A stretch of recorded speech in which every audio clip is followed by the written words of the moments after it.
AssetRoofingOakland.com. O'Brien. Discover the ultimate diamond buying experience. Unparalleled quality at unbeatable prices. Hi, I'm Diamond Dave of Cantor Diamond. At our by appointment office, you'll receive truly personalized one-on-one service to your needs. No high overhead of standalone stores or mall hours to pay for. We're direct diamond importers designing and manufacturing in-house, eliminating all the middlemen. Stop overpaying at retail and enjoy serious savings on quality diamonds. From the first consult to the final reveal, we guide you through every step, ensuring you get your dream diamond ring, necklace, or earrings without compromise. Romantic proposals, anniversary splurges, or just because. Indulge in diamonds for less. Call today for your private appointment for a dazzling diamond. Call Diamond Dave at 253-272-7007. That's 253-272-7007. Or follow them on Instagram at Cantor Diamond. That's at Kantor Diamond. Over time, wearing glasses and contacts can be a bigger expense than having LASIK from King LASIK. The quick, painless, state-of-the-art way to see life better. And this month, save $1,000. Start with a free Zoom consult at kinglasik.com. Hey everybody, Bob Stelton here. I recently met with Anthony, the owner of Asset Roofing, to talk about a metal roof which can last twice as long as ordinary shingles. Asset Roofing is seeing a huge push in the market for metal roofing. They create each metal roof at their headquarters, custom to each job, and that allows them to offer metal roofs with up to a 30% discount over their competitors. Check them out at AssetRoofingCo.com. Certified work that's never in doubt. Asset Roofing, excellence is on the house. Endless hours of research, seeking referrals, dozens of calls. Hiring the right attorney can be a challenging process during an already difficult time. J.P. Pendergast with Pendergast Law explains. In Washington State, Tom, there are thousands of attorneys to choose from. Referrals and online research can be helpful, but discovering the right attorney requires a conversation. It can be hard to identify integrity and authenticity without that interaction. So, what do you recommend? We encourage anyone looking for personal injury representation to call for a free consultation with our team before making a decision simply based on referrals or online research. Accident victims need an attorney that listens, demonstrates honesty, and is genuinely understanding of their unique circumstances. The care, attention, and preparation that our firm provides throughout the case mirrors the effort involved when taking on the insurance companies. Save time and avoid mistakes after an injury. Contact the caring and compassionate team at Pendergast Law. If you or a loved one has been injured in a car accident, call Pendergast Law. We can help. Let's go! This is Seattle Sports. Streaming through the Seattle Sports app. KIRO AM Seattle. KIRO FM HD2 Tacoma. Home of the Seahawks, Mariners, and everything Seattle sports. Seattle Sports Snapshot. The Mariners dropped Game 2 of their series to the Oakland A's, this after winning the opener. They broke up a perfect game from A's starter Joey Estes in the 7th, so that's good, but they managed just 4 hits total, and Julio's home run in the 9th was their only run of the night. Still, they've got a chance to win the series. That's today with a matinee finale. First pitch is early, 12:37 p.m. Pregame coming up at 11:30. That's 90 minutes from now. Snapshot, brought to you by Miller Lite. When it's game time, it's Miller time. This is Bump and Stacy On Seattle Sports. Streaming through the Seattle Sports app and at seattlesports.com. Now, here are your hosts, Michael Bumpus and Stacy Ross. Here we go now. The Mariners are a good team, Bump. I think we can say that. They're a good team, but they do have a couple bad habits. Now, when we talk about what's true about this club, if you were to think of something that's true about this baseball team, what would you think of? Easy answer. Arms are great. Rotation. That is a truth. Fire. I think another truth about this club is that they are in first place. That's a truth. That is a truth. They're in first place. They're in a good position to build on that with a series coming up after Kansas City against the White Sox, worst team in baseball. So both of those things are true. Great arms and a chance to build on your AL West lead with a soft spot on the schedule. Mm-hmm. The following is also true. Watching this offense is infuriating at times, and they are in danger of wasting more quality starts from starters if they don't find a way to average more runs per game. Only the White Sox, Cardinals, and Marlins are worse there. This was a good game from Logan, Bump. It was a good game. He made a couple mistakes, but when you only allow 2 runs, I mean, you expect your offense to kind of do their thing.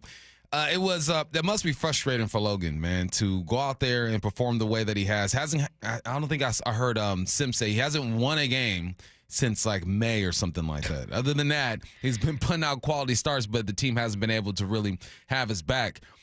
As a pitching group, I would assume that they have conversations like, man, could you imagine if we just had a couple more bats? Because we're out here fighting for our lives and just not able to get it done sometimes, especially against an Oakland A's team that you expect to we expect to sweep. Here's the messed up part is it's hard to sweep in any sport, especially in baseball. It's hard to do that. But when you look at a team like the A's, you go, you should be able to get it done, but also when you've won, 8 out of the last 9, in my mind, I'm thinking, all right, well, they're allowed 1 game. What they can't do is come out today and lose and not win this series and have us look back at this series a month or 2 from now and be like, what if they just would have taken care of business in Oakland? That's what can't happen. I'm not saying I'm okay with this loss because Logan did his thing. You were no hit with through 7 until JP hits that double. I love seeing Julio go deep there, but it's you don't get a pass, but I'll look the other way for a second with this one. But there are some things that needs to be discussed about this loss. If Joey Estes was a worse pitcher, I would be more bothered because they've not been good at hitting great pitching. And he's much better than his ERA would indicate. He doesn't allow a ton of hits or walks. He's got 2 bad starts this year where he allowed a combined 12 runs over those 2 games. Then he's got 3 excellent starts with just 2 runs total allowed over those 3 starts. So his stats are slightly misleading, but he can be great. He can strike out. He doesn't walk a ton of guys. And so this was a pretty nice pitching matchup here with Logan and Joey. However, there have been other starters in Bump. I know you've seen them where you think you let this guy strike out 10, or you let this guy like allow 1 run. This guy, like it's just at times this offense looks so painfully stagnant. Obviously, that wasn't fixed over the last couple games, even though we saw more offense. Yeah, I'm such in a weird place with this because you bring up some good points, right? Estes is no chump. And if you watched that game last night, he was hitting his spots. He was doing his thing. The bats were just off. It turned into a pitcher's duel for a little bit until Logan kind of had his slip up. But then after that, he bounces back. So I look at Estes and I say, all right, well, he's worthy of that type of performance. But I look at the bats that are supposed to be effective, and I go, we at least got to square a couple up. I don't know if it's the atmosphere as well. I would imagine it's hard to play in front of 5,000 people that are spread out all along the stadium. I'm not making excuses. I just try to put myself in that position. I remember playing Stanford back when they first opened their new stadium, and nobody was there. It was like 2,000 to 3,000 people there. And it's tough to get yourself going. And I'm playing a sport where you're full of emotion. You can't take any breaks. You are going, and it is tough to get yourself up. But somehow, some way, you find a way to do that. And then I also look at what the Mariners have been doing over the past week or so, and they've been winning ball games. It's impossible to expect these guys to come out and win every single game. But when you play a team like the A's, you would like a better performance. If they were to go out and lose this game 7-6 and it was back and forth, you're like, okay, throwing hands, we're scrapping. But when you lose a game to a team that isn't that great, the same way you lose a game to the better teams, that's what's concerning. You lose a game to the Braves, I'm okay with it. Yeah. You lose a game to the Red Sox, who are 500, but still certainly capable of throwing a few punches. I'm okay with it. I know the A's are, quote, better this year than people expected. That does not mean they're a good team. They're better this year than people expected because people thought they'd be in the basement of the AL West. Right. And for a while there, they were hovering in 3rd. So, that's what they mean by better than people expected. But, Logan said himself post-game. Yeah, it's tough. This is a game I feel like we could have won and, should have won. If we want to keep the momentum going, for sure. It's not disrespectful to say there was a game you should have won. I like him applying that pressure, too. Yeah, me too. Because typically these pitchers have to sit and answer these questions and be as politically correct as possible to not shake things up in a clubhouse. But every now and then, this team needs to hear the truth from the guys who are carrying this team. And the truth is they've been on a nice little run, but this is a game that they probably should have won, especially with the performance that Logan put out there. So I'm all for that, man. Apply some pressure. Let them know, like, look, I'm not going to go out there and MF you. I'm not going to embarrass the squad or the team, but I'm going to let you know this is a game we should have won, and I played well. Now, baseball is this constant balancing act when you're trying to evaluate a single game. It's a 162-game season, and there is so much room for error. There's so much room for good teams to look bad, for bad teams to look good. For instance, if you were to look at yesterday's box scores from around the league, you'd see that the Braves lost to the Red Sox 9-0 and had 1 hit against Boston. If you were to look at the Phillies, 44 wins the Phillies have. They had 3 hits against the Brewers. Now, granted, they beat the Brewers in a 2-0 shutout because Phillies pitching is also amazing. And the Brewers couldn't put up as much of a fight. But you have examples of good teams that will sometimes go out there and get 1 hit, 3 hits. That just won't look good. However, while that does bring me like the tiniest bit of solace, it doesn't truly solve concerns I have about the offense, because overwhelmingly the Phillies offense is significantly better than the Mariners. The Braves offense is significantly better than the Mariners, and the Mariners offense far too often has allowed opposing pitchers who are not as good as Joey to look great, and has not gotten hits when they've badly needed to support good pitching. Yeah, it's you have to be able to connect dots and play at a certain level consistently. Like if you're going to be a team that scores 3 to 4 runs a game, score 3 to 4 runs a game against the good and the bad, not 1 run against a bad team. To support kind of what you're saying, like anybody can get it in sports, especially in MLB. This A's team did split a series with the Yankees, and they did win a series against Baltimore. You split a game against the Yankees and you lost a series against Baltimore. So they are capable. And I say that not to say, oh, it's okay, guys. You know, it's okay to lose this game. I say that just to let you know just how sporadic sports can be sometimes, right? You went 2-0 against the Yankees. I'm talking about the A's. 2-0 against the Yankees, 3-1 against the Yankees, and then you win 7-6 against Baltimore, and then 3-2 against Baltimore in extra innings. Just to show how sporadic this thing is. But once you get this deep into the season, there's this something that needs to be consistent. Other than the arms, we know that the arms are going to be there. But if you are a 3 to 4 run team and you're going to have about 7 to 8 hits, just be that. More times than not, just be that, especially against this team. But big ups to Estes, man. He was throwing that thing, man. He had himself a nice game. Yeah. Joe in Bellevue, and Joe, there are a couple people that are saying similar things, so I'm going to use Joe's text to us to kind of sum all those up. It would be criminal to waste this pitching and not try to make the offense better. I can see the Mariners making the playoffs and then withering away with great pitching and no offense, just like they did 2 years ago. This is a team that if they were not to make a significant addition to their offense, that's exactly what's going to happen. I'll tell you that right now. You have World Series pitching. If one of those pitchers has a bad day, if one of those pitchers makes a mistake, if the bullpen makes a mistake or has a bad day or has a meltdown, which just happens even to the best teams in baseball, you're losing that game. You are not winning that game. If you do not get more than 4 runs, I don't have a ton of faith. And I know that they've obviously won games with fewer than that. This offense barely averages 4 a game. But you need to add, and it's fitting that yesterday we talked so much about the trade deadline. There was so much sound to go over and lots of hypotheticals, and we had lots of fun talking about different targets.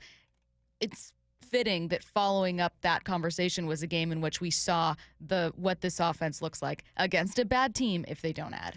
Yeah, it's like you get reminded every now and then. That's why it's so hard. It was so hard for us to look at the win streak that they were on and say, all right, this team is great. Okay, they're moving. Because we're like, all right, well, can you take care of business the way you're supposed to take care of business? Can you shut out the teams and overwhelm teams that you're supposed to overwhelm? That's the main concern with the squad, and it popped up yesterday. If they win tonight, they win today, then I think we don't forget about this loss, but it softens the blow a bit because you win a series that you're supposed to win. But you don't want games like this to pop up at the wrong time. You don't want to be in August or you want to be in late July and have an opportunity to win a few series in a row, and you let a game slip by, you give a team confidence, and now they're in the driver's seat. So that's what it is to me. It's just these type of performances concern me because I don't want them to show up later when it really matters, and I don't want to look back at a game like yesterday or even a game like today and have it matter and be like, just take care of business and you're good. But I hope that the organization is looking at a game like today or yesterday and say, all right, we do need some help. Like we do need a guy that we can count on consistently, because right now you just don't have it. I will give Julio some love, man. As soon as he hit that ball, he knew it was gone, and it felt good to see that whole body language. I go, oh, that one's gone. He's staring that thing down. Good for Julio. We need more of you though, dog. So keep it rolling. Two things to point to. One is I'll bring up now, but maybe a better conversation for another day. 253, Stacy, why would Logan, Cal, or George want to sign extensions with this team if ownership's wasting talent? It reminds me of old ownership traits. We lost A-Rod and Randy Johnson at their prime and beginnings.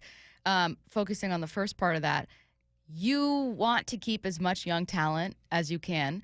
John Stanton said in an interview with the Seattle Times recently that he pointed to the Julio extension and said, I'm open to extensions like that for our other young core players. Like, I'm open to spending money on those guys. Those guys have to want to stay here too. Cal and Kirby? I know Cal is a Scott Boras client, which is a nightmare situation. I think Kirby is too. Yeah. Those guys are going to want to know, because they know they're talented, particularly Kirby, particularly Logan. They know they're talented. They know they're going to be in demand. They know that they're young arms and how rare and valuable that is.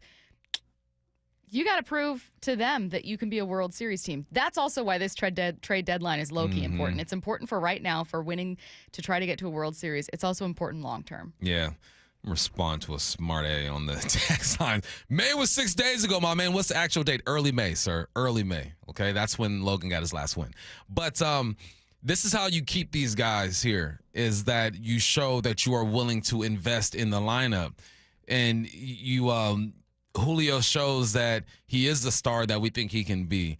Ty France bounces back, and we were just talking before we got on air that we remember a time when we thought, where would this team be without Ty France? And right now, he has his moments and then kind of disappears for a bit, and has his moments and disappears for a bit. That's kind of the MO of this whole roster right now, is a moment disappear, a moment disappear. So if you want to keep these arms here, you want to keep them invested, you want to keep them interested, you show that you can support them with some bats. That's why I'm looking at July 30th and saying, come on, man, get this thing going. Why wait until then, though, too? If you can make a move right now, go ahead and make a move right now, because you're going to hit a tough part of your schedule here pretty soon, and you want to be able to get through it.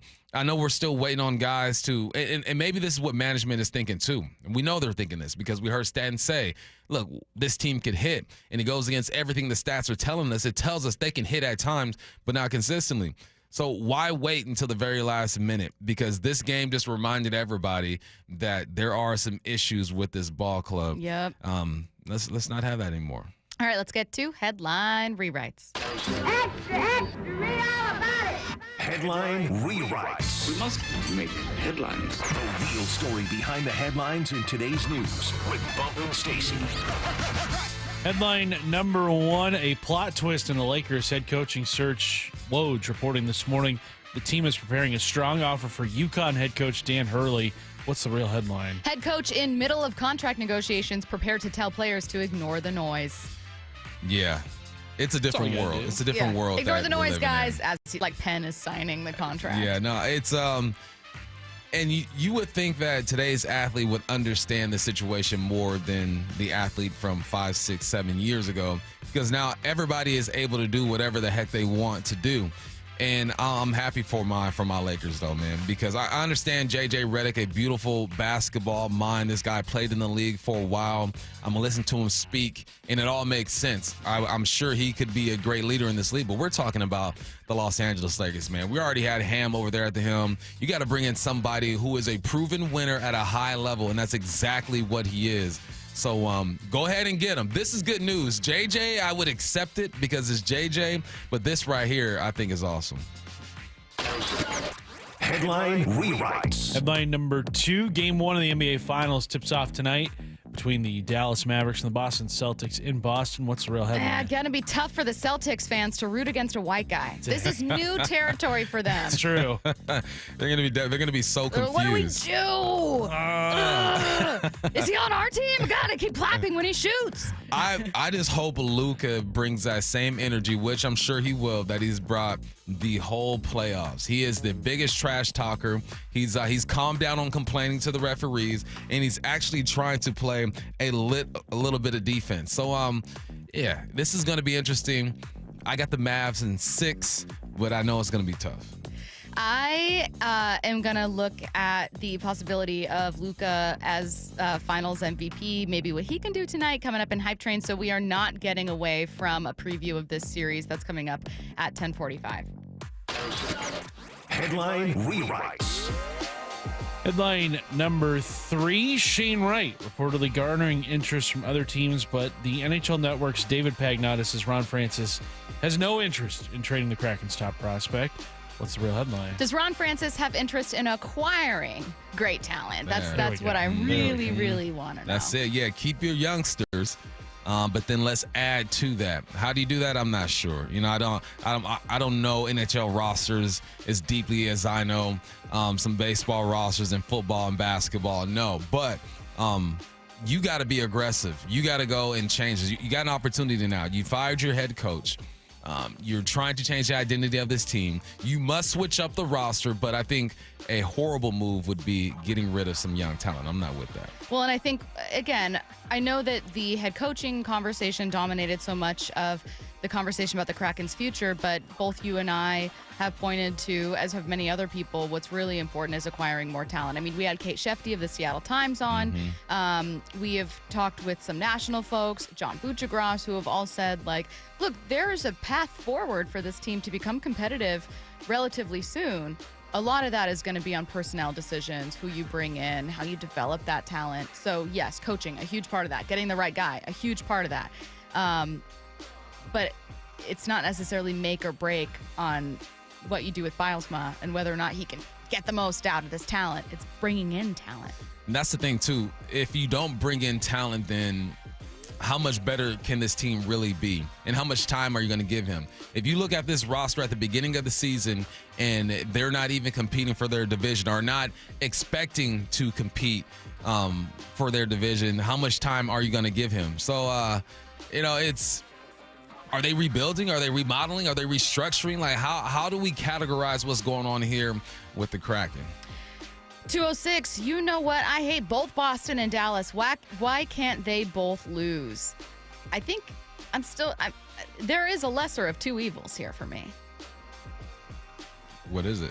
Clearly the Mavs. Okay. Yeah. We're not just rooting because for the Celtics to win. We just think they're going to win. Bump, look, I know you feel betrayed. I know you feel betrayed. I understand. I understand what we have done to you in saying that the Boston Celtics will win, but it's because the Boston Celtics are the better team.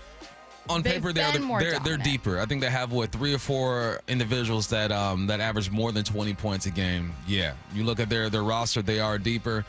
But I look at the power of Luka and Kyrie Irving, and that backcourt is ridiculous. They're gonna have the ball out. Luka's gonna have to have a triple-double or 2, maybe even 3. Kyrie is gonna have to be 60% finishing when he's inside the paint, and they're gonna need someone like a PJ Washington to play out of his mind. But we've seen this happen throughout the playoffs. It's just, can they do it on the biggest stage? The thing that I think they have in their favor as well is that for some reason, Tatum and Brown, when they get into the conference finals, they get into the NBA finals, something happens and they don't play their best. And Tatum's put a lot of pressure on himself. He had an interview with Malika Andrews to start the season, and he said, I'm the best player in the world. And you're supposed to think that. But to have the success that he's had so early in his career and not be able to hoist the trophy, that's a problem. And he's going to feel that pressure. And the mess up thing and the great thing about Boston is if he does not live up to that and they're playing like crap, he's going to hear it from his home crowd. They're going to boo. They're going to yell, all that stuff. He feels that pressure. He wants to be Kobe. Let's see if he can be Kobe. What do you think is the single toughest fan base to play in front of? And break it down by team, not city,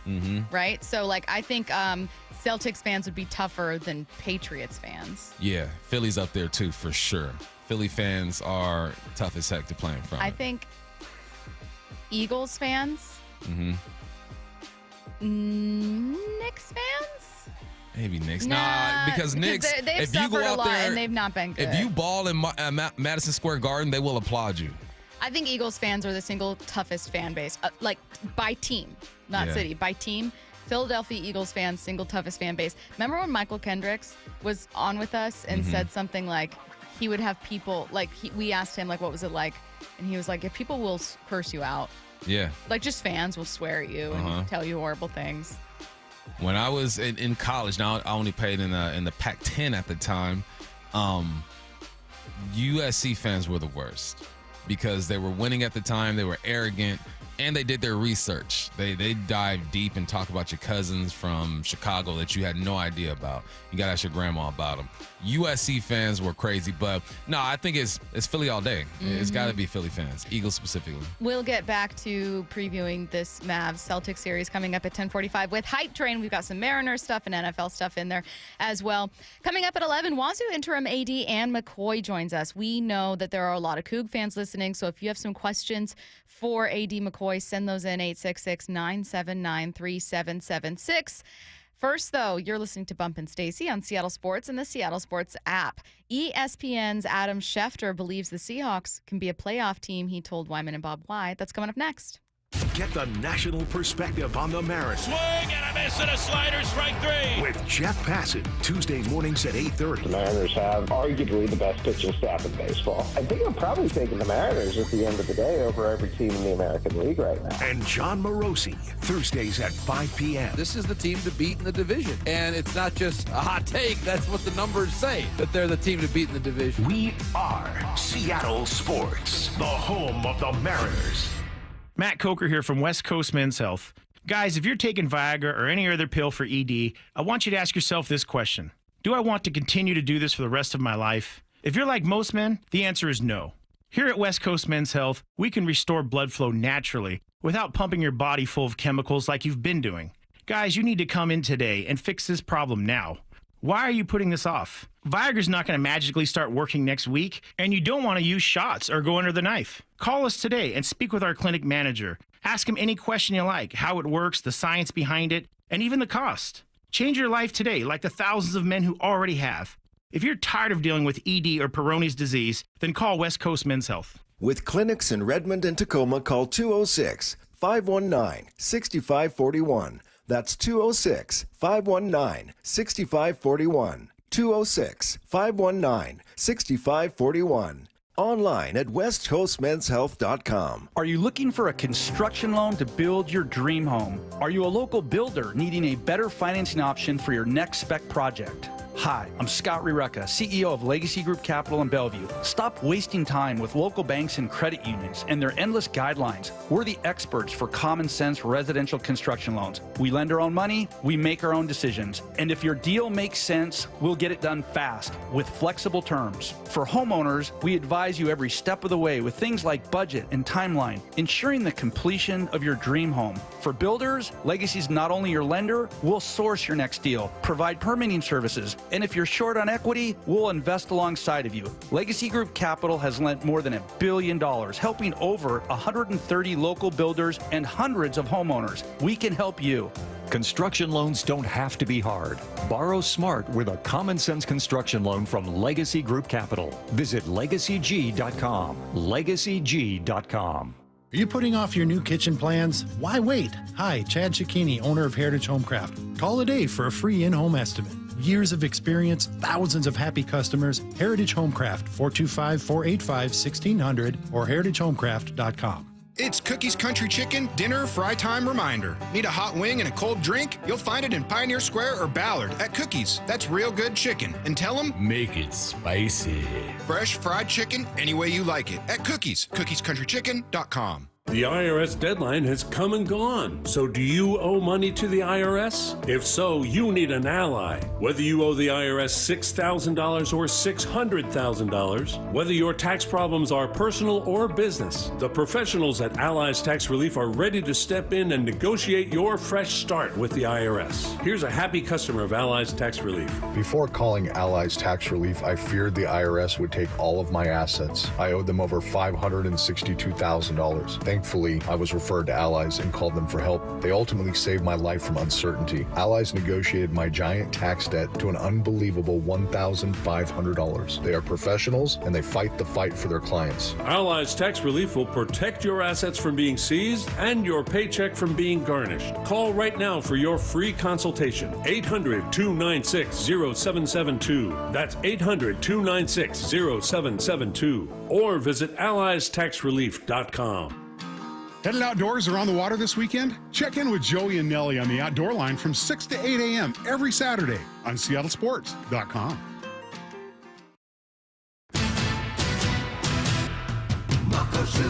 Lights, camera, laughter.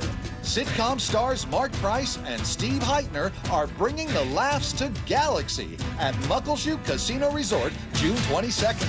Watch as Skippy from Family Ties and Kenny Banya from Seinfeld join forces for this hilarious comedy event, Saturday, June 22nd. Get tickets right now at MuckleshootCasino.com. Muckleshoot. Having quality care matters to everybody. So, let's talk about it. Optum Care Washington is healthier primary and specialty care. Your doctor can connect you to the care you need with top clinicians in more than 55 specialties, including podiatry, orthopedics, sports medicine, and spine specialists. And if you ever need ENT, breast, or colorectal surgery, you can count on board-certified surgeons. For top local doctors focused on you, connect with Optum at yourhealthwa.com. Thanks for calling Discover. This is Gabby. Hey, Gabby. It's Jennifer Coolidge. Hi. I'm so glad I reached you at 2 a.m. Oh, of course. Anyone with a Discover card can call and talk to a real person 24/7. Now, how can I help? Yeah, I used my Discover card to buy these yellow pleather pajamas, and I'm just not sure I'm pulling them off. 24/7 U.S.-based customer service. It pays to Discover. Limitations apply. Learn more at discover.com/credit card. Hey everyone, it's Ted from Consumer Cellular, the guy in the orange sweater, and this is your wake-up call. If you're paying too much for wireless service, you don't have to keep having that nightmare. Consumer Cellular has the same fast, reliable coverage as the leading carriers for up to half the cost. So why keep spending more than you have to? Seriously, wake up and call 1-888-FREEDOM or visit consumercellular.com. Savings based on cost of Consumer Cellular single line 1, 5, and 10 gig data plans with unlimited talk and text compared to lowest cost single line postpaid unlimited talk, text, and data plans offered by T-Mobile and Verizon January 2024. You're listening to Bumpin' Stacy Weekdays 10 to 2 on Seattle Sports and 97.3 FM HD2. This can't be true in the year of our Lord 2024. From Front Office Sports, tonight Doris Burke is set to make history as the first woman to call any major U.S. men's championship on TV.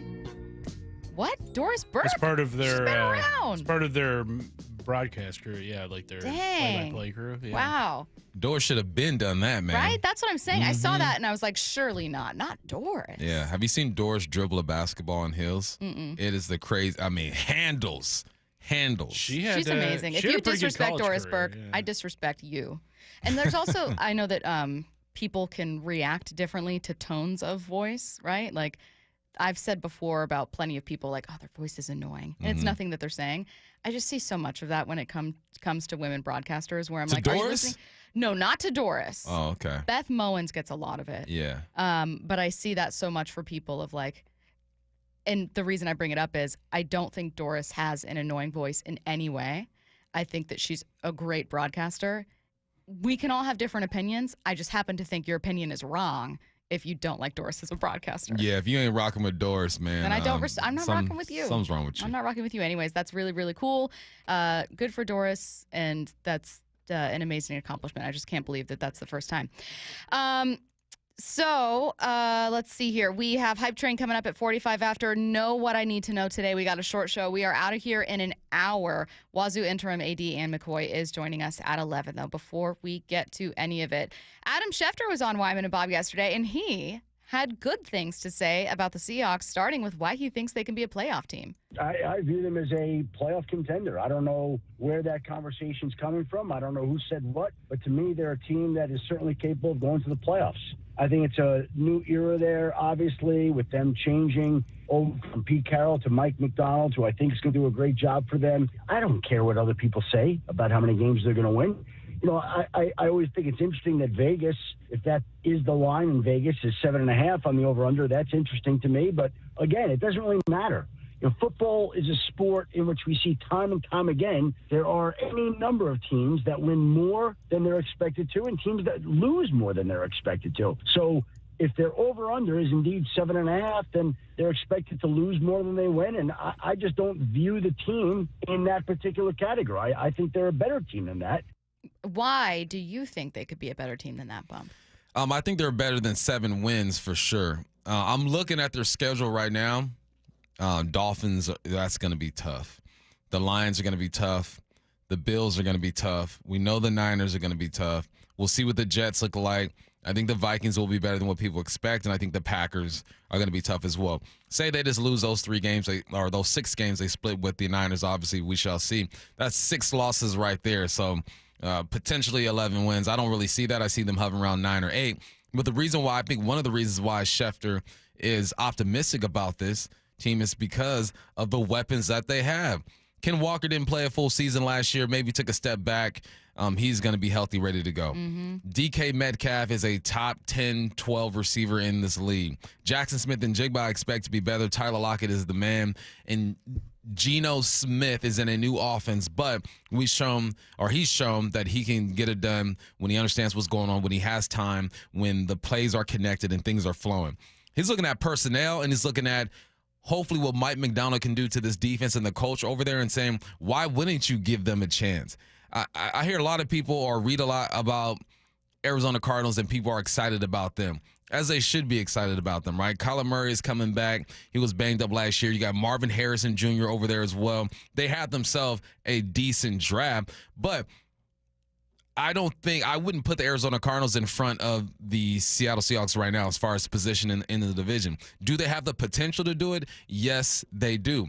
But I look at the Seahawks and I say they have the same amount of potential with more weapons, with more experience on offense and on defense. You got to look at this coaching staff, and you're hoping that it hits. If the coaching staff is able to elevate the play, to switch things on defense, be explosive on offense, why wouldn't this team be a playoff contender? Everyone is at this point of the season, but it comes down to personnel. Their personnel is pretty dang good. Let's talk about the quarterback room. Schefter with some really interesting insight there. I think that they believe in Geno. I think he's given the first opportunity. I think he essentially has impressed so far during OTAs.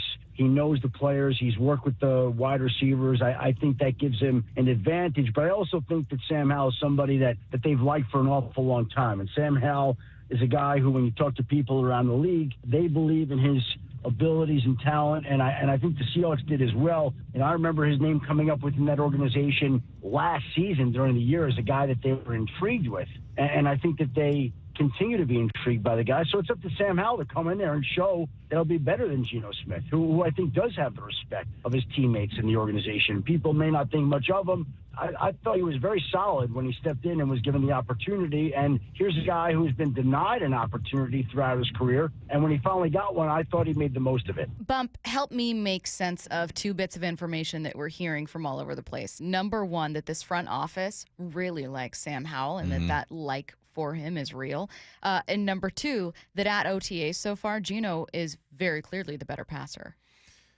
You like Sam Howell because he was able to put up decent numbers in a horrible situation. And then when you put up on the film of Sam Howell, you see him make every throw. You see him be elusive. You also see him force some passes, but that could be him just being young, compounded with the situation that he has to make plays or this team stood no chance with the Washington Commanders. And why the heck wouldn't Geno look good in OTAs and training camp? I mean, he's a professional. He's been in the league for a while. I don't care if you've been in this league as a backup for 10 years. There's a reason why teams keep bringing you back to training camp, because you know how to operate within a system. Now, the system right now is OTAs and it'll be training camp. Once it gets real during the regular season, things can change a bit. But you at least need to look the part when no one's touching you, when you don't have pads on, and understand a playbook. And most quarterbacks are competent enough to do that. I expect Geno to look good during this time of the year. Can he look good during the regular season? You know what he's shown us? One really good year and one all right year. He's shown that he can do that too.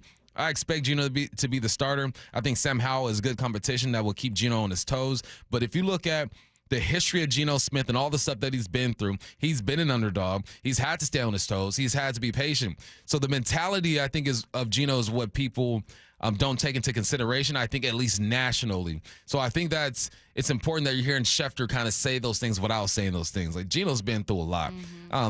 Yeah, man, you put me out there right now in OTAs. I look good for a drill. I mean, it's shirts and shorts. Geno's supposed to look good. Sam's supposed to look good. If Sam didn't look good right now, he'd be out the league. He's here for a reason. All right, Schefter also asked for the opposite. Like, hey, what's your glass half empty look at the Seahawks? Like, what's a reason they won't make the playoffs? There's a lot of good teams in their division. Arizona's a team, I think, that's on the rise here. The Niners have been very strong. The Rams have been strong. Like, everybody's not going to make it. So typically the teams don't make it. They suffer some key injuries along the way. They lose that momentum. They lose the confidence. They turn over the football. It's the same things that win in football every year. And to me, this team has the ability to compete for the playoffs, stays healthy. If it's smart with the football, it should be there at the end. I thought that was a completely fair answer. Well, why wouldn't the Seahawks make the playoffs? It's probably not going to be because of these worries that we're going to have heading into the season. It's because the rest of your division is good and getting better. Niners are balling, expected to ball. The Rams ain't sneaking up on nobody. I just talked about the Arizona Cardinals. They got personnel over there. You go to the NFC East, the Dallas Cowboys are traditionally a good regular season team. Philly's going to be all right. Then you go to the North, Detroit Lions have arrived. The Green Bay Packers are on the rise. Minnesota, we'll see what happens over there. You got a new coordinator his second year with Flores and J.J. McCarthy, who might take over there. And then the NFC South, you just don't know what's going to happen there. Atlanta, Carolina, the Saints, and the Bucks. Yeah, it's because it's hard to win football games. That's why, and other teams are good. And then you got to kind of get lucky. You got to stay healthy. Other teams got to fall off a bit. Maybe Jared Goff doesn't have the years that he's had. Is Jordan Love for real? Can he do it again? There are so many questions that need to be answered before the season and then during the season. And because this is a violent game and guys get banged up, you never really know. But there have been some constants in this conference for the past few years, and that is the 49ers being good, the Eagles being good, and the Detroit Lions the last 2 or 3 years doing their thing. What questions might you have about the future of Wazoo sports? Wazoo interim AD Ann McCoy joining us in about 20 minutes. Before we get to it, a bold prediction for Julio and an unexpected quarterback extension coming up in Hype Train. Seattle Sports, your home for Brock and Salk. All right, Brady Anderson is with us. Weekdays 6 to 10. And when you watch, and I've been out there for 2 of the practices, I know you've been out there for all 3, pretty clear. Geno's starting quarterback. You really get to see how the quarterbacks look compared to one another. It's not a totally an apples to apples because you've got, Geno Smith working exclusively with the number 1 offense, but you really get to see where one guy stands versus the other, and it's just clear that Geno Smith is pretty far ahead of Sam. On Seattle Sports and 97.3 FM HD2. You want more speed? Well, you're in luck because Xfinity just increased their internet speeds and they are faster than ever. Plus, with super fast internet and that reliable connection, you can do more of what you love whenever you want. So that means more gaming. So when my son Titus has his entire baseball team over and they're all gaming, no problem. That means more downloading, more video chatting our kids from away.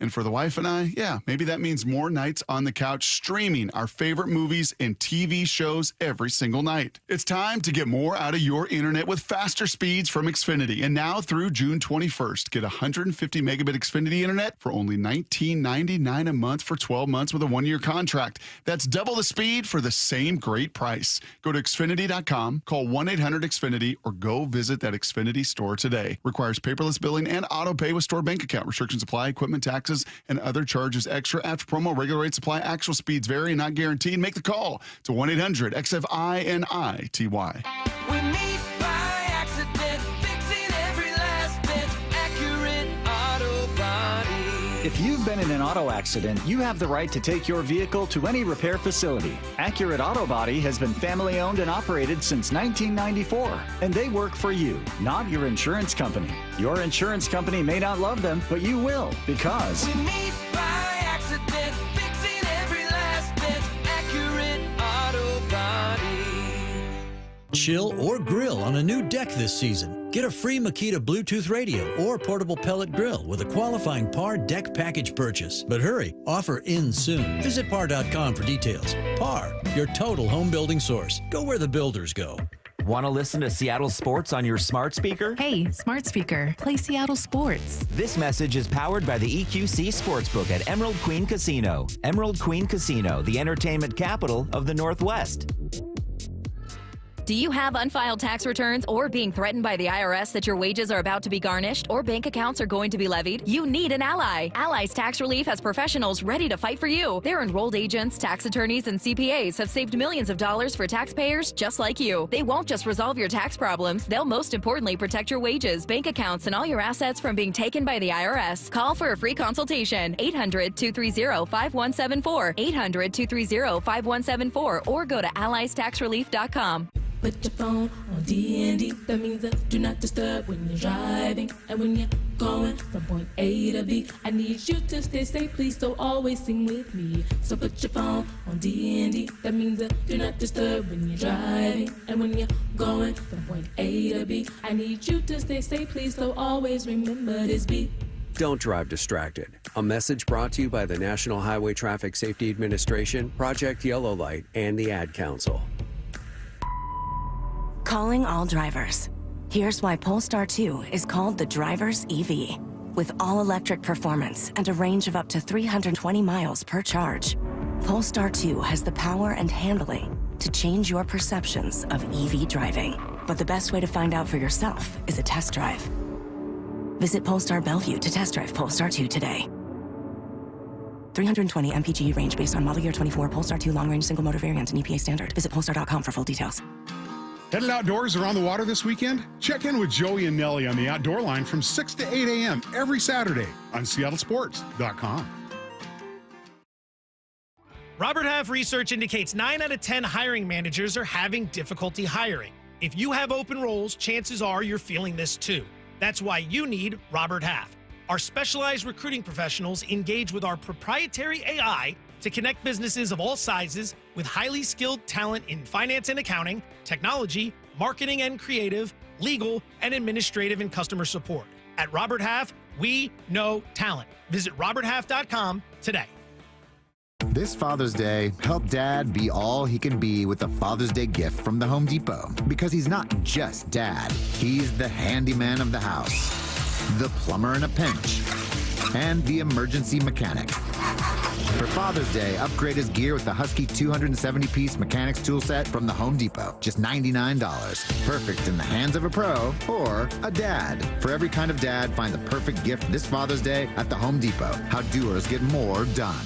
Eric was way behind on his taxes. I owed a lot of money to the IRS, almost $15,000. I tried to make payments. The IRS wasn't satisfied with Eric's efforts, so they came after him full force. They're coming to put a lien and a hold on all my income, my home, my car. I was just overwhelmed at what to do. Then Eric called Optima Tax Relief. When Optima Tax got involved, the calls would stop, the threats would stop. It was easy like, 1, 2, 3. Optima Tax Relief is A+ rated by the Better Business Bureau, and their team of expert tax professionals took care of Eric's problem. I owe $15,000, and now my debt is clean. I don't owe anything. Take Eric's advice. If you have a tax problem, you need to call Optima Tax now. Call Optima Tax Relief for a free consultation. Call 800-890-0144. 800-890-0144. 800-890-0144.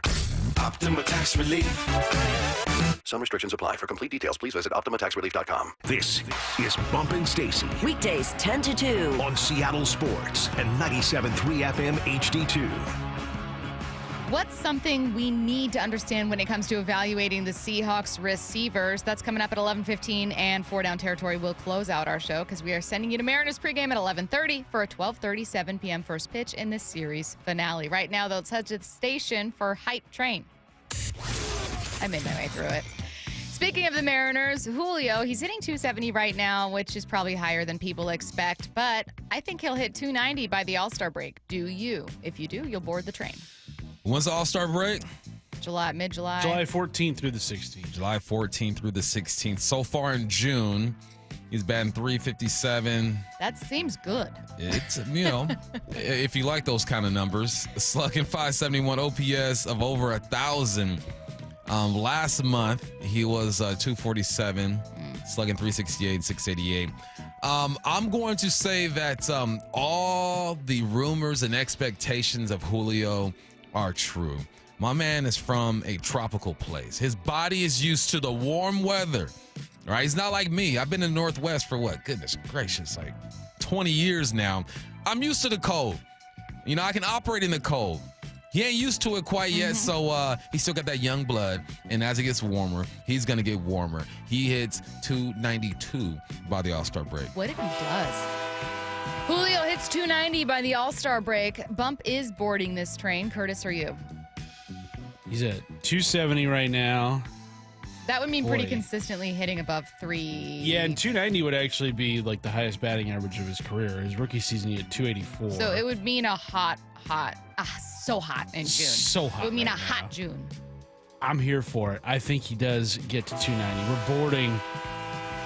You've got some pretty easy series coming up. Chicago. You've got Miami in there. I think Tampa Bay's not that good this season. So there's going to be opportunities for Julio to get hot. So I think he gets hot. He stays hot. He's up to 290, 270 right now.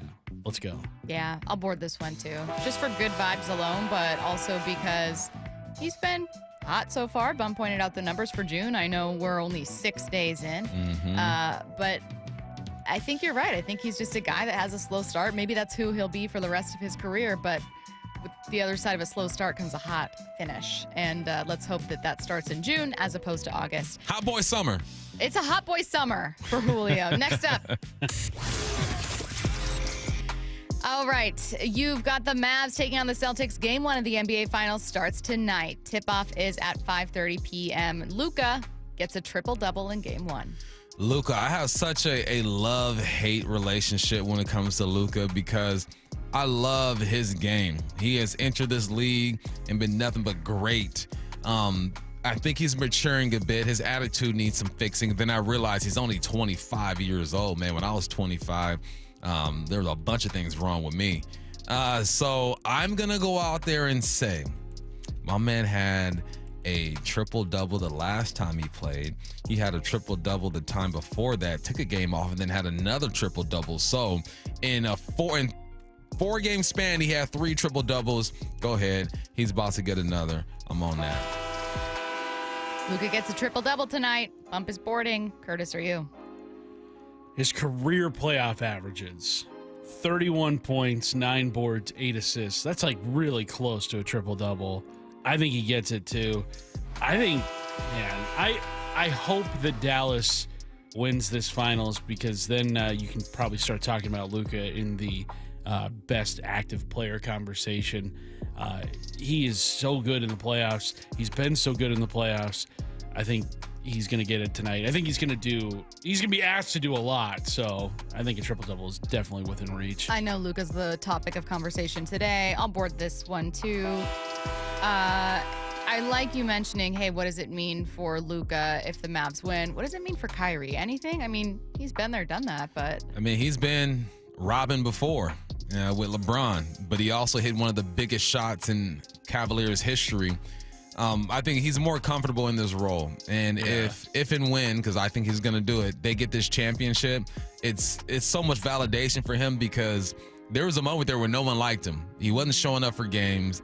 You can believe what you want about the world or whatnot. You live your life. I'm fine with that. But it was the way he played on the court and not showing up to work and still getting paid millions of dollars. If he gets this done, man, where he is in his life seems like he's in a good place. I'd be extremely happy for him. Next up.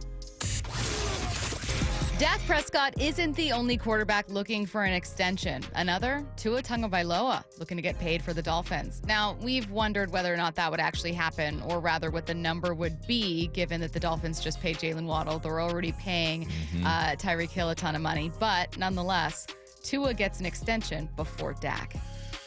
Here's the thing. It's better for business for Dak if Tua gets that extension, because then he can look at what he's getting and say, all right, where do I stack up against this young man? It seems like the Dolphins are more willing to do business right now. It feels like the Dolphins are saying, look, we have a team that can possibly win this division, get into the playoffs, and who knows, let's make a run. To whereas the Cowboys have never been really outwardly committed to Dak Prescott when it comes to paying this dude, and he's going to be asking for dang near $60 million, and I don't think that he's worth that. So because the Dolphins are doing business and they're doing it right, I feel like still got to pay Tyreek, but he's already under contract. I'm on this train. I think Tua gets it done. I think the Cowboys are going to sit back and say, let's let everything else unfold before we figure out how much Dak is worth. Tua gets an extension before Dak. Bump is boarding. You boarded all three today. Curtis, are you?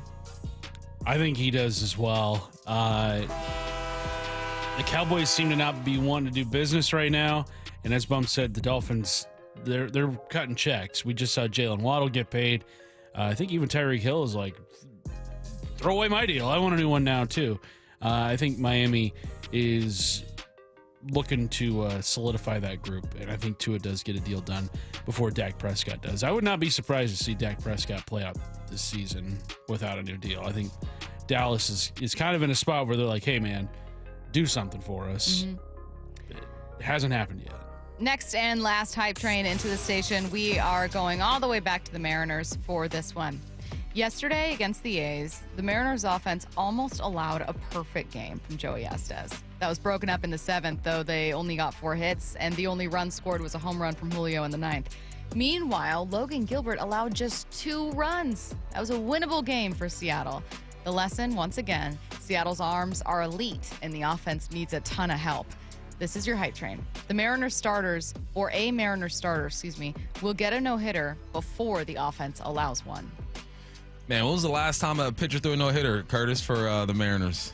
James Paxton. I think that was 2018. James Paxton, Where is the last time someone threw a no-hitter against the Mariners? Yeah. Last season. Right? No, I think it's 2022. Okay. Yeah. 2022. I don't think either is going to happen. M's ain't going to throw a no-hitter. They're not going to get no hits. But if I had to pick, I'm going with what the numbers say. Oh. They'll probably get no hit before the pitchers throw a no-hitter.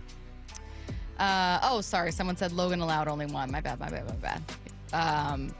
An M starter gets a no-hitter before the offense allows one. Bump kind of hesitating on that one, saying I don't think either's going to happen. But if I had to go by the numbers, nah. I think the offense is going to allow a no-hitter before Mariners starter gets one. Curtis, what about you? I think a Mariners pitcher will throw a no-hitter before the offense allows one. I'm boarding this train. Mainly because I'm so tired of seeing the Mariners offense. You're willing around it the to 6th and 7th inning not have a hit, and it's just like, okay, guys, let's get it together. I think Luis Castillo has the best potential to do so. So that's my pick. It was actually 2021 the last time the Mariners were no hit. Spencer Turnbull of the Tigers. Wasn't it twice? It was twice within a 13-day span. Because you were on. I was on paternity leave. paternity leave. It kind of bled in together, but I was gone for both of them. Yeah. John Means and Spencer Turnbull. Oh, God. Couldn't have timed it better. Thank you, Willa. You're listening to Bump and Stacey on Seattle Sports and the Seattle Sports app. We got 30 more minutes with you guys before we send you to the Mariners pregame show. So coming up next, Washington State Athletics is undergoing a ton of changes. They've lost their head basketball coach, hired another, and lost their AD. So what's the future look like for the Cougs? Interim AD Ann McCoy joins us next. Seattle Sports, your home for Wyman and Bob. He is Adam Schefter from the outside. How do you view the Seahawks team? I view them as a playoff contender. To me, they're a team that is certainly capable of going to the playoffs. I think it's a new era there, obviously, with them changing from Pete Carroll to Mike McDonald, who I think is going to do a great job for them. The football is a sport in which we see time and time again, there are any number of teams that win more than they're expected to and teams that lose more than they're expected to. On Seattle Sports and 97.3 FM HD2. This might be the most surprising statistic I've shared in decades of doing local news. More than 75% of commuters will be involved in a car accident at some point. JP Pendergast of Pendergast Law with more. What makes it more surprising? The average person will be involved in 3 to 4 collisions in their lifetime. With accidents unbelievably prevalent, what are some safety tips if it happens to you? Safety first. Secondary collisions are not uncommon while awaiting help. Turn on those hazards and remain in a safe place. If a bystander witnessed the accident, capture their information and encourage them to remain at the scene. Seek medical attention immediately if needed, as delaying can be a costly mistake. Lastly, remember that statements made to police and insurance adjusters can affect your case. Collisions are more common than we'd like to think. If you find yourself in one, follow these helpful tips and then call my friends at Pendergast Law. If you or a loved one's injured in a car accident, call Pendergast Law. We can help. PendergastLaw.com. Lexus is electrified, and the first ever RZ450E has the performance and range to get you where you need to go with the exclusive Lexus Direct 4 all-wheel drive technology. Lexus of Bellevue has over 50 RZs available for immediate delivery with electrifying savings up to $17,000 lease cash on every RZ450E. Visit LexusofBellevue.com. On approval of credit through LFS, lease cash from Lexus available on select 2024 RZ styles. Must take delivery by July 1st, 2024. A documentary service fee up to $200 may be added to the purchase price or capitalized costs. See dealership for details. This is Matt Coker from West Coast Men's Health. I'm proud to let you know that nationwide, our clinics have a 4.7 out of 5-star rating on Google. This tells you that our patients are really seeing results. Here's what some of them are saying. The results are close to phenomenal. On top of that, the staff and the scheduling are top-notch, and my technician is a consummate professional. Another patient said, I called numerous clinics, and West Coast was by far the best. The other places wouldn't give me any information over the phone, but West Coast answered all of my questions. My wife and I were skeptical, but we've already noticed the difference. This was a game changer for us. West Coast Men's Health has helped thousands of men reverse their ED using acoustic wave therapy. No pills or shots necessary. Give us a call today so we can help you too. With clinics in Redmond and Tacoma, call 206-519-6541. That's 206-519-6541. 206-519-6541. Online at westcoastmenshealth.com. Hey, it's Bob Stelton here for Johnson Fitness and Wellness, the home of fitness. Now, I've got a chronically sore back, and thankfully, I've got a massage chair because sometimes it's the only thing that helps. Johnson Fitness and Wellness has the largest selection of massage chairs in the state. Right now, mention Seattle Sports in-store and get a free Kidda percussion massager with the purchase of any Matrix Fitness equipment or massage chair. That's over $100 value, so mention Seattle Sports. Johnson Fitness and Wellness, Bellevue, Linwood, and Tacoma, or online at johnsonfitness.com. Thanks for calling Discover. This is Gabby. Hey, Gabby. It's Jennifer Coolidge. Hi. I'm so glad I reached you at 2 a.m. Oh, of course. Anyone with a Discover card can call and talk to a real person 24/7. Now, how can I help? Yeah, I used my Discover card to buy these yellow pleather pajamas, and I'm just not sure I'm pulling them off. 24/7 U.S.-based customer service. It pays to Discover. Limitations apply. Learn more at discover.com/creditcard. The best things in life, they come in twos. 2 scoops of ice cream, 2 tacos. And now for a limited time, get our best deal of the year. Buy any phone when you switch to Consumer Cellular and get 2 months of service free. That's right, the same fast, reliable nationwide coverage as Big Wireless, now with 2 months free. Proof the best things in life really do come in twos. Visit consumercellular.com or call 1-888-FREEDOM. Second and third month of monthly base service fee waived for new customers with the purchase of a phone and activation by July 31st, 2024. Taxes, fees, and third-party charges will apply. See website for additional details. Are you looking for a construction loan to build your dream home? Are you a local builder needing a better financing option for your next spec project? Hi, I'm Scott Rireka, CEO of Legacy Group Capital in Bellevue. Stop wasting time with local banks and credit unions and their endless guidelines. We're the experts for common sense residential construction loans. We lend our own money, we make our own decisions. And if your deal makes sense, we'll get it done fast with flexible terms. For homeowners, we advise you every step of the way with things like budget and timeline, ensuring the completion of your dream home. For builders, Legacy's not only your lender, we'll source your next deal, provide permitting services, and if you're short on equity, we'll invest alongside of you. Legacy Group Capital has lent more than $1 billion, helping over 130 local builders and hundreds of homeowners. We can help you. Construction loans don't have to be hard. Borrow smart with a common sense construction loan from Legacy Group Capital. Visit LegacyG.com. LegacyG.com.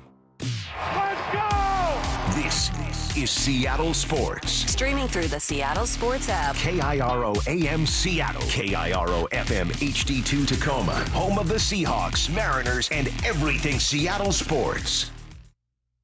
Seattle Sports Snapshot. The Mariners dropped Game 2 of their series against the Oakland A's. They broke up a perfect game from A's starter Joey Estes in the 7th, so that's good, I guess. But they managed just 4 total hits after that. Julio's home run in the 9th was their only run of the night. Still, they've got a chance to win the series. That's coming today in a matinee finale. First pitch coming your way in just a bit. 12:37 p.m. start. Pre-game show coming up in 30 minutes. Snapshot, brought to you by Miller Lite. When it's game time, it's Miller time. This is Bump and Stacy On Seattle Sports. streaming through the Seattle Sports app and at seattlesports.com. Now, here are your hosts, Michael Bumpus and Stacy Ross. Here we go now. Lots of changes underway at Washington State with their athletic department, and lots of good news, too. So let's ask Wazoo interim AD Ann McCoy about it. She joins us now on the Emerald Queen Casino Sportsbook Hotline. Hi, Ann. How's it going? Good morning. Great. It's going great. Thanks so much for having me. We are so happy to have you. We have so many questions. We've also opened up our text line for a couple questions from Coug fans, so we may throw in just a few fan questions. So we'll cover our bases here, but I'm going to get started, obviously, with the good news about a TV deal. The Pac-12 inked a deal with CW, Fox Sports, to broadcast Oregon State and Washington State's home football games. And I'd love insight on kind of how that came together, how you feel about it. Yeah, sure. Yeah, very exciting news that we're super thrilled for, not only for the great coverage it's going to give for our football program, but also, honestly, to your question, just the partnership that led to that agreement, really working with the Pac-12, Oregon State, Washington State, but also the CW Network and Fox Sports. You know, just a great opportunity to collaborate and give college football fans some great product. And first off, go Cougs. Nice having the show. Go Cougs, Michael. Yeah, it's good to talk with you. You too, Stacy. But, obviously Michael, true, since I was here when he was a player, near and dear to my heart. So appreciate you, Ann. It's a tough spot that WSU is in and Oregon State is in. What's the communication been like between you and Scott Barnes on how to move forward and expectations? Very close. I think we've really, tried to be very intentional about keeping each other, looped in on a variety of things and really discussing strategically, both between our two institutions and the Pac-12, really how do we reimagine this opportunity that's been presented, before us. And obviously there are some things, the two institutions are similar, but also, different. And so there's some things that, we are maybe slightly different than each other on, but I think the important part is that philosophically we're aligned, even if that next step looks a little different for each of us. And, I might use baseball as an example. They chose one path, Washington State chose another, but a lot of conversation philosophically to still be on the same page, even with those differences. You guys are in two really, really unique roles because I don't know that any other AD, interim or not, in the country has quite as much a weight on their shoulders as you two, respectively, when it comes to the conference health, right? Like, I'm sure ADs in the ACC and the Big 12 and the SEC think about the health of their conference, but I don't know that there's this kind of like responsibility and goals and weight that falls on your guys' shoulders. How does this compare and how does it feel compared to what you thought maybe being an AD would feel like? That's such a different experience, I would imagine.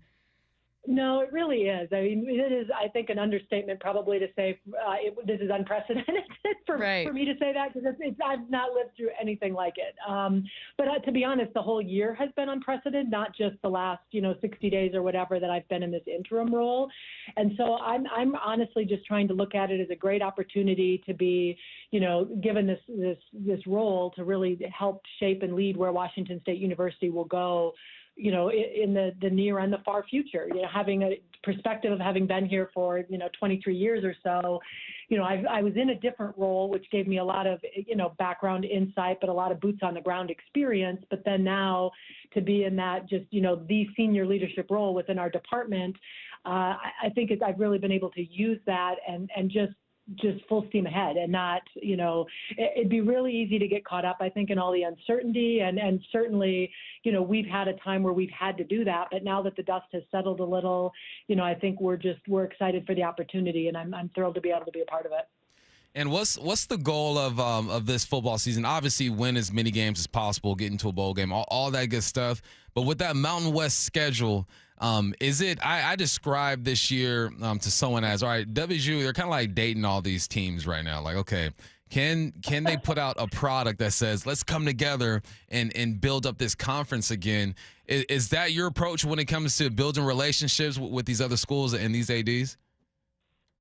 Yeah, I think there's a couple of objectives. First, to your point, yes, absolutely, to provide a great student athlete experience, winning as absolute many games as we can, and a great product for our fans. But I think at the end of the day, what we're looking at is really the ability to still have a very strong presence in the West for college football. And so to play our home and, largely all of our away games in the West Coast footprint and really keep that presence of high-level college football, thriving, but also sharing the Washington State brand through the media partnership. But also, I think there's a little curiosity right now with these two schools that, many people are, very familiar with, some people barely know anything about, and, kind of showing them what we're all about, both with Washington State and Oregon State, and making our brand continue to be as strong as it can be, and really having, some great new partnerships and rivalries. But also at the end of the day, just putting Washington State in the best possible position of strength going forward to be able to exercise any and all possible options. The one other thing I might add, if I could, is I think it's also an opportunity for Coug fans to just get back to doing what we love, which is coming together, being connected, and supporting our teams and our university, and putting the focus there, quite honestly. It's the right goal. It's a goal that I absolutely believe that Washington State can achieve.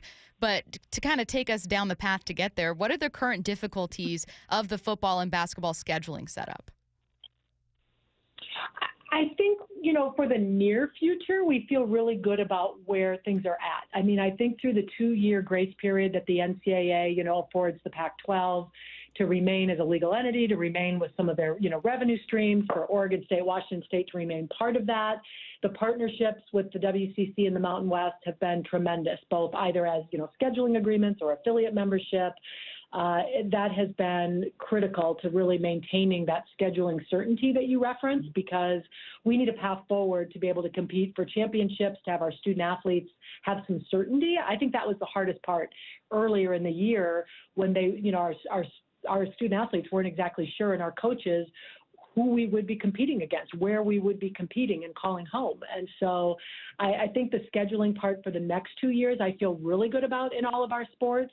I think beyond that is really where we're going to have to do a lot of, kind of soul searching and brainstorming, and just finding out every stone left, no stone left unturned, what our paths will be, because the scheduling, situation is real. I mean, for sure, it's critical, and 2 years is great, but it's going to go quick. I would imagine once you got the title of AD, you met with as many coaches and players as possible. What has been the response to all this change that's been happening within the conference, well, especially at WSU, from coaches and athletes? I definitely have. I've worked closely with all of our coaches and student athletes in my, we will say, my previous day job, but this is definitely different, to your point, of really being able to bring everyone together, and to a large extent, I think too, the transition in the athletic director position, kind of gave us that turning the chapter, reason to all come together and go, okay, this last year just happened. We've got to kind of just put it behind us and move forward. And what does everybody envision? What are the priorities? What's important? Like, what are you worried about? And just really having open lines of communication, because I think, as you both know, I mean, people in athletics are very driven, very competitive, very focused. And I think sometimes, we need to just take a breath and realize it's okay to say, wow, we're kind of, we're nervous about this. We're worried about that. There's uncertainty here, because otherwise we can't tackle it. And then I think we do what we do best, which is come together and work as partners. But we needed that. We needed to acknowledge and really be able to say, kind of in our out loud voices, what all of us have been trying to just kind of work through this last year, and take some time to really digest it. Hey, I'm hoping just to kind of see what life was like in a day for you when Pat Chun, the news came that he was going to Washington. Were you surprised? Were other people surprised? And then, I mean, what was the process like for you to take on this role, and how did you feel? Sure. I think people understood that, at this point in time, I think that, Pat had explored some opportunities, but was also very happy at Washington State and doing a lot of really good things. And so I would say I don't know that Pat's departure was necessarily a surprise. I think it's fair to say his destination was. I don't know that. Again, people had really even contemplated that. And so I obviously respect his decision and doing what he felt like he needed to do and what was best. But I think the departure wasn't as much a surprise because Pat has been very, I think, transparent about his goals and, kind of what his mindset was. I just think it'd be fair to say the destination probably was a bit of a shock, just rightfully so with the spirited rivalry between the two schools. It's just, I think anything going in either direction across the state always gives our fan base, a moment of pause, so to speak. But it basically was a call from Pat that morning, right before, the news broke. And then President Schultz, was very quick to reach out and, just discuss the interim role and, my willingness and interest to do that. And I, obviously, quickly accepted and was happy to do it. But it was very quick. That day, both seemed like it lasted 3 minutes and 30 years, to be honest. I was thinking that's how I would feel. I'd be like, oh my God, this is the longest day. Yeah. It really was. It was a little bit of a what just happened today.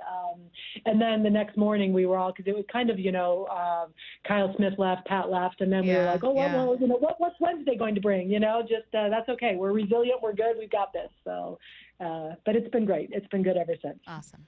And you've made it clear that you want this position permanently. And if people who don't know you, clearly more than qualified for the spot. What are some things that you wish to accomplish in the meantime to kind of give yourself the best chance possible to be the permanent AD at WSU? Yeah, I think honestly, I've really focused on just working on what our priorities need to be and kind of chipping away at them, whether some of them are, quicker near-term things that can be accomplished or longer term. But I think just that, kind of building the community both within our department, with on campus, with Pullman, but then also with our broader fan base and just the connection of, positivity and hope. And honestly, my focus has been on doing things that I can do to best position Washington State University going forward, whether I'm in the athletic director role or not, because I feel like that's where my responsibility lies, is really to put Washington State University first and really, do whatever I can do that's best for the department, which ultimately will serve us well, regardless of who's in the role. All right, so we've asked you a ton about scheduling, about the conference health, about the relationship between you and Oregon State. What are some goals for you that have nothing to do with any of those things? I know that your plate is very, very full when it comes to that, but for instance, we've had someone ask, if Beasley will be updated, or maybe just some, one or two things when it comes to the campus, when it comes to the health of the athletic programs where you think, I have this on my list and I'm paying attention to it. Yeah, I think two really exciting projects that we're in the home stretch of with the Taylor Sports Complex and the Champion Center that really will serve in one way, shape, or form all of our student athletes are really important to finish up both, this fall with the Taylor Sports Complex and then, probably late fall, early winter with the Champion Center. Those are so important, I think, and really continuing to move forward for our student athlete experience. As many people that have been here know, at the end of the day, we can't always control the wins and the losses or, the time on the clock or whatever, but we can control the experience that student athletes had and whether they felt connected, whether they had a good experience, whether they, grew as people, and some of those sorts of things that, have always been a priority, well before my time at Washington State. So I think, honestly, some of it is also kind of reminding people about all of those other things that college athletics should also be about. I think we've heard so much about, lawsuits and NIL and just so many other things. At the end of the day, more benefits and more opportunities for the student athletes are certainly great, but we also can't lose sight of what differentiates, I think, college athletics. And so that would be part of my goal as well, I think, is just really remaining intact as a university, kind of with our soul and what's always made this place special. All right. Well, Ann, I'm going to be totally honest. I am not a Wazoo alum. I am a poser. I do say go Cougs to Bump, but I went to Washington. I have to admit it. I need to come clean. However, I have never spoken to you before. I know that Bump has, and he's well connected with his school. And I will say this. if my school were facing a lot of questions, the one thing I would care most about is having someone in charge who cared deeply and was clearly passionate. That's been so obvious from these 15 minutes we've had with you. We've so enjoyed this conversation, and these programs are in great hands. And thank you so much for joining us. Oh, I sincerely appreciate that very much, and it was an honor to be here. Thanks, Ann. Go Cougs. Okay, yeah, go Cougs. Thank you. Stacey. See ya. Am I allowed to say it just one time? Let's do it, Stacey. Go Cougs! All right, thank you again to Wazoo interim AD Ann McCoy. Great conversation with Ann. Right now, we're closing up with 4 Down territory. Let's go. This is 4 Down territory, going inside the game with former Seahawks and Coug wide receiver Michael Bumpus. All right, we got less than 10 on the clock. First down, what's something people should understand when it comes to evaluating the Seahawks receiving core? You just remind me of myself right now when I tell my kids, all right, now we got 7 minutes. All right, you better get what you got to get we done. understanding 7 minutes. 7 when minutes. really you have 15, but you're telling them like 7. Mm-hmm. I felt like family. Good answer. Here's something people need to understand. I've had plenty of conversations about the receiving core, and everyone's asking for DK to get 1,000, for Lockett to get 1,000, for JSN to get 1,000. I go, look, if you had 3 receivers over 1,000 yards, that would be awesome, but it's not realistic. If you have 3 receivers over 1,000 yards, well over 1,000 yards, that means the tight ends aren't eating the way they're supposed to. I mean, the run game isn't popping the way it's supposed to pop. So you should be looking at this receiving core and saying, if we can get 2 at 1,000 and 1 around like 600-700, or maybe 1 at 1,400 and 2 around 800 or 900, that means everything else is working with this offense. So JSN is going to have a good year. He can solidify himself as the number 2 receiver on this team. Tyler Lockett is going to be consistent. We know what he does, and DK is going to be the guy to lead the charge. But you can't expect all 3 receivers to put up godly numbers, because if you want an offense to be efficient and to work, you have to allow other people to touch the football. Second down. Whose return will be great for this team, but bad news for the division? Hufanga is back for the 49ers, the safety, the all-pro safety. You talk about this 49ers defense, and you look at Nick Bosa, Greenlaw, hope he gets better, Fred Warner, Ward at the corner spot. There's so many places you can go, but we forgot that Hufanga was a beast back there, and he will be back this season. This division is going to be tougher than what people think. I was looking at the division when Schefter was talking, and I go, this could be fighting for the second best division in the conference. I think the NFC has a chance to be the best. I mean, NFC East and the North have a chance to be the best, but the NFC West is right there. If things go the way I think it could go, it's going to be tough regardless, but Hufanga back on that 49ers defense is going to be a problem for the whole division. Stop it. Stop getting better. Third down. NFL.com released a make-or-break list for players who need to ball out this year, or their future with their current team will be in jeopardy. So tell us a bit about this list. All right, so list of guys who need a make-or-break season. We're going to have a make-or-break season. They got T. Higgins. We know he wants money. You got Tua. Is he going to get that extension? We shall see here soon. You got Dak Prescott, obviously. Deshaun Watson, can you live up to the money? Daniel Jones, they should have drafted a quarterback to replace you. Chase Young, can you stay healthy? Najee Harris with the Steelers. You got Budda Baker, who wants money as well. And then you have Quentin Johnston, who will be the number 1 receiver for the Chargers. And Nick Chubb is jacked up that he's on this list because he's been banged up. But it's so easy. The guy who is going to have a make-or-break season is Dak Prescott. America's team, the quarterback who is 2-5 in the playoffs, who will ball out during the regular season, but for some reason he will disappear. I'm looking at Dak Prescott and all the stuff he's been through, all his family issues, the performances he's had on the football field. It's almost like he doesn't deserve the criticism when you think of him as a person, but you think of him as a football player, he definitely does. All the hype goes to the Cowboys every single year, and you have to look after the quarterback. He does not want to be just a second generation of Tony Romo. Tony only won, one playoff game, or maybe none? One or none? I was literally just looking this up. Yeah, right. But it feels like Tony Romo all over again, to where these guys have all the talent in the world and can get it done. So Curtis pointed this out during the hype train. I'm with him. I wouldn't be surprised if Dak Prescott does not get a deal done before the season and plays out his final year, because he's got to prove that he can get it done. Where do you go after that, though? You got Trey Lance sitting on the bench. I don't think they're looking at Trey Lance and saying, look, you're going to be the guy. If anything, if Dak doesn't get it done, they go out and get themselves a proven veteran to take this team to the next level. I hope Dak does just enough to get a new contract. Not win the Super Bowl, because that means, everybody else doesn't win one. But Dak Prescott, man, it's easy. And get Nick Chubb off this dang list. Get him off the list. So unfair. Goodness gracious. Nature of the position. Right? He is a victim of the position as opposed to anything else. I think Romo has 2 maybe, but obviously never further than the divisional round, and only won 1 with Garrett as head coach. Man, that's crazy. Some of those teams were so good. I don't understand. All right, not all of them. 8-8 for a lot of them, but man. All right, 4th down. All right, Seahawks still a couple more OTAs here, and I know we're looking forward to a lot of storylines in training camp, but what are you looking forward to hearing about from practice today? I just want to hear about Geno and Sam Howell. I believe 100% that this defense is going to be better than last year. It's not going to be hard to do that. I believe that receivers are going to run their routes and get open and make plays.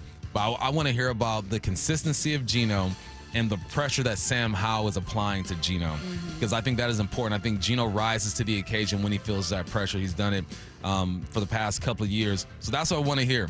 Talk to me about the quarterbacks.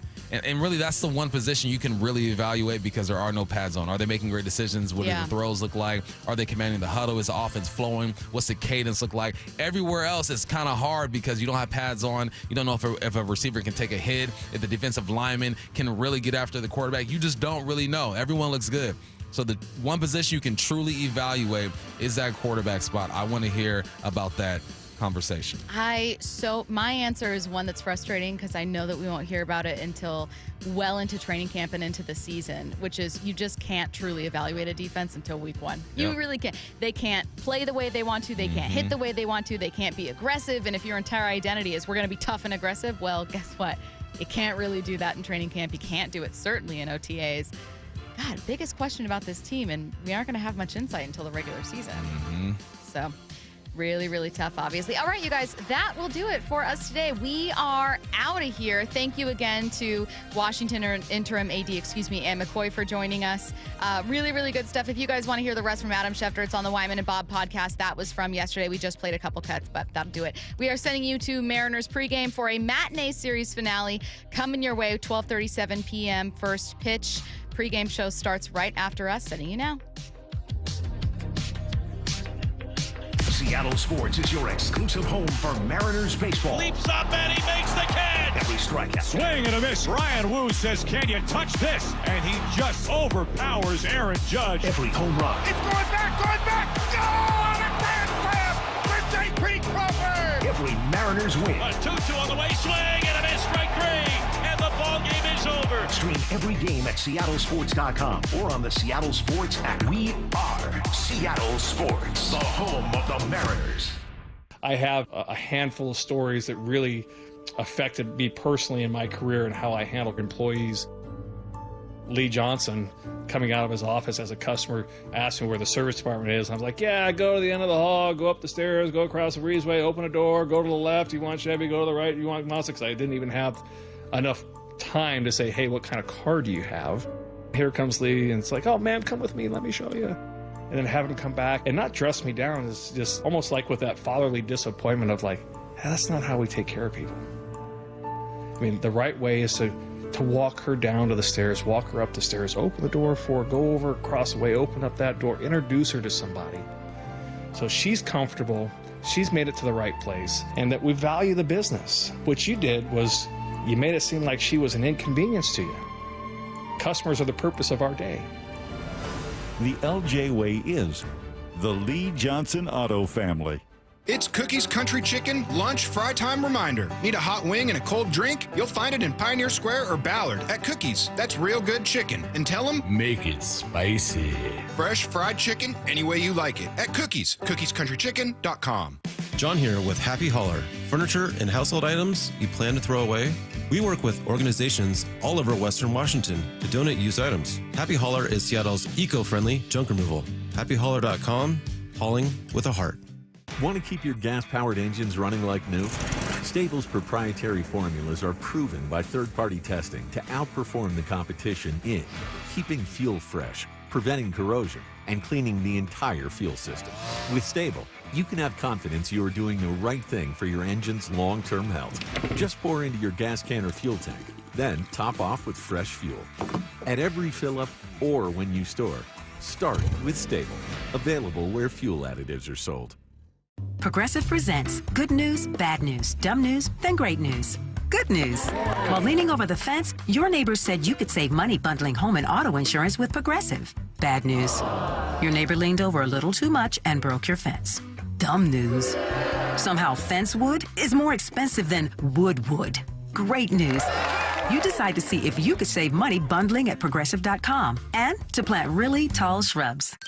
Progressive Casualty Insurance Company affiliates and other insurers not available in all states. Do you spend all day staring at screens? Whether it's your phone, computer, or television, too much screen time can have a serious impact on your eyes, causing eye strain, nearsightedness, fatigue, and even headaches. Now, protecting your eyes is easier than ever with new Nordics Blueberry Eye Supplements. Specifically formulated to improve eye health, new Nordics Blueberry Supplements not only protect your eyes, but help improve night vision as well as relieve and minimize eye fatigue and damage caused by digital devices. Only New Nordic uses wild Swedish blueberries because of their superior concentration of color pigments. These pigments are vital to eye function, macular health, and your overall vision. New Nordic's Blueberry Eye Supplements are Scandinavia's #1 selling natural eye formulas and have been for over 20 years. They are now available in America. Find them online at Amazon.com or NewNordicUSA.com or in stores at Meijer. Search Blueberry Eye Supplements on Amazon or go to NewNordicUSA.com. Subscribe to the Seattle Sports YouTube page to find new and exclusive content from your favorite shows and personalities daily. Just head to YouTube, search Seattle Sports, and click subscribe. Matt Coker here with West Coast Men's Health. In the past 5 years, we've seen thousands of men at our clinics. Most guys tell us the same story, that in their early 50s, it's not that they couldn't function, they just needed help. They started taking Viagra, and it worked great at first. But after a few years, it stopped working. The problem is that their arteries had become more restricted since they started taking it, because Viagra does not unclog arteries. Here at West Coast Men's Health, we use acoustic wave therapy to target the real problem. We break down plaque and clear up the arteries so blood can flow like it did in your 20s. This restores function. And guys, listen to this. You won't have to take a pill anymore. So if this sounds like you, give West Coast Men's Health a call today and see how we can help. With clinics in Redmond and Tacoma, call 206-519-6541. That's 206-519-6541. 206-519-6541. Online at westcoastmenshealth.com. Lexus is electrified, and the first ever RZ450E has the performance and range to get you where you need to go with the exclusive Lexus Direct 4 all-wheel drive technology. Lexus of Bellevue has over 50 RZs available for immediate delivery with electrifying savings up to $17,000 lease cash on every RZ450E. Visit lexusofbellevue.com. On approval of credit through LFS, lease cash from Lexus available on select 2024 RZ styles. Must take delivery by July 1st, 2024. A documentary service fee up to $200 may be added to the purchase price or capitalized costs. See dealership for details. At State Roofing, we don't just install roofs, we build peace of mind. Hi, I'm Sam Thomason, owner of State Roofing, and we stand firmly behind our work, protecting your investment for years to come. Backed by warranties that offer you protection, reliability, and trust long after the project. Take advantage of our zero down, zero payments, and zero interest today. Call 866-ROOF-ROOF or visit stateroofing.com for a free estimate. State Roofing, the last roof you'll ever need. Let's go! This is Seattle Sports. Streaming through the Seattle Sports app. KIRO AM Seattle. KIRO FM HD2 Tacoma. Home of the Seahawks, Mariners, and everything Seattle sports. The Seattle Mariners pregame show is on. Julio Rodriguez with a wide shot, two-run home run with 2 outs. Mariners pregame is brought to you by the new 2024 Chevy Colorado, Beacon Plumbing, and by Truce Law. Seattle Mariners pregame. The countdown to first pitch is underway. Well, good morning and welcome to the Oakland Alameda County Coliseum, where lots is going on before the Mariners game as they wrap up a 3-game series against the Oakland A's. Shannon Dreyer coming to you live from the Western Washington Toyota broadcast booth, where we are counting you down today to a 12:37 first pitch. Brian Wu on the hill for the Mariners. J.P. Sears going for the A's. And I mentioned a lot going on. Well, just saw some pretty cool things happening over in the bullpen area and just to the side of it. First thing first, Andres Munoz played catch, and his catch looked a lot more aggressive than the catch that you see most players or most pitchers throw. He did so under the watch of a trainer, threw to a catcher who was down in a squat, and afterwards there were fist bumps and high fives. So Andres Munoz feeling pretty good this morning. It would appear Scott Service just minutes before said he thought that there was a good chance we could see him back on the mound on this road trip. I don't know if we'd see him today since he wasn't pitching from a mound or doing kind of any getting up on trying out a mound. This was flat ground, but it certainly did look good. The other side, George Santos threw another, and I'm using kind of the loose quotes on this bullpen. It's a little bit different as he's stopping, checking the TrackMan data, being slow with it. I don't think I saw any breaking pitches today, but you did see the ball come out hot. He is getting closer. They're not saying when he could go out on a rehab assignment, but again, another encouraging bullpen session from Gregory Santos. So the good things happening before the game here today. Today also a big day for Brian Wu, as he's going to be pitching in front of family and friends just miles away from where he grew up. He's also no doubt happy to have had a normal work week. Unlike last week, Wu was able to throw a bullpen between starts this time and also has the benefit of an extra day rest between those starts due to the off day. All that said, they will continue to be careful with him. It's not likely we would see him pitch more than 6 innings today. But, man, great to see him on the hill. We're going to get into what he has been doing a little bit later in the show. First things first, got to take a look at the lineup for the lefty, J.P. Sears. This is what we have got. J.P. Crawford is at the top at shortstop where he belongs, followed by Dylan Moore at third base. Julio Rodriguez, what a moment last night, hitting that home run off of Mason Miller, 102.4 miles an hour. Got that pitch after the game. Scott Service said Julio doesn't have any problems with velocity. Well, we saw that last night. Ty France at first base is your cleanup hitter, followed by Cal Raleigh behind the plate. Mitch Haniger in right field today. Mitch Garver in the lineup as the designated hitter. Victor Robles getting his first start. He will be in left field. Ryan Bliss rounds out the 9 at second base. Gave you a little bit of an injury update with Santos and Munoz. I will throw in another. Jorge Polanco would be eligible to come off the IL today, but obviously has not been activated. He has been hitting in the cage. He's done some running, could go on a rehab assignment. They're still kind of trying to figure that out, but not activated as of yet. The injury report is brought to you by Fred Hutchinson Cancer Center Proton Therapy. Learn more at fredhutch.org/proton therapy. That's fredhutch.org/proton therapy. We've got a great show coming up for you. On the Mariners Clubhouse Insider, we're going to hear from ESPN's Kylie McDaniel. He was on the Extra Innings show with Curtis Rogers earlier this week, and he is largely responsible for the prospect rankings and the farm system rankings that come from ESPN, as well as the drafts. So he is going to take a look at what the Mariners have been doing. We've been hearing some good things about the farm system. You've had a ton of players ranked in the top 100 on all sorts of different publications. We're going to hear a little bit more about that coming up in about 30 minutes. We're going to discuss it on the roundtable, as well as take a look at what Brian Wu has been doing. That comes up in 15 minutes. We will have all of the usuals as well, picks versus Rick, check in with the rest of the league, and much, much more. But coming up next, we do hear from the skipper, who sits down with Rick Riz. We are just getting started here. Stick around. You're listening to us on the Global Credit Union Mariners Radio Network. Baseball fans, Muckleshoot Casino Resort is always a home run.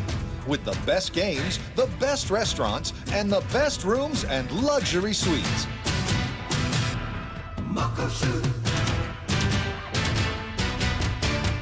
Muckleshoot Casino Resort.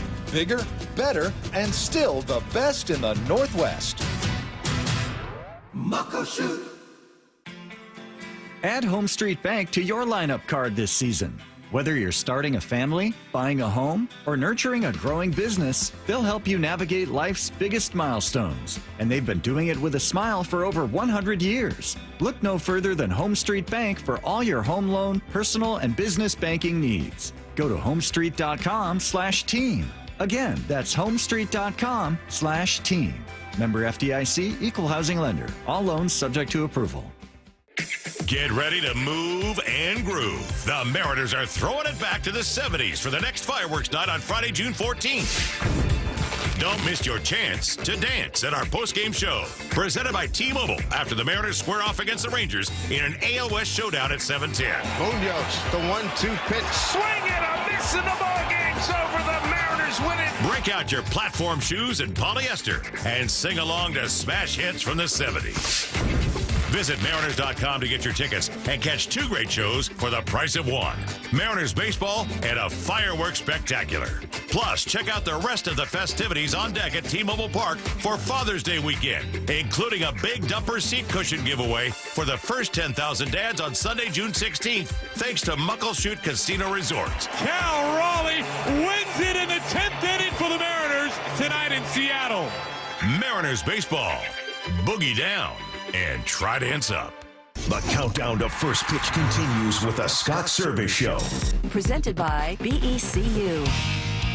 Well, Skip, a beautiful afternoon here in Oakland. Final game, the rubber match of the 3-game series with the A's, who won last night by a score of 2-1 to even things up. I want to talk to you about your outstanding young center fielder, Julio Rodriguez. The A's bring in Mason Miller last night, throwing 100 to 102, 103 miles an hour. And in the top of the 9th inning, after 7 pitches, Julio hits a home run to straightaway center field off the pitch at 102.5 miles per hour. How in the world did he catch up to that and hit it out of the ballpark? Well, Julio's a really gifted athlete. We know that. We've seen it for a long time. Certainly when you're facing one of the best young arms in the game, you have a tendency to dial it up a little bit in the batter's box. I thought all of our guys last night had really good at-bats against Miller, who's having a tremendous season. He's got great stuff, but our guys don't back down. You know, and in those moments, that you can really kind of find out what kind of competitor you are. And you know, we put a lot of pressure on them late in the game last night. Unfortunately, we didn't do enough early in the game. But last night's over with. We've got to look forward to today. We got Brian Wu out there, and got a chance to win this series today and then move on from there. Skip, we're seeing more and more guys throw 100 miles an hour, especially a lot of relievers and a few starters like Paul Skeens over in Pittsburgh. Where are we going with velocity? Are we going to see a guy throw 105 here in the next 5 years or so? Well, somewhere out there is a 14-year-old that's determined to get to that point, and we'll see him in the big leagues probably in about 6 or 8 years. It's velocity in the game. It's really changed the game. It's made it so difficult to hit, because once you throw that hard, everything else speeds up. The breaking balls don't even need to be as nasty, but the fact that you have that in your pocket, the ability to go to 100 miles an hour, now the hitter gets sped up, and it makes hitting really difficult. But that's the world we live in. I don't see it changing anytime soon. There's probably going to be, like I said, somewhere out there's a 14-year-old kid thinking, how can I throw 105? And we'll probably see it here someday. Skip, when you talk about your young pitchers in the organization, you talk about command and your secondary stuff, throwing strikes, first pitch strikes. Where is velocity on the list? Everybody's built differently. It is. I think, it starts when you go looking at players and evaluating players when you're scouting guys before you even sign them. And certainly guys that throw harder, they get more chances. They get a chance to get into the game, get into the pro game. And then they have a few more, I call it lottery tickets. The ultimate lottery is to get to the big leagues and put together a tremendous career. But when you get started in this game, that you throw hard, you're going to get more chances. If you don't, doesn't mean you can't make it to the big leagues and be very successful. You're just going to have to earn your stripes every step of the way. So there's a lot of different ways to go about it. I think that's what makes Major League Baseball really unique. They come in all different shapes and sizes, and you can get success in a number of different, buckets by doing it your way, but you got to be really good at it, and you got to be committed to it. And, I think what we do a really good job of is finding out what guys are really good at, what are their strengths. Some guys can really spin a breaking ball. Well, we want to lean on that a little bit more. Don't worry about the fastball velocity. We'll take our chances with your breaking ball. So getting guys to understand what they're really good at and then trusting that and go out and doing it on this stage, it sounds easy. It's actually really hard. And that's why these guys are the best in the world at what they do. One of those kids has to be the young man going for your ball club this afternoon, Brian Wu, who grew up here in the Oakland area. Skip, over the last 5 starts, arguably the best pitcher in the major leagues at the last 5 outings. 2-0 record with a 1.30 ERA. His fastball about 94 miles an hour. Why is it so tough to hit? Yeah, Brian's just got a unique slot where that ball comes out of. Most guys are kind of a high 3/4 slot. He's a little bit lower, and he's got that ability to kind of ride the ball up in the zone. And you see a lot of swing and miss on his fastball, maybe more than anybody else's fastball that we have on our team. And we've got really good pitchers on this club, but that's just what makes him unique. And he understands that. He's going to use that strength and ride it as long as he can. And he's riding a really big wave right now because he's been throwing the ball great. The biggest thing is he's getting in good counts.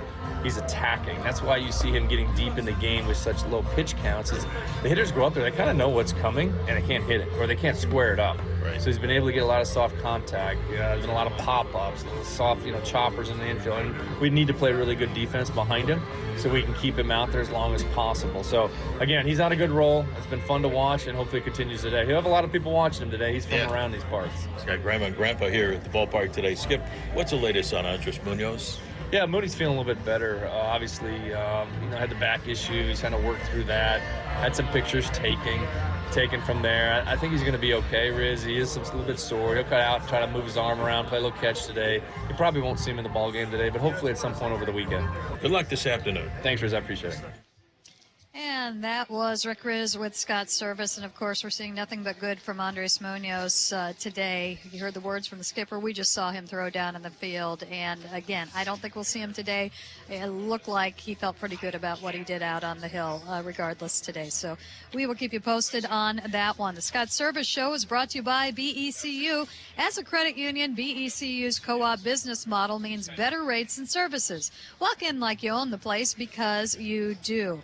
We're looking forward to seeing Brian Wu on the hill today, 2-0 with the 1.30 ERA. He has been absolutely spectacular. His .365 opponent OPS leads Major League Baseball right now, minimum 25 innings pitched. He ranks ahead of top-notch reliever Emmanuel Clase, 379 for him with the Guardians. Of course, not as many starts, or I guess not as many innings as most out there, but Wu has been spectacular since coming back from the IL, and the fastball just still is mystifying hitters right now. We'll hear a little bit about that a little bit later in the show. Coming up immediately next, we haven't been paying as much attention to this year, and it's time to give it some notice. But the Mariners farm system is it's making a mark again. It is doing good things again. It is getting some pretty big recognition. We will get into that next on the Roundtable as the pregame show continues on the Global Credit Union Mariners Radio Network. I call myself a confident backseat driver. Mom, brakes, please. Gotcha. But I'm less confident in the economy. Same here, buddy. Thankfully, Les Schwab Tires helps make sure that our safety never takes a backseat, even when we're watching our wallets. Roll into summer. Save up to $200 instantly on a wide selection of tires and wheels. Les Schwab Tires. Limited time offer. Terms and conditions apply. Details at leschwab.com/sale. WSECU is proud to be the credit union for Washington. As a cooperative, we understand the value of teamwork by working together with members and communities all across our state, north to south, east to west. We span mountain ranges, not for profit, but for people, because relationships matter, and banking is better when it's better for everyone. We're WSECU, the credit union for Washington. Join us. Welcome to the Chevy Lightning Round. Guess the clues to win. First team, you're up. Powerful, commanding, unstoppable. Silverado. Adventurous, fun, techie. Trailblazer. Stylish, nimble. Tracks. Innovative, electric. Blazer EV. Lightning Round champions. You've guessed all the right Chevy clues. This season, spring into adventure together in the Chevy of your choice. See your Northwest Chevy dealer. Have you been to Yakima Legends Casino Hotel yet? June is the perfect time. Long days and warm temps call for a sunny summer road trip to your new favorite destination. Once you arrive, stretch out in spacious, luxurious rooms. Head downstairs for delicious food, exciting entertainment, and a number of games to test your skill. They even have a stay and play golf package. Everyone is heading east to Yakima Legends Casino Hotel. It's worth the trip. Listen to the game and make the drive to Legends Casino Hotel, within winning distance. Baseball began in the mid-1800s in Cooperstown. safe. While Fireside Home Solutions doesn't go back that far, they have been around since 1985. If you're looking for high-quality garage doors, Fireside Home Solutions will help you find the right fit for your home, whether you want a modern look, contemporary style, or traditional charm. Round the bases and check them out at firesidehomesolutions.com or stop by one of their 4 showrooms in Bellevue, Auburn, Tacoma, and Portland. Make memories and love your home with Fireside. The Mariners are all about giving you more baseball for your buck. Snag seats for as little as $10 on select dates all season long with Mariners Value Games. Plus, be sure to check out the Mariners Value Menu, available at every game and featuring 11 items priced from $2.50 to $4. Enjoy ballpark classics like hot dogs and peanuts, new treats like churros and chocolate chip cookies, and more. To get your Value Game tickets and check out all the value options at T-Mobile Park, go to mariners.com/value. Ever daydream of catching a game-winning pop fly for the Mariners? Visit Funco headquarters in Everett to enter for your chance to participate in Pop Fly with a Catch, presented by Funco at T-Mobile Park on select dates. If chosen, you'll win 4 tickets to a home Mariners game and a chance to catch fly balls in the outfield. For each pop fly you catch, you could win unique Mariners and Funco Pop prizes. To register, scan the QR code at the Funco store located at 2802 Wetmore Avenue in Everett. Good luck and go Mariners! RV buyers, it's a fact. Valley RV Supercenter is America's #1 volume Jayco store. And as their volume leader, Jayco keeps them supplied with all the models. Let's just say they have what you're looking for. Jayco Class A, B, and C motorhomes, fifth wheels, toy haulers, and travel trailers, including the best-selling trailer in the world since 2005, the Jayco J-Flight. And they all come with the best warranty in the industry. Go see them in Kent or visit ValleyRVSupercenter.com, where journeys begin. Mariners pregame continues with a roundtable. Presented by Miller Lite. Welcome back to the Oakland Coliseum. It is time for the roundtable powered by Miller Lite. Shannon Dreyer joined by Rick Riz, Aaron Goldsmith, and Gary Hill. And guys, time to talk about the farm system. Prospect rankings are coming out, and the Mariners prospects are all over them. Keith Law had 5 in his top 100. Baseball America came out yesterday. They have seven? Yeah. Do I have that right? Yeah. 7. I can't even say that. You think back to a year ago in the initial rankings going into the season, the Mariners had 2. They had 3 at the start of the season, Harry Ford, Cole Young, and Bryce Miller. But right now, Cole Young, Colt Emerson, Harry Ford, Lazaro Montes, Tyler Locklear, Johnny Formello, and Logan Evans, all on the Baseball America Top 100. Mariners and Cubs are tied for the most prospects. And, you know, Gary, we talked about this. We knew they'd build back up. I'm kind of shocked to see 7 that quickly. Yeah, it is shocking. And to your point about Keith Law, something that really stood out in what he wrote, he was talking specifically about the 2023 draft. And the Mariners, as you pointed out, they had a couple extra picks, so it was a big opportunity for the Mariners. And as he put it, it looks like the Mariners had a franchise-altering haul with Emerson, Formello, Aiden Smith, and then Logan Evans just in one draft. And talking about how you build back fast, that's how you do it. Like, you have a draft like that accelerates the whole process. What's remarkable is the kind of year they've had in the minors. Like, all the guys, all their top guys are having great years. There haven't been step backs or struggles for the most part, which is pretty remarkable. And as a result, they have the second best winning percentage the Mariners minors do in all of baseball. Yeah, right? Modesto's just it's silly. They're loaded. The nuts are loaded. You know, years ago, the Mariners had one prospect in the top 100. That was Kyle Lewis.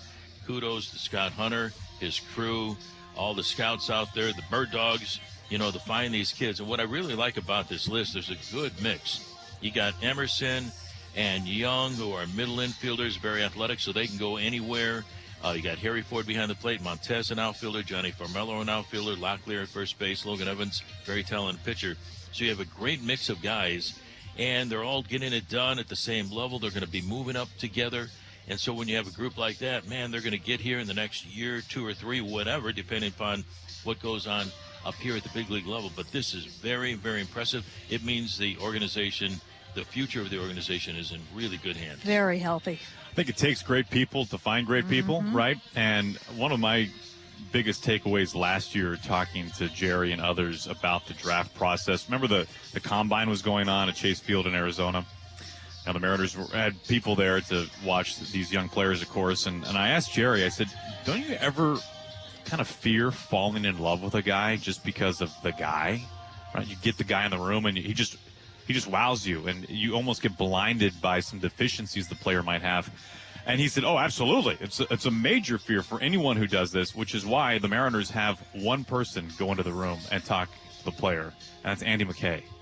And Andy, I think, is maybe one of the most, I shouldn't say underappreciated, but he's on the list of people who don't get talked about who have the biggest impact within the organization. Yes, yeah. And I can't think of a better person to have one-on-one with a young high school or college guy than Andy McKay. And you talk about having somebody who's got a great feel for having the right person, and that would be Andy. You know, I'm glad you bring that up because we haven't seen Andy in about a month, and I've been thinking about that. And when he shifted from farm director to assistant general manager, that freed him up to go do exactly what you're talking about. He is now, visiting. He is now on the road. He is visiting every prospect and almost curating, kind of your future Mariners right now.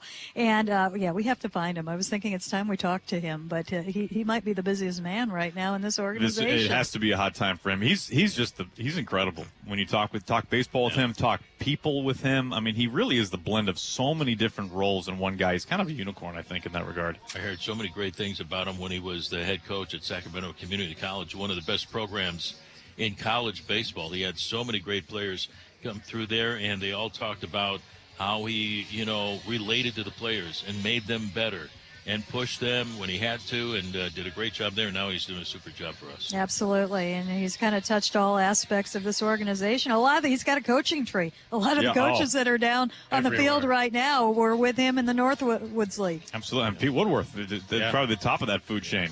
But it's funny, you talk to almost any coach, and over half of them, I know Andy McKay. His fingerprints are everywhere. It is. It's incredible. Yeah.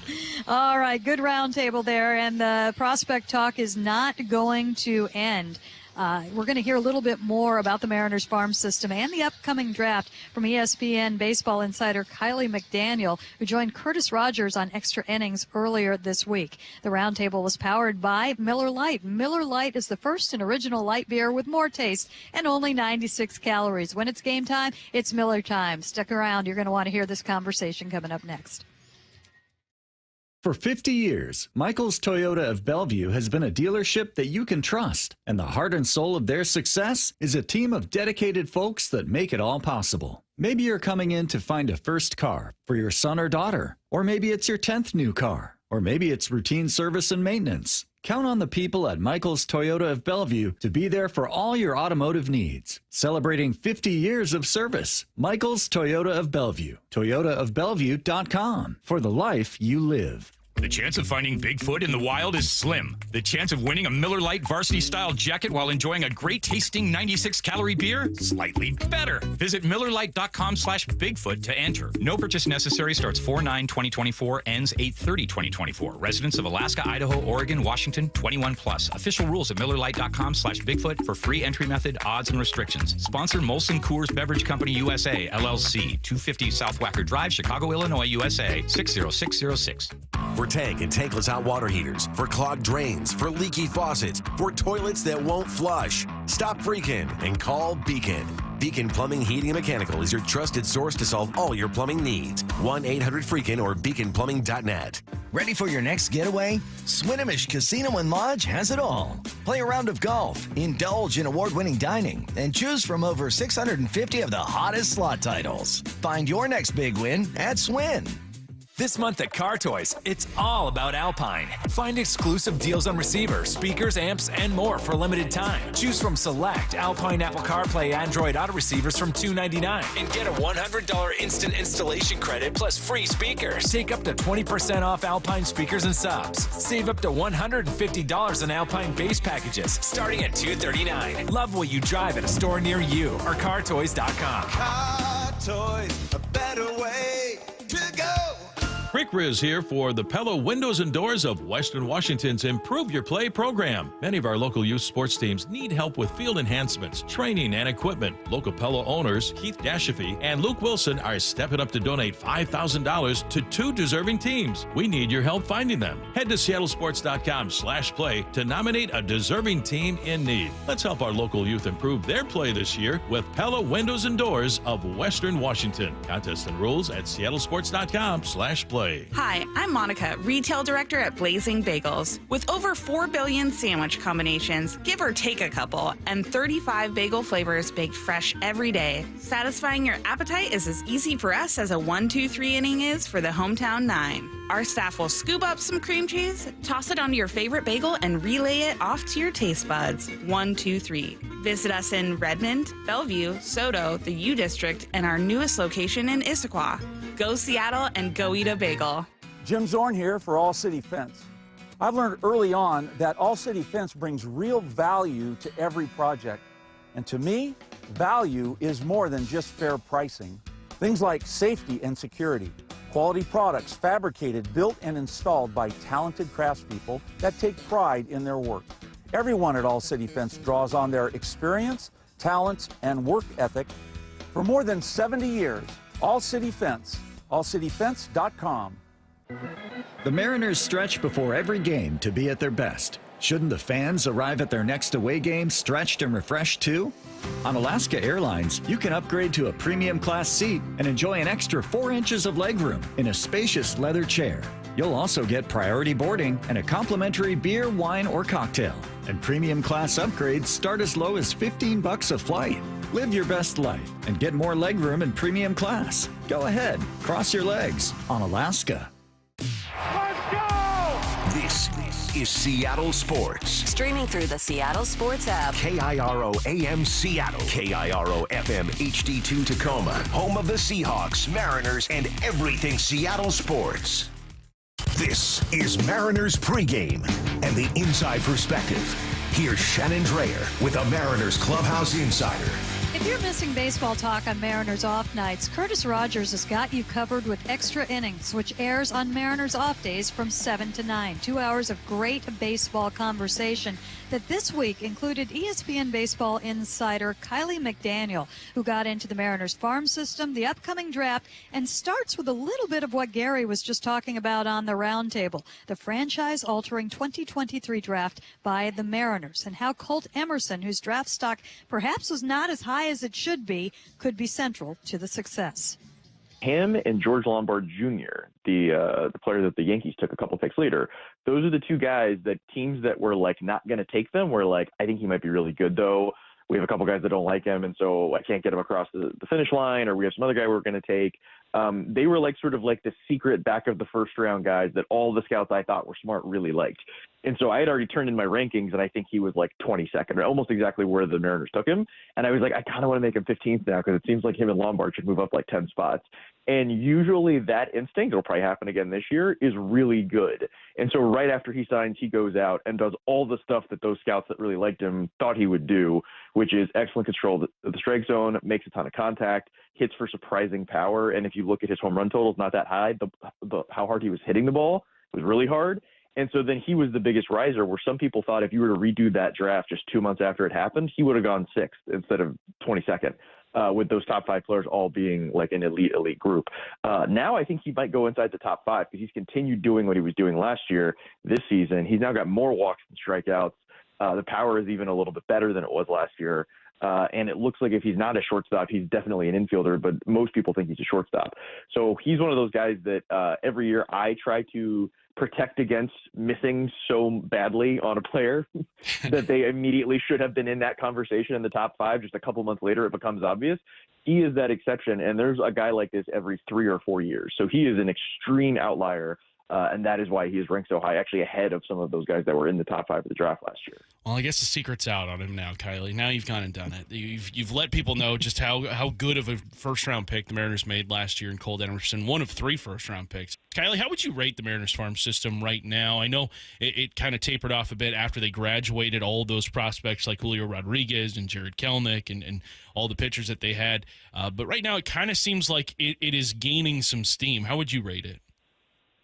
Yeah, though, so for reference for the listeners who may not know, the way I rank farm systems, I thought it was a bad process to just look at two lists and be like, that list better than this one. Because there's like so many different variables. If you're looking at two lists of 30 players, you're trying to compare 60 players to each other. That's just kind of too many data points for like the human mind to really comprehend.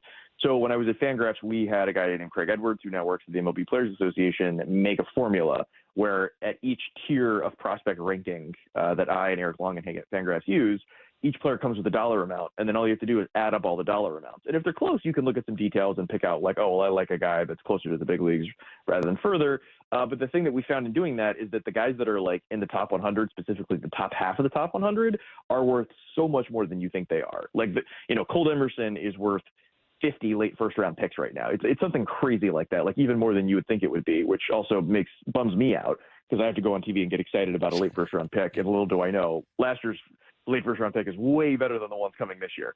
But all that to say, because Emerson, Ford, Cole Young, I mentioned Farmelo, there's a couple other guys like Lazaro Montes, Tyler Locklear that are either in the top 100 or in that conversation to be in it. I have the Mariners 10th because they have that like half dozen to 8 guys that are in that group of these guys are worth more than all the other guys. And so there's a lot of other farm systems that are maybe deeper or graduated 2 or 3 guys, early this spring, like Pittsburgh, graduated Jared Jones, and then they're about to graduate Paul Skeens. So they're going to drop a lot because those guys were both very high. But Seattle is in that rare spot where they have a lot of guys in the top 100. None of them are in AAA or the big leagues and about to just lose their eligibility. Like I think Emerson Hancock is the only guy that graduated out of like the top 20 this year. So they're on that sort of cresting area where their prospect value is rising. And then like the day they call up Colt Emerson, I think is kind of when it's going to start going back down unless they continue just killing it in the draft. Well, speaking of the draft, that's coming up in a little over a month, and the Mariners have pick number 15. You released a mock draft last week. You had the Mariners taking East Carolina ace Trey Yesavage at pick number 15. What do we need to know about him that the Mariners might be interested in? So he was like maybe the most interesting player for this weekend's regionals because there was a video that the coach at East Carolina put out after he had an excellent season. And I would have said right before my mock draft, he wouldn't make it to pick 15. They were generally seen as his floor. Like he'll go anywhere from 8 to 13. And then 15 is the absolute latest he could go. It was reported he got something called dry needling done. And he had a partially punctured lung. That is the thing that the coach confirmed is that is what happened. And there was a belief that he'd be out for a couple of weeks and miss the regional, which it turns out in retrospect now they're playing in a do-or-die game to win the regional, and he had to face off with Chase Burns, the best pitcher in the whole draft at Wake Forest, and eliminated Wake Forest by beating them.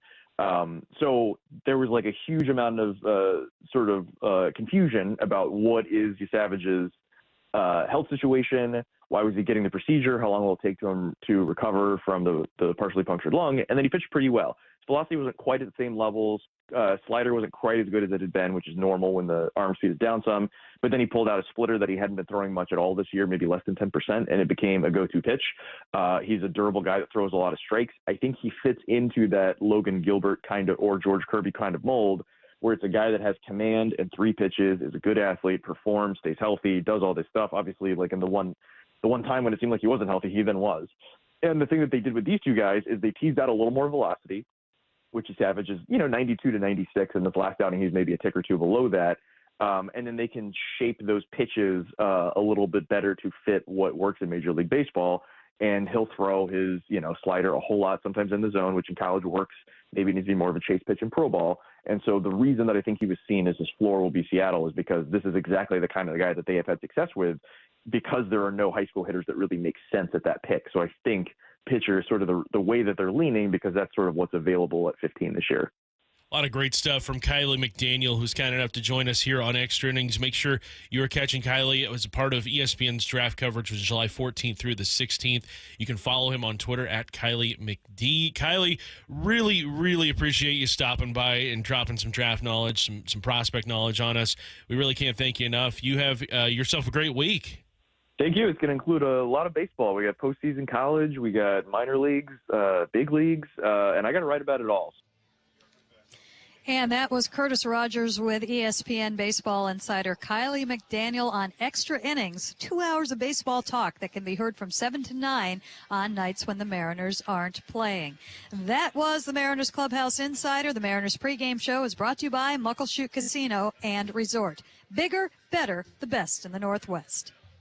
We're live after the Mariners game. Coach, once a base runner's aboard, how do you bring them home? Well, we're really focused on stealing bases. Fresh steals mean free AM/PM fresh baked cookies and a 12-ounce slim Coca-Cola, plus the chance to win a Mariners VIP experience. That's it. If you need me, I'll be at AM/PM. AM/PM, too much good stuff. Proud partner of the Mariners. Only 1,000 deals available per game on the AM/PM app for 24 hours through September 19th. Only at participating AM/PM store while supplies last. VIP experience sweeps, no purchase necessary. See rules at ampm.com/official rules. For over 45 years, Pacific Office Automation has been solving problems for business owners. However, the needs of our customers and potential customers have changed dramatically over the years, so we've changed too. If you run a business and want to find out how Pacific Office Automation can help improve your business processes and costs, call us today to request a free workflow audit. Whether it's managed print services, IT services, or data security, we're here to help. PacificOffice.com. Problem solved. It's Extreme at Emerald Queen Casino Event Center, Saturday, September 7th. With special guest, Living Color. From burning hard rock to introspective ballads. Don't miss Extreme with special guest Living Color, September 7th at Emerald Queen Casino, the entertainment capital of the Northwest.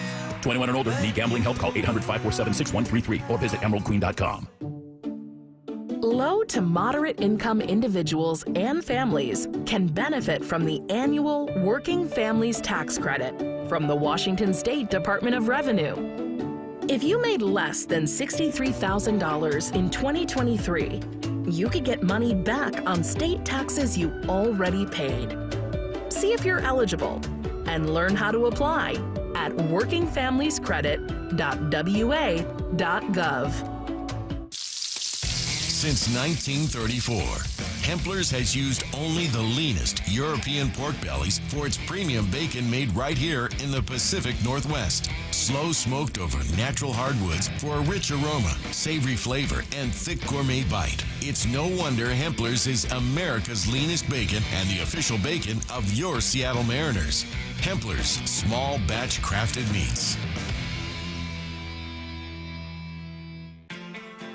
Add Home Street Bank to your lineup card this season. Whether you're starting a family, buying a home, or nurturing a growing business, they'll help you navigate life's biggest milestones. And they've been doing it with a smile for over 100 years. Look no further than Home Street Bank for all your home loan, personal, and business banking needs. Go to homestreet.com/team. Again, that's homestreet.com/team. Member FDIC, Equal Housing Lender. All loans subject to approval. Welcome to the Chevy Lightning Round. Guess the clues to win. First team, you're up. Powerful, commanding, unstoppable. Silverado. Adventurous, fun, techie. Trailblazer. Stylish, nimble. Tracks. Innovative, electric. Blazer EV. Lightning Round champions. You've guessed all the right Chevy clues. This season, spring into adventure together in the Chevy of your choice. See your Northwest Chevy dealer. Now, your Star Rentals Sports Desk update. Corey Seager exited last night's game with hamstring tightness, and there is concern as it is the same hamstring that caused him to miss 31 games last season. Rangers, who are off today, enter the day 4.5 games behind the Mariners in the West. This update is brought to you by Star Rentals, the preferred supplier to the Westfest contractors. Find one of their 18 Pacific Northwest locations at starrentals.com. You're listening to Mariners Baseball on Seattle Sports. Brian Wu out on the field right now throwing the baseball through the football not too long ago. I got to imagine that was fun for him growing up around here, probably thinking he was a Raider for a little bit with the football. He does that before every start. So fun to watch. Cal Raleigh going through his warm-ups as well. The rest of the team will filter out in the sun not too long from now. We've got some work to do before that happens, though. It is time now for Picks versus Rick, brought to you by Beacon Plumbing, Heating, and Electrical. Rick, there is a ton of highlighter on your game notes today. You've got some thoughts, you got some ideas. You probably need a new pen. Guys in the baseball information department, they do such a great job. There's only one guy for me right now, and he's pitching in his hometown. He's got mom and dad here. Grandma and grandpa are going to be here. Brian Wu, he's been phenomenal. 2-0 with a 1.30 ERA in his first 5 starts of the year. Taking on the A's today. He's going to go 6 scoreless innings because That's Scott, all they'll let him. Yeah, because Scott and rightly so. Exactly. I was just going to say that. He's only pitched about 80 pitches. That'll get him through 6 scoreless, maybe a hit or 2, no walks, and 4 or 5 strikeouts. So Brian Wu is going to be outstanding again. All right. You mentioned the game notes and what a great job they do on it. I do have to. They usually have a little funny title that goes with the note, and usually a play on words. Here's one for you. K's, K''S study. K's study. The Mariners' offense has 7 or fewer strikeouts in 5 consecutive games. The team's longest streak of striking out 7 or fewer times in a game since September 1 through 5, 2018. So we've just seen them not strike out at a pretty good clip. It shows they're putting the ball in play. And it's a case study, which is supposed to be a case study, which I thought was very clever. Very good baseball info. Gary, top that. I can't. I can say this, though, that Steve the fan is picking today. Steve the fan. And you know, I like the symmetry of this since Brian Wu, local product, picked on the pitching side. Steve is taking Mitch Haniger, also Bay Area product, on the hitting side. So it all works out. Would love to see that. I am all for both picks right there. I usually don't pick favorites, but I will favorite both today. That is Picks versus Rick, brought to you by Beacon Plumbing, Heating, and Electrical. Umpires don't always make the right call, but in a plumbing emergency, you can. Beacon Plumbing, the right call 24/7. Stop freaking. Call Beacon 1-800-FREAKIN. All right, when we come back, we're going to hear a little bit about what is making Brian Wu so special right now, as well as check in with the rest of the league. You are listening to us on the Global Credit Union Mariners Radio Network. Hi, Rick Riz here. Do you need a new roof but aren't sure who you can trust? Call 3 Tree Roofing. A proud family-owned business, 3 Tree Roofing brings meticulous attention to detail to every roofing project. From your initial phone call to your free on-site estimate to the installation itself, you'll appreciate our outstanding value and unmatched craftsmanship. So call 3 Tree Roofing at 206-312-ROOF for a free roof replacement quote. That's 206-312-ROOF. 3 Tree Roofing, your Puget Sound roofing experts. From the first one born in the USA to the tens of millions that followed, from the American highways to the NASCAR race days, Toyota Camry has been there, done that, and has the accolades to prove it. But that wasn't enough. It had to be better. Introducing the all-new 9th generation Toyota Camry. All hybrid all the time to be more efficient yet powerful. With the capability to go wherever you want to go in style and comfort. The all-new 2025 Camry. From Toyota, let's go places. You gotta love baseball season. But when it comes to your windows, you don't want any curveballs. Rick Riz here, reminding you to trust your clubhouse with locally owned Pella Windows and Doors of Western Washington. Experience the difference with high-quality products, expert installation, and top-notch customer service. It's always a home run with Pella. Schedule a free consultation with Pella Windows and Doors of Western Washington. Just go to PellaPNW.com. That's PellaPNW.com.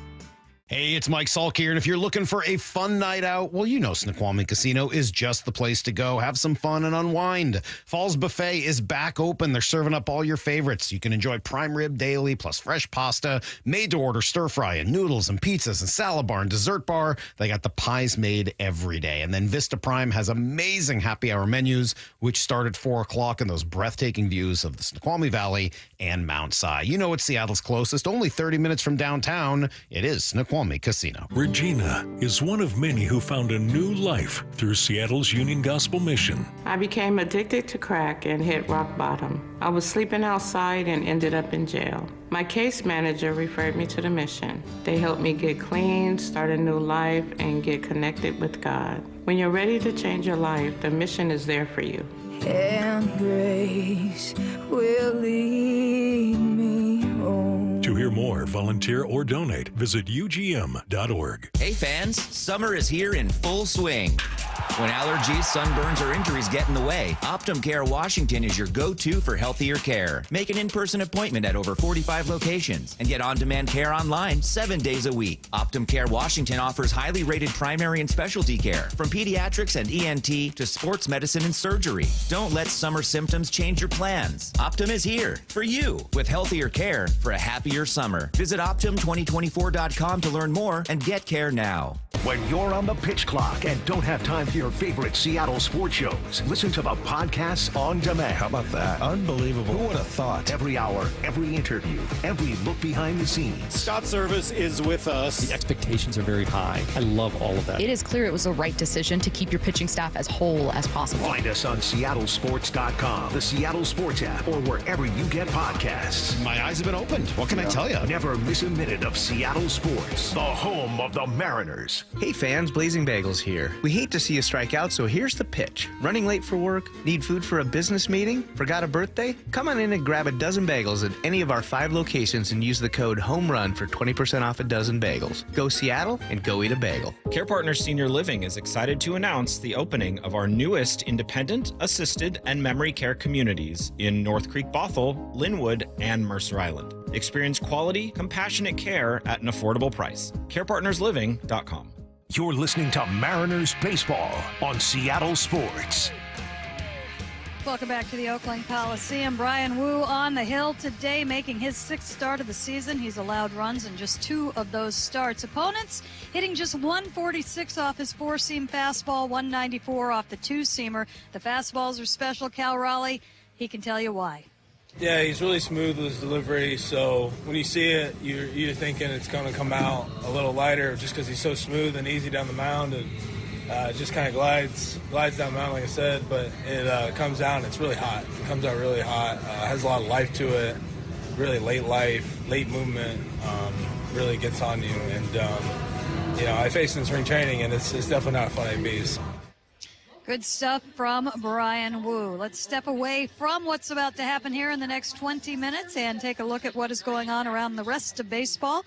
With the Chevy Trax scoreboard, bigger, bolder, and built for the Northwest, the 2024 Trax offers 5 great trims and a starting price of just $21,495. There are a few games that are underway right now. One, an old friend has had a big day. The Blue Jays lead the Orioles 6-3 in the top of the 8th inning. In that game, Yusei Kikuchi allowed just 1 run in 6 innings pitched. He had 21 swing and misses in that game and recorded his 700th career strikeout.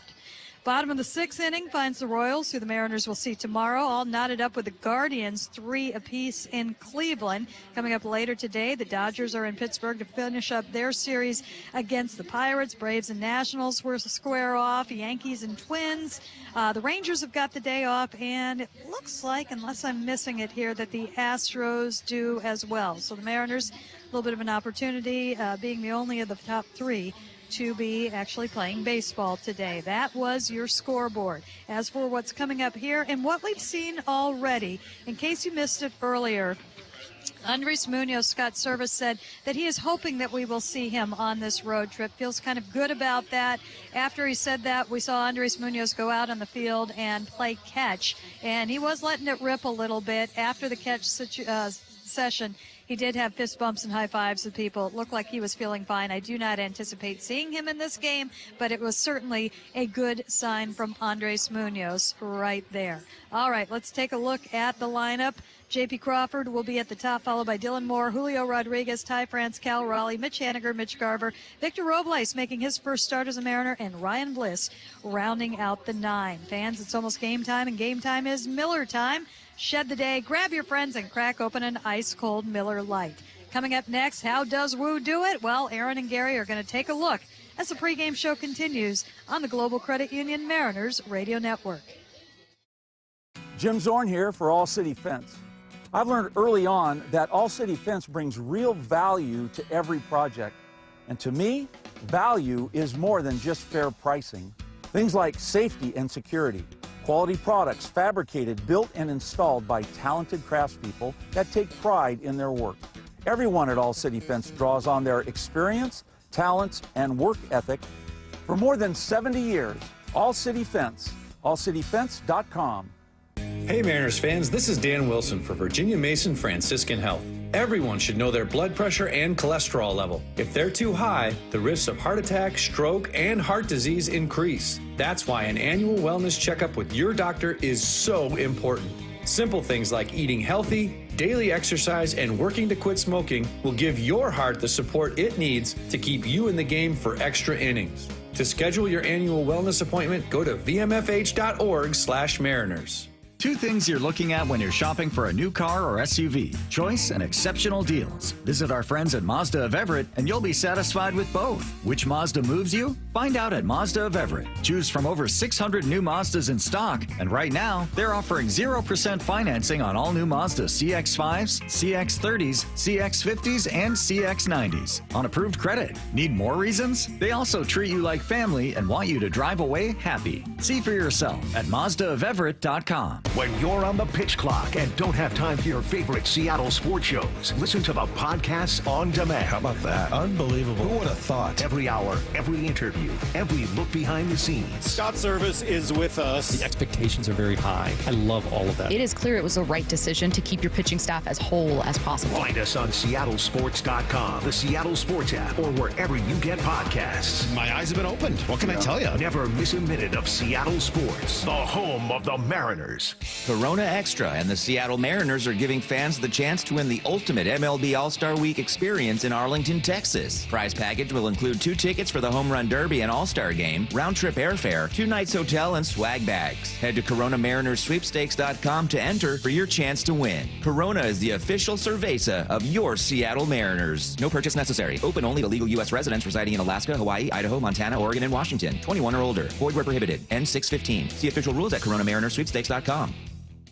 Hi, everybody. Rick Riz here. When considering a Volvo, people should come to Sandberg Volvo in Linwood for a great experience and state-of-the-art dealership. They've got an incredible selection of new and pre-owned Volvos with every make and model available, and Sandberg Volvo is the only Excellence Award winner in the entire Pacific Northwest. Come enjoy valet service, free towing, and lifetime warranty on parts and labor with any service visit. You'll come in as a friend and leave as part of the family. Visit Sandberg Volvo in Linwood or SandbergVolvoCars.com. When the hot water needs to be hot, when the drain needs to drain, when the toilet needs to flush, you need to do 2 things. Stop freaking and call Beacon. Beacon Plumbing, Heating, and Mechanical. On call and there when you need them most. 1-800-FREAKIN or beaconplumbing.net. Hey, Ems fans. Rick Witters, owner of Cressy Door. Cressy Door has been servicing homes and commercial buildings since 1952. If you need garage doors for your home or building, make sure to call Cressy Door. It's not too late to become a 2024 Mariners season ticket member. Check out a Mariners Flex membership, a great option for fans who want the flexibility to choose their games and seats all summer long, while still enjoying the perks of being a member. With a Flex membership, you'll receive benefits like savings of 10% or more on tickets with no fees, access to exclusive pre-sales, year-round discounts at the team store and the box yard, and so much more. Go to mariners.com/flex to learn more about becoming a part of the Mariners family. You're listening to Mariners Baseball on Seattle Sports. The Mariners pregame show rolls along. Aaron Goldsmith and Gary Hill. Brian Wu is up on the mound today, Gary. And I'll be honest, I don't know how he's doing it. Oh, you mean 94 down the middle? To Aaron Judge? You know, that's one of those moments where it was Aaron Judge specifically, and it was a 94 fastball over the middle that Judge swung through like it was 104. Like it was Mason Miller. Yeah, it was, and it was one of those eye-opening moments that symbolizes what Wu has been like. This magic fastball that I can't. It's amazing, and I have asked probably a dozen people around the ball club just like, what is it about this thing? And it all makes sense when it's described to me. At the same time, when I watch it play out, I was like, this is incredible. I love this. So to me, the confusion, the mystery, the sheer awe of Brian Wu, to me, it's twofold. One, you touched on it. It's the fastball, the invisible, which, I mean, hey, let's be fair. Sometimes it is 96 to, yes. I don't know, maybe 97. Yeah. But a lot of the time, it's 93, 94, 95. And sometimes it's middle, and it gets swings and misses. The other element that I'm like, man, how's he doing this? is what he's done this year against lefties. Yeah. He's changed, dare I say, nothing. And lefties last year really got him. In fact, I would make the case that it's mind-blowing how good he was last year in totality, given how much he struggled against lefties and how 6 out of 9 hitters some nights were left-handed. Agreed. And coming into this season, it's what we talked about a lot with Miller and Wu. The difference is with Miller, he adjusted his arsenal completely, or revamped, I guess is how you could say it. And so there was an attack plan for lefties that we could sink our teeth into and watch play out, and it's been tremendously effective. And for Wu, like, he's throwing the same pitches, right? Throwing the same pitches, like the same usage, everything's the same. And I remember asking Scott early on when Wu first came back, like, okay, so what is this attack plan against lefties? And essentially it's like, he sounded curious too how it would all play out. And it's been phenomenal, to your point. Because I think if you wanted to really look closely at Wu against lefties this year, it's been one of the most un-Mariner things that we've seen in a long time, especially when you talk about the pitching group for the Mariners. They are as problem-solving based of a group as this organization has, and the results have bared it out. And so to have a pitcher who clearly has a problem point, in this case with lefties, and to hear there be no, at least publicly, like concrete attack plan the entire winter into spring training, into his season debut, it's like, guys, what's going on here? And apparently this is what's happening. You just had to run it back, and it was going to be a lot better. I mean, it's a little confusing, and yet whether it's being able to use both fastballs effectively to lefties, being able to land a breaking ball for a strike early in an at-bat to lefty, those have been two things that have been kind of clear ingredients in the recipe. He's been able to do that better this year, clearly, because he's dominated. Dominate is the right word. He's been really untouchable for the most part so far in his 5 starts. It's one of the lowest ERAs in Mariners history through first 5 starts of the season. Up with some of the best of the best. It's just, coming into the game today, I think he's going to be great again. I really do. And he's throwing, I don't know, like 75% heaters. And he's been so efficient. That's the it's thing. Just soft contact constantly. And you look up, he's thrown 50 pitches in 6 innings. Yeah, it's been amazing. It has been amazing. It's been super fun to watch. And this rotation has really needed it. Yeah, they have. I would say he was a real shot in the arm, Gary. He's kind of a real pick-me-up kind of guy. It hasn't been an effective rotation, and they haven't thrown many innings. And they find this number 5 starter off the IL, and he just dominates. Yeah. Couldn't have come at a better time. Well, hopefully it continues tonight, or today, I should say. Mariners and the Athletics. Day baseball on the Global Credit Union Mariners Radio Network. Mariners pregame has been brought to you by Muckleshoot Casino Resort, WSECU, Three Tree Roofing, and Les Schwab Tire Centers. Don't go anywhere. First pitch is next.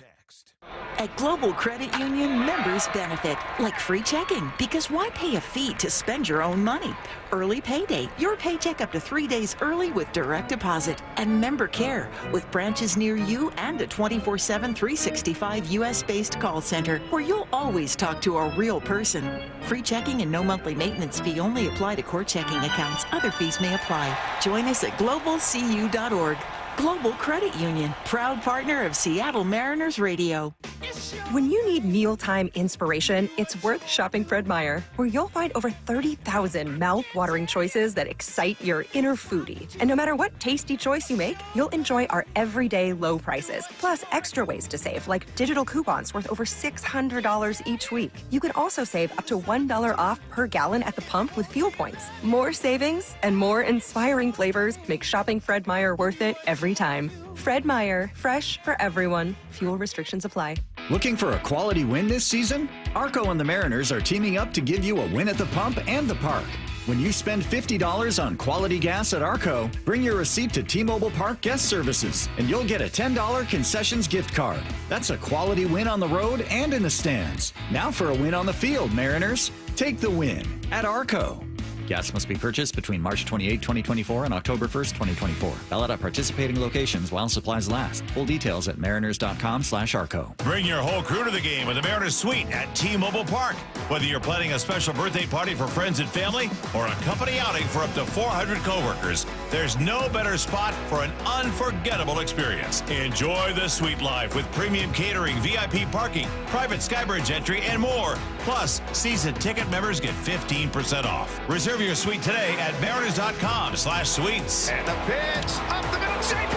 Wow! What a play! Game over! Less than 10 minutes from Mariners baseball on 710 KIRO AM Seattle. Way out of here! Oh, baby! Let's go live to the ballpark for starting lineups and first pitch. Seattle Mariners baseball starts now.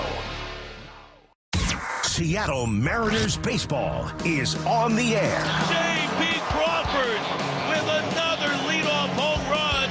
Seattle Mariners play-by-play is brought to you by your Western Washington Toyota dealers, Seattle's Union Gospel Mission, Michael's Subaru of Bellevue, and by your local steel dealer.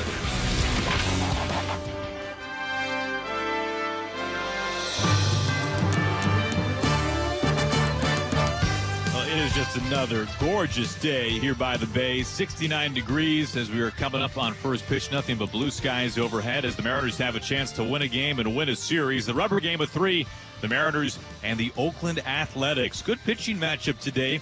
Brian Wu went to Alameda High School just down the road. He's been just tremendous so far in 5 starts. A 1.30 ERA. He's dominated. He'll take the ball for Scott Service. On the other side, the lefty J.P. Sears. He's been kind of a boom or bust pitcher this year, but he's had the Mariners number over the years. He'll make his 13th start of the season, and overall is having a solid campaign. When we come back, we'll give you the Mariners starting lineup on the Global Credit Union Mariners Radio Network. I call myself a confident backseat driver. Mom, brakes, please. Gotcha. But I'm less confident in the economy. Same here, buddy. Thankfully, Les Schwab Tires helps make sure that our safety never takes a backseat, even when we're watching our wallets. Roll into summer. Save up to $200 instantly on a wide selection of tires and wheels. Les Schwab Tires. Limited time offer. Terms and conditions apply. Details at leschwab.com/sale. WSECU is proud to be the credit union for Washington. As a cooperative, we understand the value of teamwork by working together with members and communities all across our state, north to south, east to west. We span mountain ranges, not for profit, but for people, because relationships matter, and banking is better when it's better for everyone. We're WSECU, the credit union for Washington. Join us. Springtime is a great time for a quick getaway to the Yakima Valley and Legends Casino Hotel. Enjoy world-class live music and entertainment in a smoke-free environment. Spacious rooms with 52-inch TVs and 65 channels, plus a food court, coffee bar, and the crab boil at the buffet Monday through Wednesday. Come to the Yakima Valley for the sunshine and outdoor adventure and stay for Legends Casino Hotel. Find out more at legendscasino.com. legendscasino.com. Baseball began in the mid-1800s in Cooperstown. While Fireside Home Solutions doesn't go back that far, they have been around since 1985. Stay cozy all year long with their wide range of fireplace options. From gas to electric to wood or outdoor fireplaces, Fireside Home Solutions always brings the heat and knocks it out of the park. Round the bases and check them out at firesidehomesolutions.com or stop by one of their 4 showrooms in Bellevue, Auburn, Tacoma, and Portland. Make memories and love your home with Fireside. You're listening to Mariners Baseball on Seattle Sports. All right, first, before we give the Mariners starting lineup, this is really cool. We were hoping we might see this. Mike Cameron, who is with the ball club here in Oakland, is at home plate, and he is exchanging lineup cards with his son, Daz Cameron. That is really cool. So the Camerons are at home plate with today's umpire crew. We all turn our attention now to today's Mariners starting lineup. It's presented by Global Credit Union. Here's today's healthcare playmaker. Hi, this is Kim Peterson with Virginia Mason Franciscan Health, and I've been a patient access representative in the orthopedic department in Enumclaw for 10 years. This is today's starting lineup for your Mariners. Leading off, the shortstop. J.P. Crawford, Long Beach, California. Going back, go! On a grand slam! Batting second, the third baseman. Dylan Moore, Orlando, Florida. Gone to the back of the bullpen. Dylan Moore unloads. Batting third, the center fielder. Julio Rodriguez from Loma de Cabrera, Dominican Republic.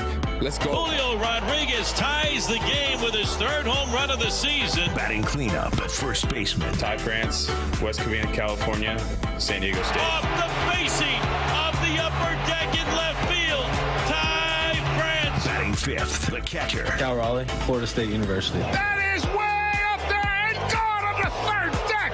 A grand slam for Cal Raleigh. Batting sixth, the right fielder. Mitch Haniger, Cal Poly. It's driven well, it's driven deep, and it's driven out of here. Mitch Haniger with a 2-run home run. Batting seventh, the designated hitter. Mitch Garver from Albuquerque, New Mexico. Goodbye, baseball. A walk-off 2-run home run for Mitch Garver. Hitting eighth in left field. Vito Robles de República Dominicana, Santo Domingo Este. Going way back and goodbye. Batting ninth at second base. Ryan Bliss, Auburn University. Base hit up the middle. Center field, Ryan Bliss with his first big league hit. And taking the ball for the Mariners. Brian Wu, Alameda, California, Cal Poly. Swing and a miss. Late on a fastball, 97. Wu pumps his fist. Strikeout number 6 for Brian Wu on his game tonight against the White Sox. He's retired 12 of 13. And there's your starting lineup for tonight. Go Mariners! That's right. It's brought to you by Global Credit Union, where members enjoying benefits like 24/7, 365 personal service and no-fee accounts. Learn more at globalcu.org. Global Credit Union, strengthen members. We're coming right back. First pitch in the play-by-play after this timeout.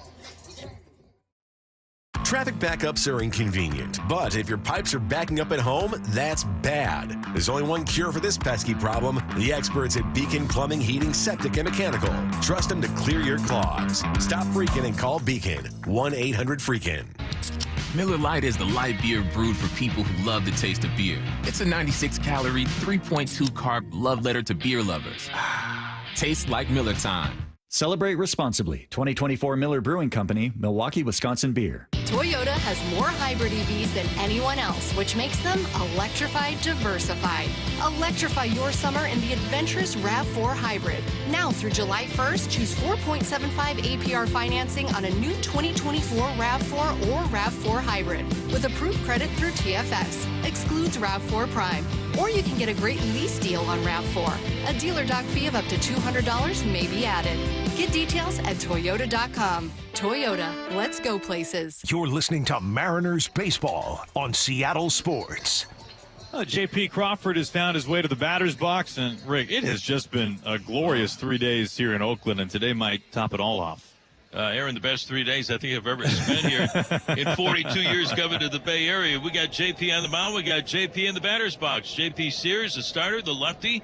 Crawford in the batter's box. Here's the first pitch on the way. Swinging a foul into the Mariners' first base dugout, and we are underway. What a glorious Thursday afternoon here in the Bay Area. Mariners against the Athletics. This series all tied at 1-1 apiece. Oakland winning last night 2-1. Rubber match of the series today. Here's the next offer to Crawford, and it's a breaking ball low and outside for ball one. 1 ball and 1 strike. And Aaron, we saw a great father-son matchup before the ball game. Mike Cameron is here in uniform. You talked about it, and I think you planted the idea in his mind weeks ago about exchanging the lineup card with his son Daz, who plays for the A's. Swinging a fly ball into right center field over his Brown. Looks like he can't find it, but he does, and he's out there, and he makes the catch as Crawford flies out. So there's one away. So that was nice to see. It's awesome. Father, son exchanging the lineup cards today. Yeah, no, it's just something else that I've done for Cammy. You know, long list of things that I've done for Mike Cameron. That's at the top of the list. Yeah, it's the only thing I've done for him. 1 out of 1 is good. Yeah, we were talking to him in D.C. About when we might see him again, and he mentioned when the Mariners play the A's because, of course, his son. Here is Dylan Moore. Pitch on the way by Sears. A fastball low and outside for ball one.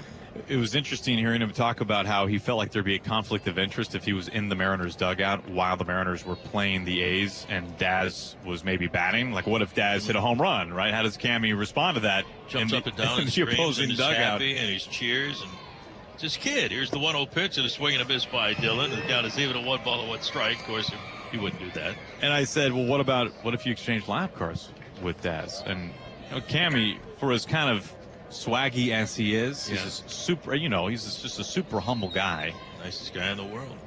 Sears ready from the stretch. Now the 1-1 to Dillon, takes inside, ball 2 balls and a strike. And he was like, no, I can't do that. And Gary and I were talking to him and said, Cammy, think about all the people who have ever played this game at the highest level. How few of them would ever have that opportunity like you and Daz have.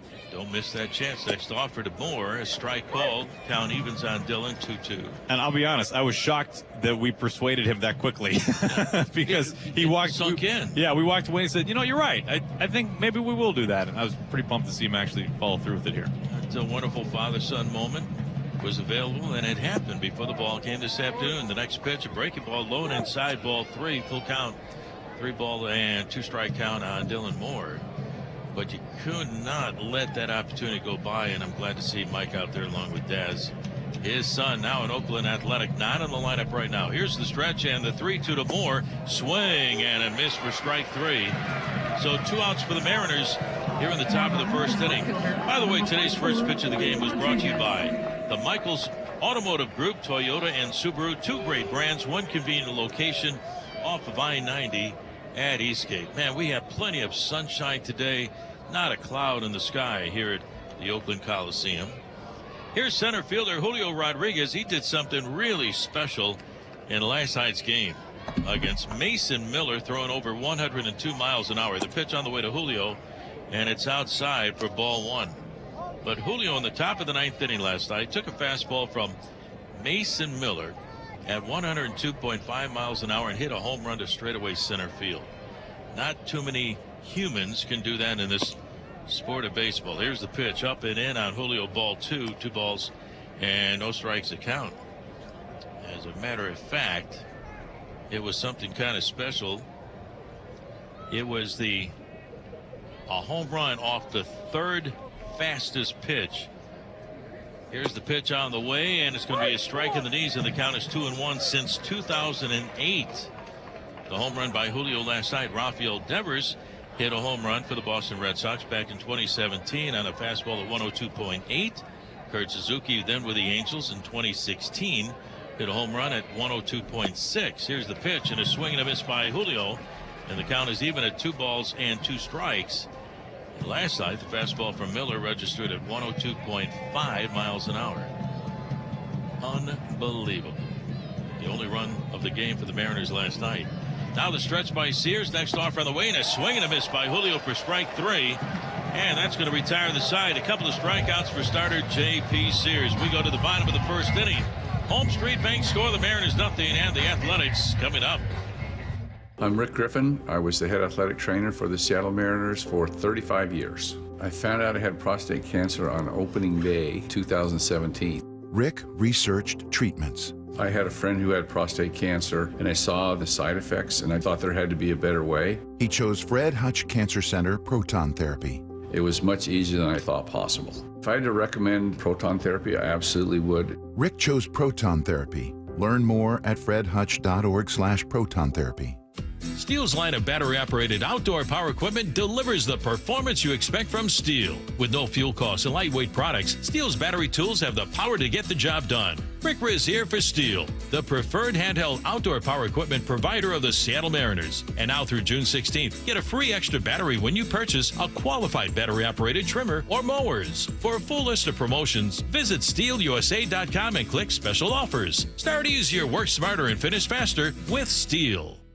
What do thousands of students that rely on free school lunches do during the summer? It's G. Scott here. Sunbucks is a SNAP program that provides free, healthy food when school is out. If you could use the help, simply fill out the form online to determine eligibility for $120 of free food per child. This message is presented by Safeway, where customers can use SNAP to match their produce purchases as well as shop online. Learn more at hungerfreewashington.org/summer EBT. Looking to take your business to the next level? With Home Street Bank's flexible lending solutions and over 100 years of experience, you can swing for the fences with confidence. Learn more at homestreet.com/homerun. Member FDIC, equal housing lender, all loans subject to approval. You're listening to Mariners Baseball on Seattle Sports. We're broadcasted along the Global Credit Union Mariners Radio Network on a beautiful Thursday afternoon here in Oakland. We go to the bottom of the first inning, and on the mound for the Mariners, a young man who grew up not too far away from this ballpark, Brian Wu, 2-0 with a 1.30 ERA, making his sixth start of the year. Nobody has been better in the big leagues, no starter, than Brian Wu his last 5 starts. Abraham Toro leads it off for the A's. Former Mariner. Here's the wind of the pitch to Toro, and it's low and inside for ball 1. Brian, in his last outing back home against the Angels, no decision last Friday. It was a 5-4 win. He went 6 scoreless innings, gave up only 3 hits, no walks. Struck out 2, and he threw only 65 pitches. It's a lot of early outs, pitches to contact, soft contact. There's a swing and a foul on the first base side by Toro, up by the Mariners dugout. And the count is even on Toro at 1 ball and 1 strike. So Brian Wu, absolutely amazing. He'll throw that fastball, the 4-seamer, the 2-seamer, 75% of the time. Guys just can't hit it. Here's the pitch on the way, swinging a foul straight back by Toro, and the count is now 1-2. Teams are hitting just 146 off his 4-seamer, just 195 off his sinker. His changeup, they're hitting only 0.77, 0.77 against the off-speed pitch. Here's the windup and the 1-2 to Toro. Swinging a line shot down the right field line. That is going to be just a fair ball in toward the corner. Toro heading for second. Up with the ball is Haniger. The long throw in is going to be all the way into J.P. Crawford. Holding it second is Toro, standing up with a leadoff double. So Toro right away with a leadoff extra base hit. This ball was pretty much right on the chalk or the paint down that right field line in toward the corner. Time now for the ballpark fence report, brought to you by All City Fence, and here at the Oakland Coliseum. 330 down the left and right field lines, 400 feet to straightaway center. The ballpark fence report brought to you by All City Fence, celebrating 70 years of security, quality, and craftsmanship. Surround yourself with the very best. AllCityFence.com. Here's Miguel Andujar, former Yankee. Pitch on the way, and it's in there for a strike, 0-1. Home plate umpire this afternoon, calling balls and strikes, is Nick Marley. Jonathan Parr is at first base. Hunter Wendelstedt at second. John Tumpain is the umpire at third. A's in their home whites. Mariners dark navy jerseys, gray pants. The pitch, fastball up and in for ball 1. 1 ball and 1 strike. Andujar batting .341, 2 home runs, 12 runs batted in. He was with Pittsburgh last year. A few years back, he had a really big season with the Yankees, and then some injuries really cost him some playing time, a lot of playing time. Here's the pitch low and outside for ball 2, 2 balls and a strike. In 2018, Andujar with the Yankees hit .297 with 27 home runs, 92 runs batted in, playing in 149 games. Toro lead at second, no score, bottom of the first inning. Wu ready, here's the stretch. And the pitch to Andujar, swinging a ground ball right side near the bag at first. Over is Ty France, gloves it, goes to the bag for the out, and Andujar 3 unassisted, and on the play Toro will get the third. So Andujar advances the runner 90 feet. Runner at third with 1 out. And that'll bring up center fielder J.J. Bleday. Mariners after the ball game this afternoon will head to Kansas City. Take on the Royals tomorrow night in game 1 of that 3-game series. Mariners get back home on June the 10th to take on the Chicago White Sox before, and then the Texas Rangers for 3 more. Make your plans to come on by T-Mobile Park. Here's Bleday, left-handed hitter, infield up close. The pitch, and it's a fastball that's outside for ball 1. Bleday batting .250, 8 home runs, and 22 runs batted in. So Wu looking to get Bleday by himself. With Toro on at third and only 1 out. Next pitch, Bleday with a swing and a fly ball down the left field line. Slicing foul. Deep but foul. Fan gets to it in the corner, and the count is now 1-2 on Bleday. Make it 1-1. 1-1 the count on Bleday. Right, number 33 in his back. Outfield for the Mariners straight away. We'll set up the Mariners defense, and now the Wu 1-1 pitch to Bleday. Here she comes, and it's way outside for ball 2. 2 balls and a strike. Mariners right now 35-28 on the year. And in first place in the American League West. Rangers winning last night, so they picked up a game. They're 4.5 out. The stretch and the 2-1 pitch. Outside again, ball 3. 3-1 on Blade. Texas now 30-32. Houston losing yesterday. They are 7 games back at 28-35. And the A's at 25-38. It's a team that won only 50 games last year. Now the pitch. Swing and a foul back by Blade. Had a cut. And the count is full now at 3 balls and 2 strikes. Looks like we have a bigger crowd this afternoon for a Thursday day game. They announced about 9,000 fans last night, maybe 5,000 or 6,000 the night before that. The look in by Bryan delivers. Swing and a fly ball into shallow right center field. Julio racing in. He's there and he makes the catch. Tagging at third. Now stopping is Toro. Puts on the brakes. Goes back to the bag. Julio with a strong throw in. DeCal Raleigh will keep Toro at third. We have a spattering of Mariner fans here at the ballpark this afternoon. You can hear them clapping. So a fly ball to shallow center field by Blade. Cannot score Toro. Runner at third with 2 outs. And that'll bring up designated hitter today, Brent Rooker. Wu trying to get out of a first inning jam. Here's Rooker batting .275, 12 home runs, 39 runs batted in. Here's the stretch by Bryan, delivers. Swing and a foul behind the plate, 0-1. As we mentioned, Bryan's family here at the ballpark, always fun to run into his dad, Clayton, after a ball game. He's met up with Bryan, with the team on the last road trip, also at home. Grandma, Grandpa also here at the ballpark today. Here's the stretch and the 0-1 pitch on the way to Rooker. Here she comes. It's up high. For ball 1, 1 ball and 1 strike.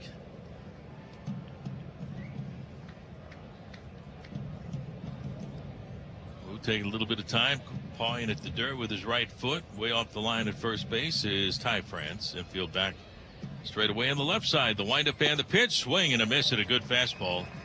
And the count is 1-2. That fastball just so hard to pick up because of the arm slot that Wu releases it, a lower type of slot. And that 94-mile-an-hour fastball really jumps on you.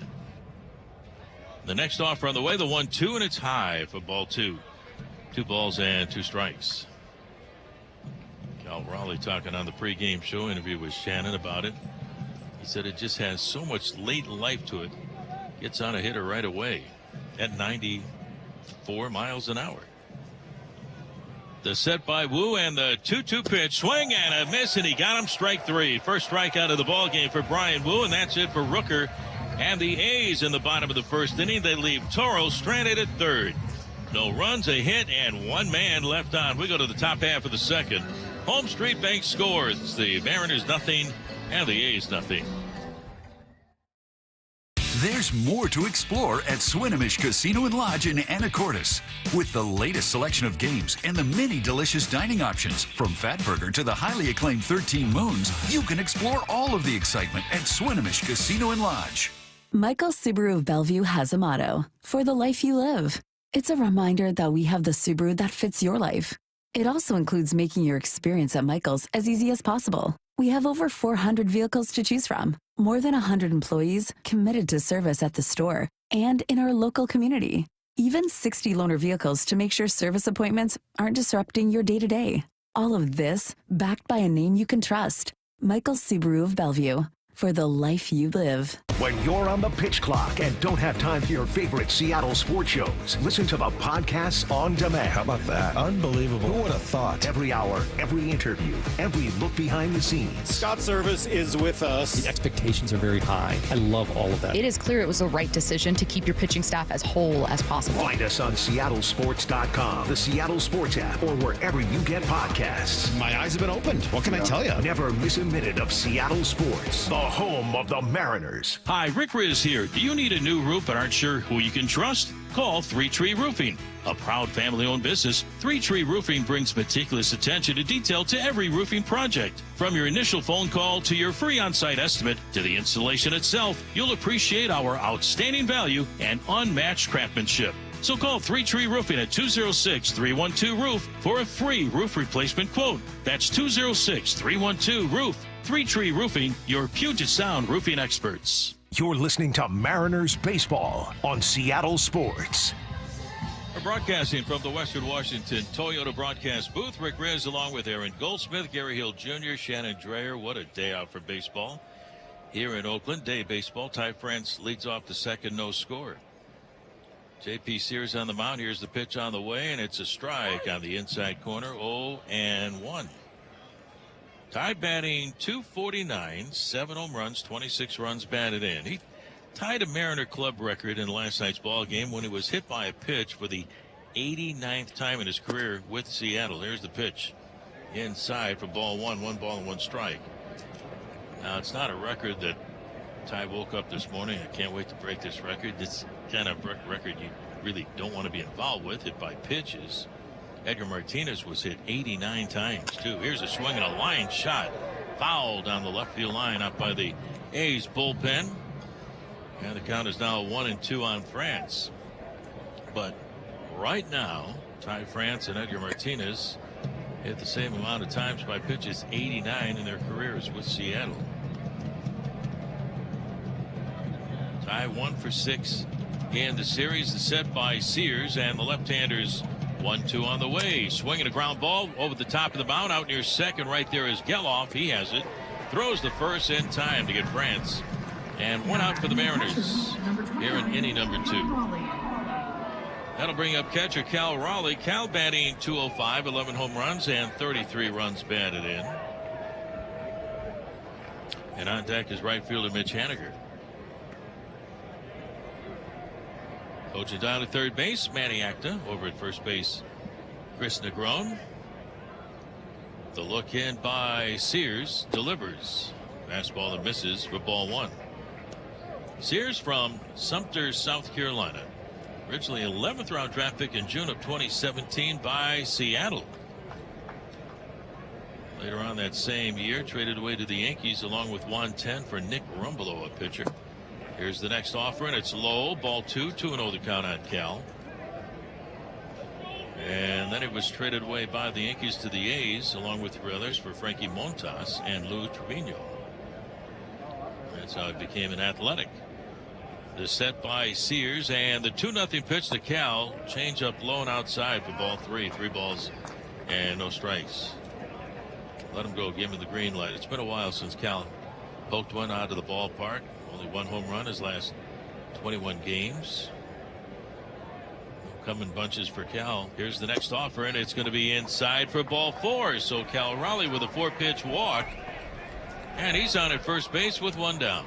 And that'll bring up right fielder Mitch Haniger. Well, today's Men of Steel report is brought to you by Steel Outdoor Power Equipment. How about Brian Wu? 5 starts of the year, 2-0 with a 1.30 ERA, 27 2/3 innings, giving up only 14 hits, just 2 walks, and 18 strikeouts. Getting the start for the Mariners today.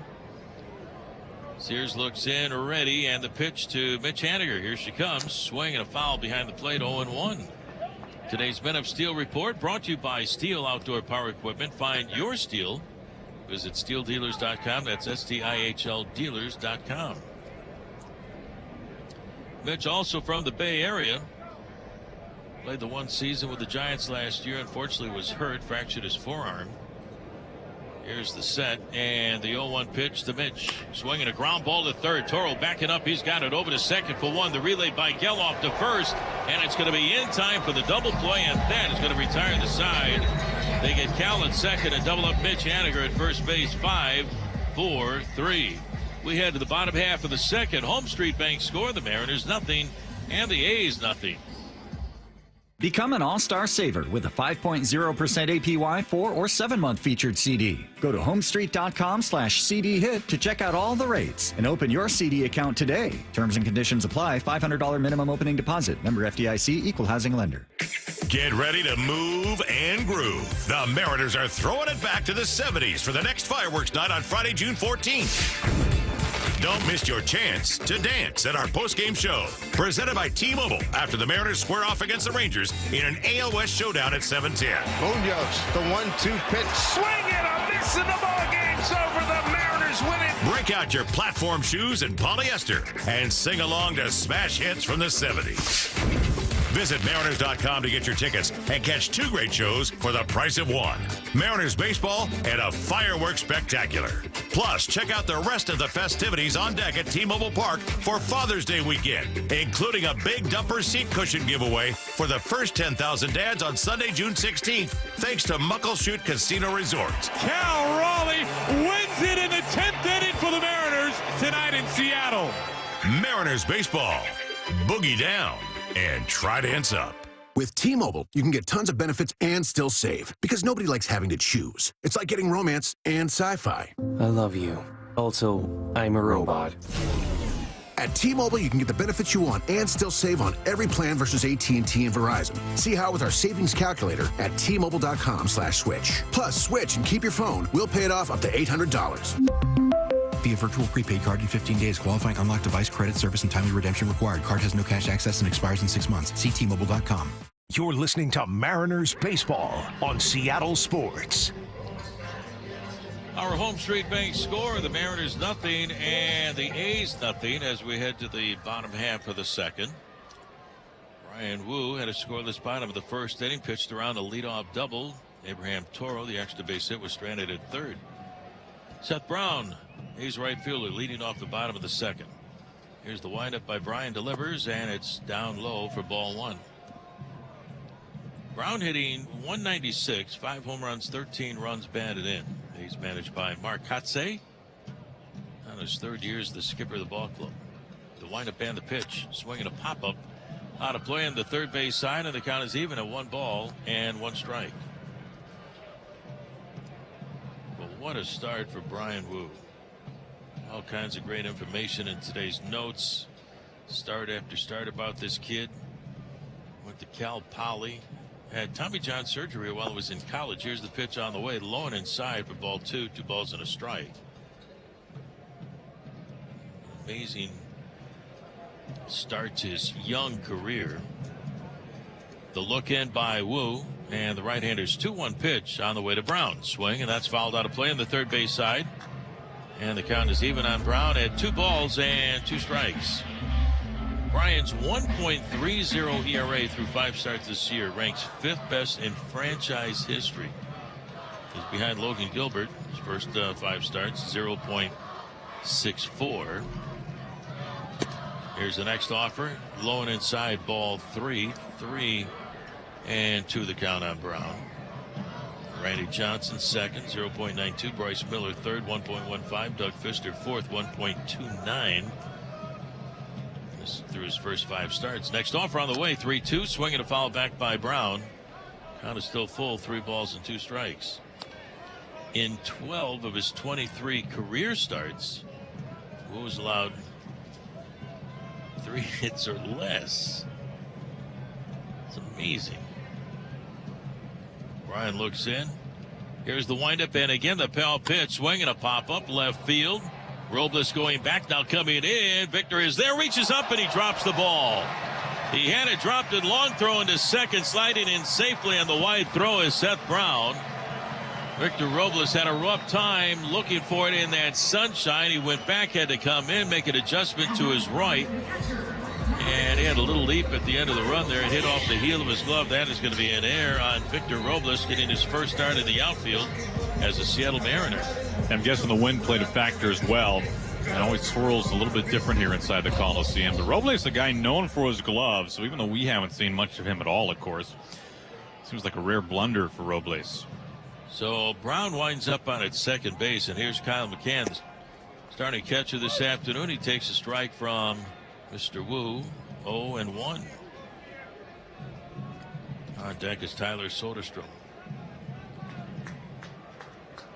Mariners just getting Robles let go by the Washington Nationals just days ago. The windup and the pitch. Breaking ball, swing, and a foul back. The count is 0-2 on McCann. McCann making his first appearance of the series. Stations along the line. We're going to pause for an ID in a moment after we take a look at McCann's at-bat. Ryan with the new baseball for the plate umpire Nick Marley. Here we go, the stretch. And the 0-2 pitch to McCann. Fastball, strike 3 called on the inside corner right there. Heck of a pitch. That is strikeout number 2 for Wu. And a big first out. Let's pause for station identification. This is the Global Credit Union Mariners Radio Network. This is Mariners Baseball on Seattle Sports. Take every game with you on the go by downloading the Seattle Sports app. 710 KIRO AM Seattle and KIRO FM HD2 Tacoma, the home of the Mariners. Here's first baseman Tyler Soderstrom. The pitch on the way, and it's going to be inside as he gets out of the way from ball 1. Well, Wu pitched around a leadoff double by Toro in the bottom of the first inning. Now looking to pitch around a 2-base error by Robles to put Brown on at second base. Next offer low and inside for ball 2. 2 balls and no strikes. Talked about Brian's last outing at home against the Angels. He left that game with a 4-0 lead. Angels came back, grand slam home run in that game by Joe Adele, but the Mariners won at 5-4 and a long home run by Ty France in the 8th. Here's the stretch and the 2-0 pitch, swing and a foul back by Soderstrom, and the count is now 2-1. Wu has that ability, great control to get back into a count, just like George Kirby and really Logan Gilbert and a lot of the other guys on this staff.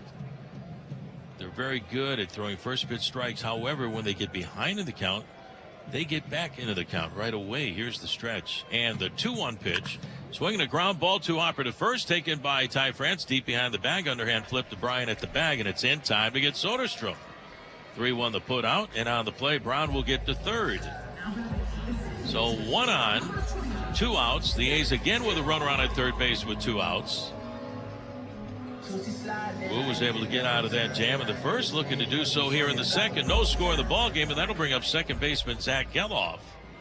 Geloff 2 for 3 last night, gave the A's their first run with a home run to right center field. He's a right-handed hitter. Batting just 193 now with 5 homers. The stretch and the pitch. Fastball cut on and missed. 0-1. You see Geloff late on that fastball at 94 miles an hour. Just so tough to see. I was talking with skipper Scott Service about the velocity in the game of baseball right now. It's unbelievable what these guys are throwing. The stretch and the 0-1 pitch. Check swing. He went. Don't have to check, but they do. And the first base umpire, Jonathan Parra, says, yeah, he went. And the count is now 0-2 on Geloff. We saw Mason Miller throwing 102.5 miles an hour last night. I asked him, are we going to see a guy throwing 105 5 years from now, 6 years from now, 7? Here's the windup and the 0-2. Fastball, strike 3 call. Got him looking. Geloff strikes out. Third strikeout for Brian Wu. He zips by a fastball right by him. And that's going to retire the side. 3 strikeouts for Wu. And that's it for the A's. And for the second consecutive inning, they leave a runner stranded in third. We go to the top of the third. Home Street Bank score. Mariners nothing. The A's nothing. Hey, M's fans. Rick Witters, owner of Cressy Door. Cressy Door has been servicing homes and commercial buildings since 1952. If you need garage doors for your home or building, make sure to call Cressy Door. It's hard to hit a baseball, but it's not hard to hit a baseball cut top sirloin from Porter and York out of the ballpark. Our center cut top sirloin packs the most flavor you can get for the buck, so you can afford to feed the hometown 9. And you won't find these in the grocery store. You can only get them at porterandyork.com, where they're hand-picked, cut to order, and delivered fresh to your door. Now that's a home run. Add the word baseball at checkout and get a 10% discount on your first order. porterandyork.com. Rare meat, well done. Care Partners Senior Living is excited to announce our newest communities in North Creek, Bothell, Linwood, and Mercer Island. Amanda here. We're growing to bring the Care Partners way to where you are. We provide compassionate, quality care at an affordable price. with the option to convert to Medicaid should you ever run out of funds. Learn more about our 28 communities serving you, including Covington, Bremerton, Mercer Island, Linwood, and soon North Creek Bothell. We'd love to help. Find us at carepartnersliving.com. Hi, everybody. Rick Riz here. When considering a Volvo, people should come to Sandberg Volvo in Linwood for a great experience and state-of-the-art dealership. They've got an incredible selection of new and pre-owned Volvos with every make and model available, and Sandberg Volvo is the only Excellence Award winner in the entire Pacific Northwest. Come enjoy valet service, free towing, and lifetime warranty on parts and labor with any service visit. You'll come in as a friend and leave as part of the family. Visit Sandberg Volvo in Linwood or SandbergVolvoCars.com. You're listening to Mariners Baseball on Seattle Sports. Here comes a pitch to Garver. He takes down and in for ball one. Mitch Garver leading things off for the Mariners in the top of the third. Mariners and the A's scoreless. The rubber game of 3. And lefty J.P. Sears up on the mound today for Oakland. From the high hold, the pitch. And hums in there for a strike. 1 ball and a 1 strike. Well, for J.P. Sears, it all comes down to how can he get to his sweeper. There's no starting pitcher who throws more sweepers than J.P. Sears. Garver leading things off here in the third inning. The next pitch. Swinging, it's popped up foul. That time a changeup. He's used that changeup often today against all these right-handed hitters. That goes foul behind the Mariners' first base dugout. It's 1-2. Robles on deck, and then Ryan Bliss due up here in the top of the third inning. No score. Garver behind in the count. The 1-2 pitch. Up and in. That straightens him up with a fastball. Sears not an overpowering guy, and that fastball to 91. That's pretty close to his average. Garver mixing it up a little bit today, going with those Navy socks pulled up high to the knees. Maybe there's some hits in those socks, he's hoping. The 2-2. Swinging its line down the left field line. It's a foul ball by just a couple of feet, if that. Thought it was going to be the Sox, Aaron. Man, that was close. Very close. Just pulled it foul. It was the sweeper that time, and Garver timed it up, but fouled by a foot or two, so he's back inside the box. No score, top of the third. Garver leading things off. The next pitch from Sears. Swinging a foul back. Now Sears dotted a fastball in the upper outside corner.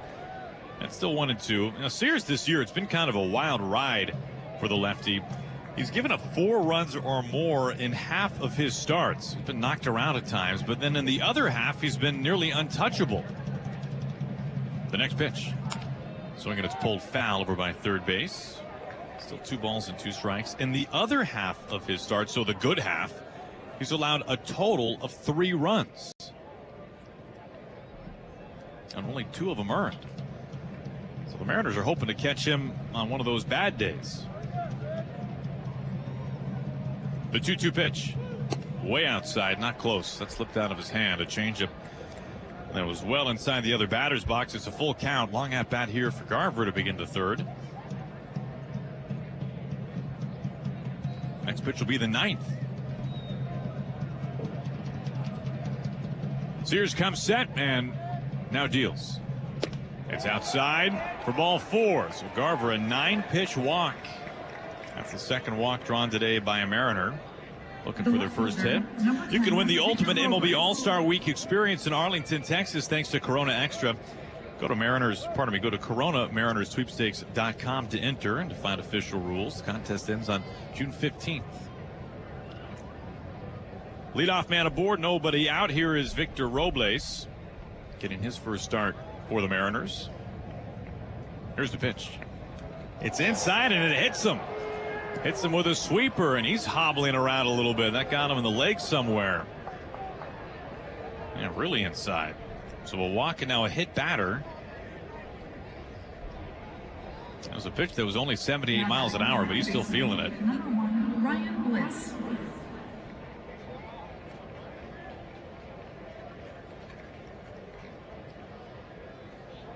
Robles at first. Garver pushes into second. And an RBI chance here for Ryan Bliss. Bliss getting the start today, batting ninth. Mariners second baseman. Here's the pitch to Bliss. He drops a bunt down on the third base side. It's picked up barehand by Toro, who throws to first base, but Soderstrom was way off the bag. The throw was in a foul territory. And Bliss is aboard. The Mariners have him loaded up. My goodness, that was outstanding. The ball off the bat had a little bit of loft to it and just kind of died softly along the third base side. Soderstrom nowhere near the bag. The throw took him way to his left. That's an amazing bunt by Bliss, just trying to sacrifice the runners, and he comes away with a bunt base hit. He was flying up that line. Oh, he's got such tremendous speed. So Bliss is at first base. The Mariners have him loaded with nobody out, and the top of the order coming up here. Mariners' first hit today. Well, you figure with Bliss's speed, if he's able to drop down some bunts here and there, it will be a major weapon for him. Well, the Mariners in business right here. Bags packed, nobody out. Top of the third, scoreless. Here is J.P. Crawford. Left on left. The pitch from Sears. Swinging and slicing down the left field line and out of play, foul. Strike one to J.P. J.P. the only left-handed hitter in the lineup today for Scott Service. And this is kind of a downside right now, the way the Mariners are swinging it and who is hot in the order when you face a lefty. Two of Scott's best hitters recently are on the bench to begin the game because of that. The next pitch. He takes a strike. Fastball up in the zone. It's 0-2. Specifically, Josh Rojas and Luke Raley. Crawford has hit very well against left-handed pitching. He's batting .300 against left-handed pitching.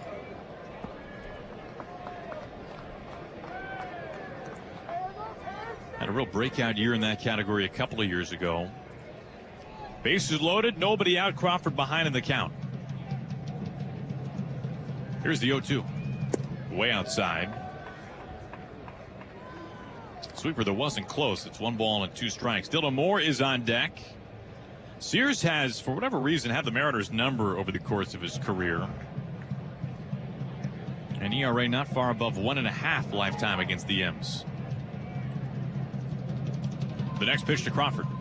He swings and fouls it right back to the glove of McCann, who holds on to it. There is the sweeper from Sears. And it's out number 1. Crawford is down on strikes. Third punch out for Sears early on today. Here comes Dylan Moore. Well, Sears has been really tough off of lefties. There's a reason why there's only one in the lineup today for the Mariners. Here's Dylan Moore. Bases loaded. The pitch. He takes a strike.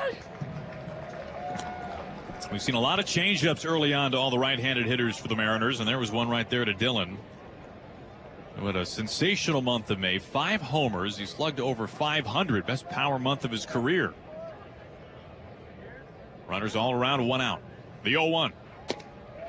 He takes a very close pitch. That could have been a strike. It was a fastball that dotted the upper outside corner, but Dylan catches a break. It's 1-1.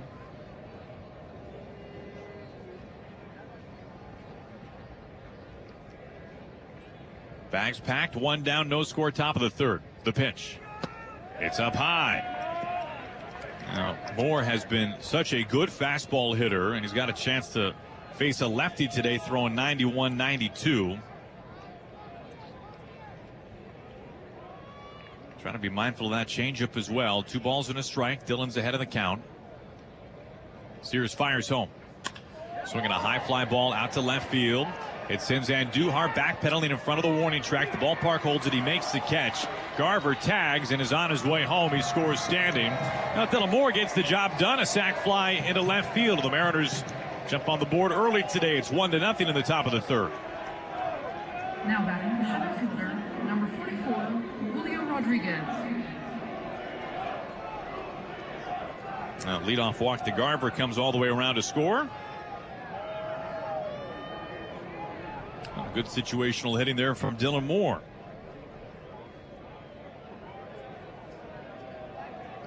Mariners 1, A's nothing. Here's Julio batting with Robles at second, Bliss at first. So some good speed on the bases. The pitch from Sears. Julio takes just off the plate for ball one. Now Julio's been on base each of his last 11 games, and in that stretch he's batting close to 360 with 3 home runs, including that home run last night of the 9th inning.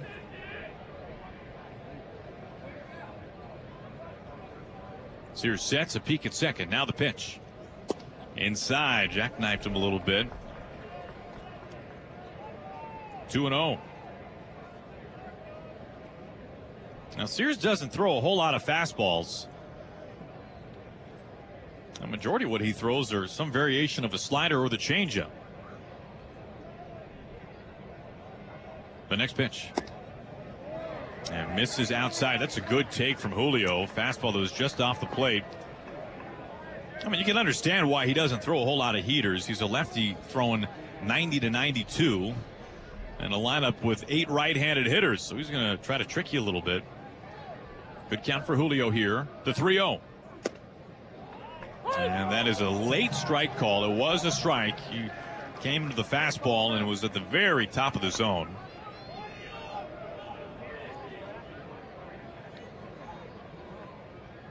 Robles at second, Bliss at first base. Here's the 3-1. Swinging, it's shot foul deep down the right field line. Threw him a 3-1 changeup, and now Sears gets back in the count. It's 3-2.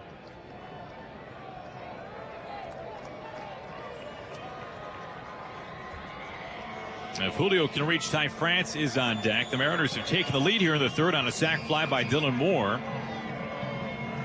Sears has had some command issues this inning, a walk and a hit batter. And now a time called by Julio.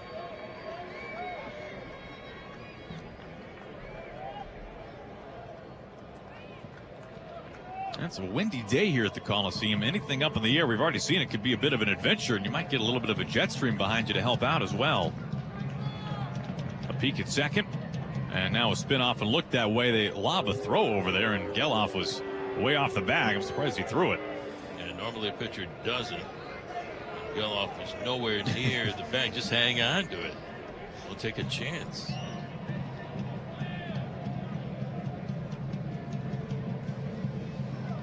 Two outs, 2 on, 3 balls and 2 strikes. Julio at the plate, trying to find something to hit. The pitch. He swings and smokes it foul. Man, he was way in front of a slider. Pulled foul over by third base. He was gearing up for the fastball that time. I'm hoping Julio hits the line drive in the gap. I just want to see these guys run. All that speed out there, Aaron. Yeah, you place it in the right spot if you're Julio, and you can bring home Bliss from first base, no problem. 2 outs, 2 on. Another 3-2 pitch. Swinging is pulled foul over by third again. This time the sweeper. So Julio, you can tell he's gearing up for the fastball those last 2 pitches, and both times Sears has spun it home. Thrown him a breaking ball each time. A couple of deep counts in this inning.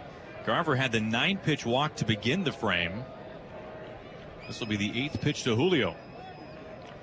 And Sears is already at 50 pitches with 2 outs here in the third inning. Mariners 1, A's nothing, our Home Street Bank score. It's been a taxing third for Sears. The next pitch to Julio.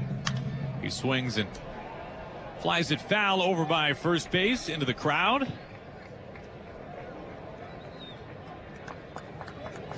It's kind of funny how it works. Julio was so in front of the last 2 pitches thinking fastball, and this time he's late on a 92-mile-an-hour fastball, if it was even that. Yeah, it's 92, but the other pitches make it look a little bit quicker, and he was late on it.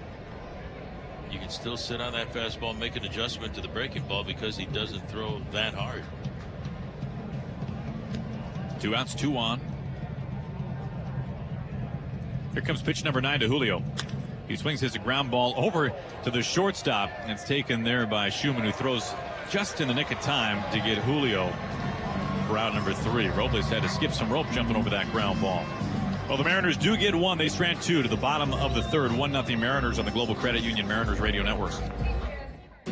WSECU is proud to be the credit union for Washington. As a cooperative, we understand the value of teamwork by working together with members and communities all across our state, north to south, east to west.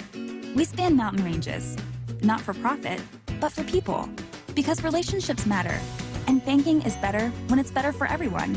We're WSECU, the credit union for Washington. Join us. If you haven't heard by now, SeatGeek is the new official fan-to-fan ticket marketplace of the Seattle Mariners. So whether you're buying or selling tickets to Seattle Mariners games, SeatGeek is the #1 destination for all your ticketing needs. But that's not all. If you're looking to score tickets to other events at T-Mobile Park or events across the Pacific Northwest, SeatGeek is the place to do it. From baseball to ballet, hockey to hip-hop, find it all on SeatGeek, the official fan-to-fan ticket marketplace of the Seattle Mariners. SeatGeek, your ticket to great Mariners seats. Have you been to Yakima Legends Casino Hotel yet? June is the perfect time. Long days and warm temps call for a sunny summer road trip to your new favorite destination. Once you arrive, stretch out in spacious, luxurious rooms. Head downstairs for delicious food, exciting entertainment, and a number of games to test your skill. They even have a stay and play golf package. Everyone is heading east to Yakima Legends Casino Hotel. It's worth the trip. Listen to the game and make the drive to Legends Casino Hotel, within winning distance. What's better than a Mariners win? How about free concessions? Spend $50 on quality gas at Arco and bring your receipt to T-Mobile Park Guest Services for a $10 Mariners concessions gift card. Gas must be purchased between March 28 and October 1st, 2024. Valid at participating locations while supplies last. Full details at mariners.com/Arco. You're listening to Mariners Baseball on Seattle Sports. Now the Mariners on the board first in this one today. 1-0 Mariners have the lead on a sacrifice fly off the bat of Dylan Moore in the top of the third. We've reached the home half. 1-0 Mariners, our home street bank score. Here's Max Schumann, the shortstop, number 9 hitter. Wu's pitch. And it crosses the plate for a strike. A fastball on the outer black. Wu hasn't been quite as sharp over the first 2 innings. Hasn't been helped out by his defense at least once as well. He stranded a runner at third base each of the first 2 frames. The pitch. Swinging, it's fouled deep off the right side. Now the count goes to 0-2 on Schumann.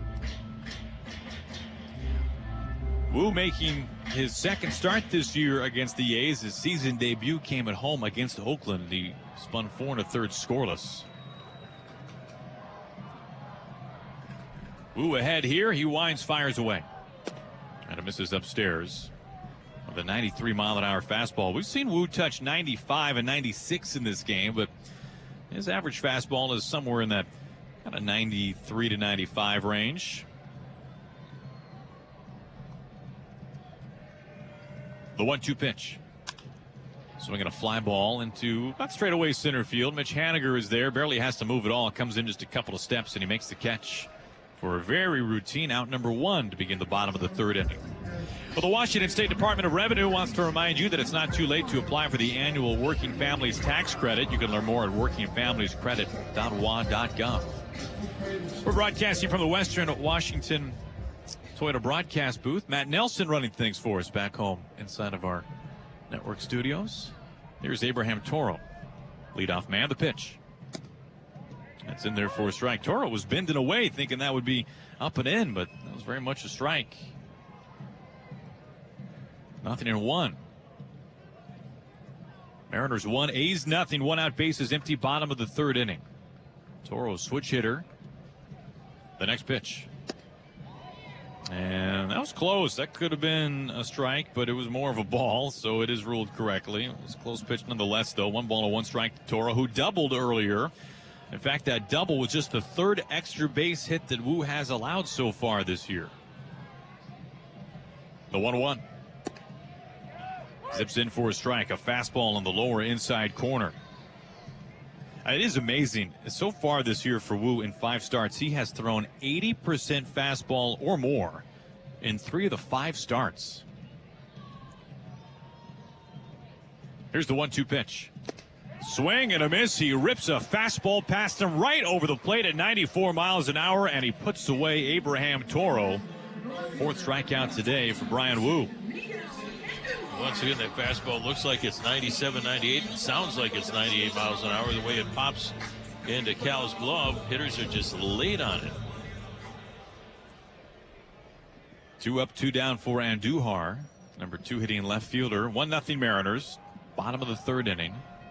Here's the pitch.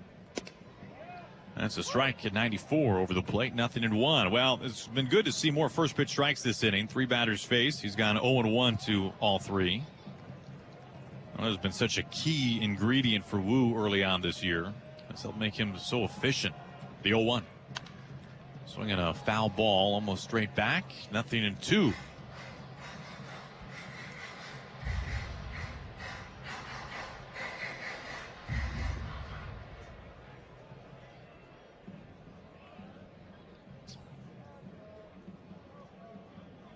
Two outs, base is empty. Here's the 0-2. Swinging a fly ball into very shallow right field. Bliss patrols out. The young second baseman makes the catch over his left shoulder for out number 3. I think Wu threw nothing but fastballs that inning. 3 up, 3 down. On to the 4th. 1-0 Mariners on the Global Credit Union Mariners Radio Network. What's almost as rare as Bigfoot? Winning our Miller Lite Varsity Style Jacket. Visit MillerLite.com/Bigfoot to enter. No purchase necessary. Residents of Alaska, Idaho, Oregon, Washington. Must be 21 plus. For reaction to today's game and the latest news and opinion on the Mariners, tune into Wyman and Bob. That is unbelievable. Pretty amazing to really be able to believe in what the pitching staff is doing, and it's ridiculous numbers. Weekdays from 2 to 7 on Seattle Sports. Rick Riz here for the Pella Windows and Doors of Western Washington's Improve Your Play program. Many of our local youth sports teams need help with field enhancements, training, and equipment. Local Pella owners Keith Dashafy and Luke Wilson are stepping up to donate $5,000 to 2 deserving teams. We need your help finding them. Head to seattlesports.com/play to nominate a deserving team in need. Let's help our local youth improve their play this year with Pella Windows and Doors of Western Washington. Contest and rules at seattlesports.com/play. For 50 years, Michael's Toyota of Bellevue has been a dealership that you can trust, and the heart and soul of their success is a team of dedicated folks that make it all possible. Maybe you're coming in to find a first car for your son or daughter, or maybe it's your 10th new car, or maybe it's routine service and maintenance. Count on the people at Michael's Toyota of Bellevue to be there for all your automotive needs. Celebrating 50 years of service. Michael's Toyota of Bellevue. ToyotaofBellevue.com. For the life you live. Play-by-play coverage of Seattle Mariners baseball is brought to you by T-Mobile, Fred Hutch Cancer Center Proton Therapy, and by the Seattle Sports app. Now, back to the ballpark. Yeah, so I was looking at the pitch-by-pitch for Brian Wu, and he did throw nothing but fastballs that inning. In fact, Wu, to the last 4 batters faced, has thrown nothing but heaters, and he's retired all 4 of them. Top of the 4th, 1-0 Mariners. France at the plate. Here's the pitch. A check swing. He goes around. 0-1. France has reached base in 19 of his last 22 games.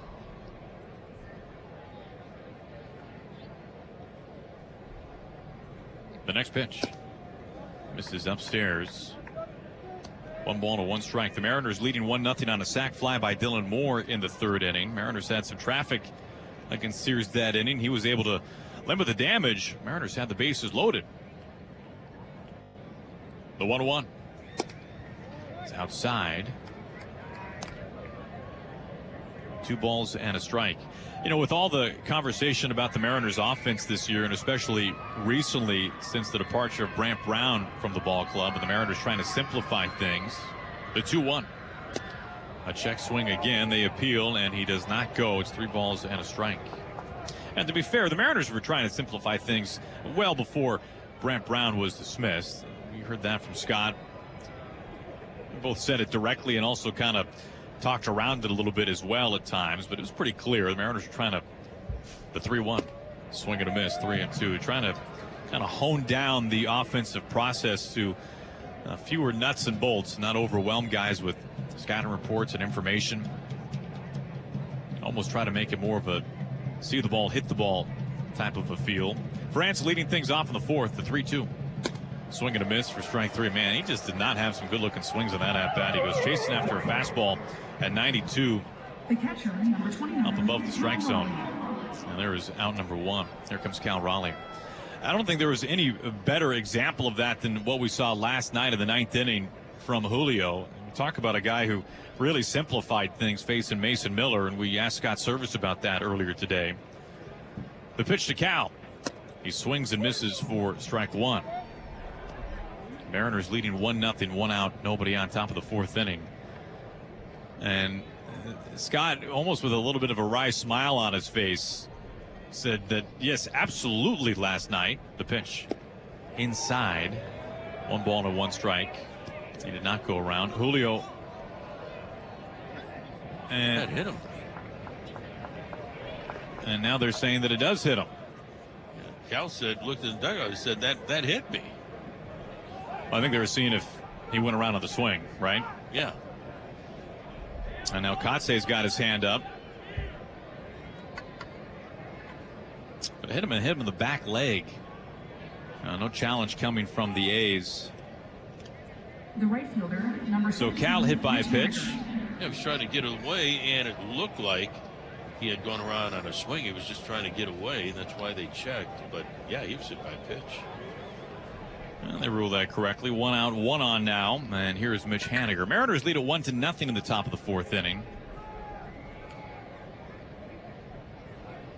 So here's a look at first. Now the pitch. Haniger takes a very borderline pitch. That was a ball. It's ruled strike 1 down and away. But as Scott was saying last night for Julio, when he was facing Mason Miller, he was thinking about one thing and one thing only, and that is time up a fastball. Wasn't having to process a whole lot on that at-bat. The 0-1. It's downstairs. 1 ball and 1 strike. Now, in no ways does that belittle what Julio did. You can probably count on one hand the number of hitters in the game who could have homered on that pitch from Mason Miller. Not only was it 103 miles an hour, it was at the top of the zone. Maybe touch up out. There goes Cal. Here's the pitch. It's up and in. The throw down to second base is wide. And Cal Raleigh, you just stole second base. Now the big dumper using some momentum towards second, and he swipes a bag here in Oakland. And he stole it with a huge margin. He had such a big jump, a great start. He was halfway down the line against the left-hander Sears. He made it look easy. His second career stolen base. He's stretching out a little bit there at second. The 2-1. Swing and a miss. 2 balls and 2 strikes. The Mariners with the runner in scoring position in the most unlikely way.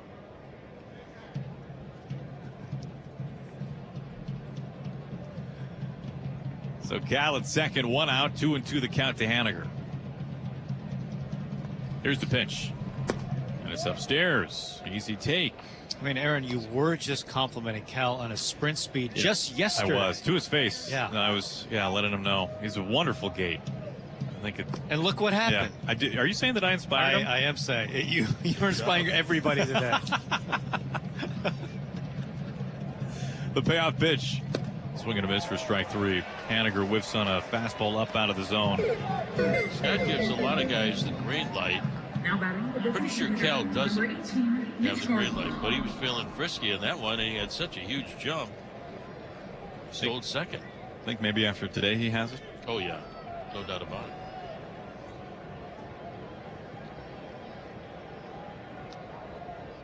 Here's Mitch Garver.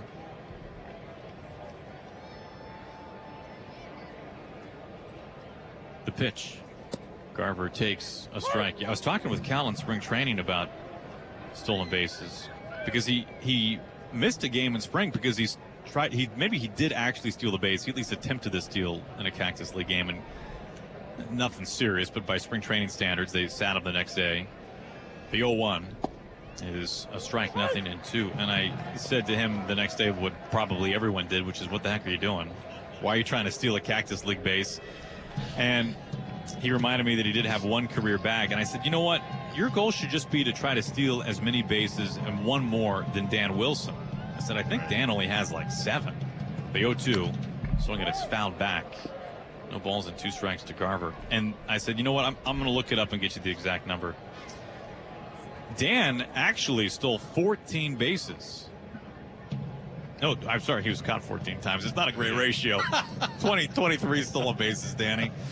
It was Blower Power that only has like 7 or 8 bags. The 0-2 is up high. So the best thing that came out of this was I got to tell Mike that the catcher stole more bases than he did. Well, here's what's important about Cal now. He is 2 for 2. He has not been caught. That is true. Yeah, 100%. Every other year you pick the perfect time to steal a base. Make them count. Runner at second. The pitch way outside. 2-0. Yeah, Dan, 23 stolen bases. 14-year career. Dan swiped 7 bags back in 1997. That was his high water mark. Mariners trying to add on a little bit here. 2 outs. The 2-2. And very close take. Garver could have gotten a rung up there. Down and away on the edge, and he catches a borderline pitch to go his way. It's 3-2. If he can reach, Victor Robles is on deck. The speedster Cal Raleigh at second. Won't take much to bring him home. The 3-2. Swinging a fly ball into left field. It's a base hit in front of Andujar. Here comes Cal. He hits third. Here's the throw home. Play at the plate. He runs and he crosses standing. Cal Raleigh is safe at home. His stolen base coming up big for the Mariners here in the 4th inning. Something we have almost never said before. And it's now 2-0 Mariners. He didn't even have to slide. He scores standing up. I mean, where is this newfound speed by the speedster Cal Raleigh? The stolen base, scores from second with 2 outs, going on contact, and Mitch Garver comes away with a big hit. But how about the speedy Cal Raleigh bringing home run number 2? Way to go, Cal. Now, nobody manufactures a run on the base paths quite like Cal Raleigh. So a hit by pitch, a stolen base, and then he scores on a 2-out RBI single by Mitch Garver. Quick meeting up on the mound. Today's premium matchup is brought to you by Alaska Airlines. Alaska Airlines is proud to fly Seattle Mariners fans. Join Mileage Plan and start earning and redeeming miles for travel to over 1,000 destinations worldwide through the One World Alliance. You can book now at alaskaair.com. Well, we are looking forward to this. I know it's a few days away, but on Sunday, the final game of the road trip in Kansas City, it will be George Kirby versus Cole Reagans for the Royals. Here is Robles. Here's the pitch. That jackknifes him, takes inside. Ball 1. Reagan's just a tremendous starting pitcher. Former Ranger, traded to Kansas City. He's been dynamite. The next pitch. Swinging a ground ball, quickly skipping over to Toro. He gobbles it up over at third base and makes the toss over to first for round number 3. Robles hit it pretty hard, but right to Toro. Well, the Mariners tack on a run thanks to Mitch Garver and Cal Raleigh. We go on to the bottom, I almost can't say it, to the bottom of the 4th inning. 2-0 Mariners. The idea of owning a home felt like a pipe dream. That's BECU member Leandra talking about her home buying experience. So we went to BECU where I met our mortgage advisor, Lauren, and she was like, this is what we're gonna do. This is how you buy a home. As a not-for-profit credit union, BECU helps members find the right home loan to meet their needs. Learn more at becu.org/home loans. BECU, power in people. Equal housing opportunity lender. NMLS ID 490518. Members were compensated for participation. When you need mealtime inspiration, it's worth shopping Fred Meyer, where you'll find over 30,000 mouth-watering choices that excite your inner foodie. And no matter what tasty choice you make, you'll enjoy our everyday low prices, plus extra ways to save, like digital coupons worth over $600 each week. You can also save up to $1 off per gallon at the pump with fuel points. More savings and more inspiring flavors make shopping Fred Meyer worth it every time. Fred Meyer, fresh for everyone. Fuel restrictions apply. Since 1934, Hempler's has used only the leanest European pork bellies for its premium bacon made right here in the Pacific Northwest. Slow smoked over natural hardwoods for a rich aroma, savory flavor, and thick gourmet bite. It's no wonder Hempler's is America's leanest bacon and the official bacon of your Seattle Mariners. Hempler's, small batch crafted meats. The Mariners Kids Club is 100% free and a great way to get your kids excited for a lifetime of Mariners baseball. Sign up online and your youngster will receive a Kids Club hat, access to early gate opportunities, discounts, and more. Go to mariners.com/Kids Club to join. You're listening to Mariners Baseball on Seattle Sports. Bottom of the fourth inning, the Mariners now lead it 2-0. That's our Home Street Bank score. Rubber game of this 3-game series. Mariners and the A's on a gorgeous day here in Oakland. 70 degrees and nothing but just beautiful blue skies overhead. Number 3 hitter J.J. Bleday leads things off. Very open stance from the left side. Wu stares home, and today's starting pitcher's pitch is a little bit high. Ooh, gets the call. Man, that was a ball. There is strike one. Bleday having a good year. He's been one of the best hitting center fielders in the game, actually. 0-1. That time a little too tall, even for a generous call. It's 1 ball and 1 strike. Bleday, the number 3 hitter, flew out to center field earlier. You know, the A's just don't have many left-handed bats that they can put in there against Wu. Bleday, one of the few. The pitch is a strike. Fastball on the inner black. It was borderline.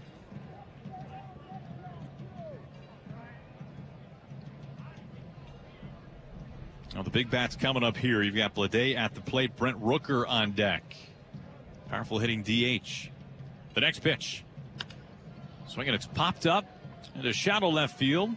Dylan Moore, today's third baseman, fights the sun and the wind, and he makes the catch in shallow left for out number 1. Leadoff man retired. That snaps 17 consecutive fastballs thrown by Brian Wu. Got him out on a slider. Pop to third. Here's Brent Rooker. Now, Rooker's really turned out to be just a tremendous story for the Athletics and somebody you can really root for. Kind of goes to show you how everybody's path to the big leagues is a little bit different. Mariners have the lead. The pitch to Rooker. He swings and lifts it in towards right field. Haniger chasing this over towards the Mariners bullpen, and then one hops into the crowd for strike 1. Now Rooker, you can look back at the Royals who designated him for assignment and the A's who claimed him off waivers, and you can say, Royals, what are you doing? But you know what? The Padres had a chance at him. He was in their organization. They moved on from him. And so did the Twins. So 3 teams had Brent Rooker in their org and said, we'll do without. And he has put up another great first half. 0-1. Swinging, it's popped into foul ground.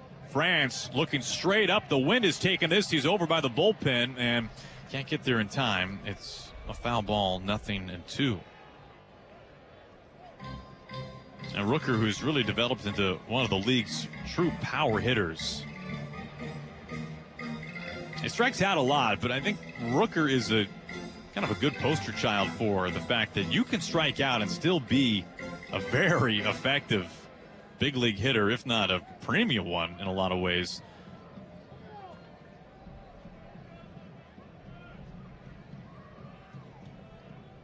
Rooker calls time. He steps out with 2 strikes.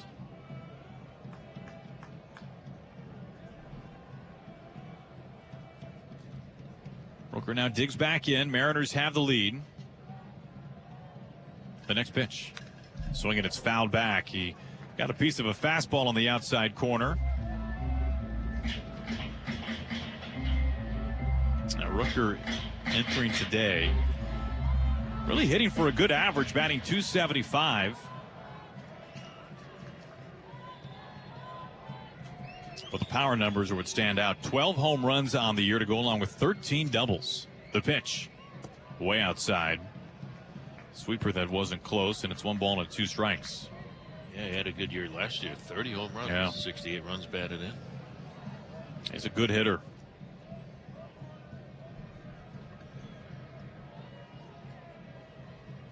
Good combination of average and power. Next pitch. A little bit of a knee buckler, but a sweeper again that was outside. And Rooker, who was behind 0-2, now works it even. 2 balls and 2 strikes.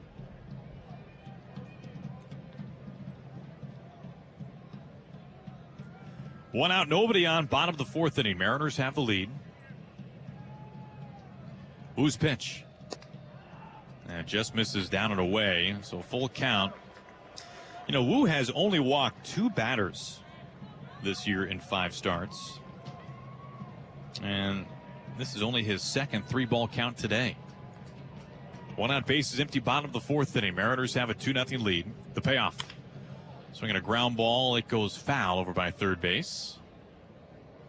Still 3-2 to Rooker. Cleanup hitting DH.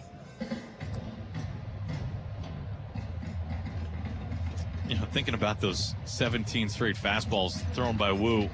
I mean, it is a lot, and there aren't many guys who do that. I guess it's no Luis Castillo who threw, 63 or something straight fastballs last year in Chicago against the White Sox. Got a long way to go to get to that mark. Big deep breath from Wu, the 3-2 again. Swinging a ground ball, big bouncer deep in the hole. J.P. Crawford has it at short. He skips it intentionally onto first base, and it's in time to beat Rooker for out number 2. 2 up and 2 down. Gary, our Northwest Chevy Silverado scoreboard. The Royals, who the Mariners will be playing next, they beat Cleveland today 4-3, which means they split a 2-game road trip. Come again? I did not misspeak. I meant to say road trip instead of series. They split what ended up being a 2-game road trip.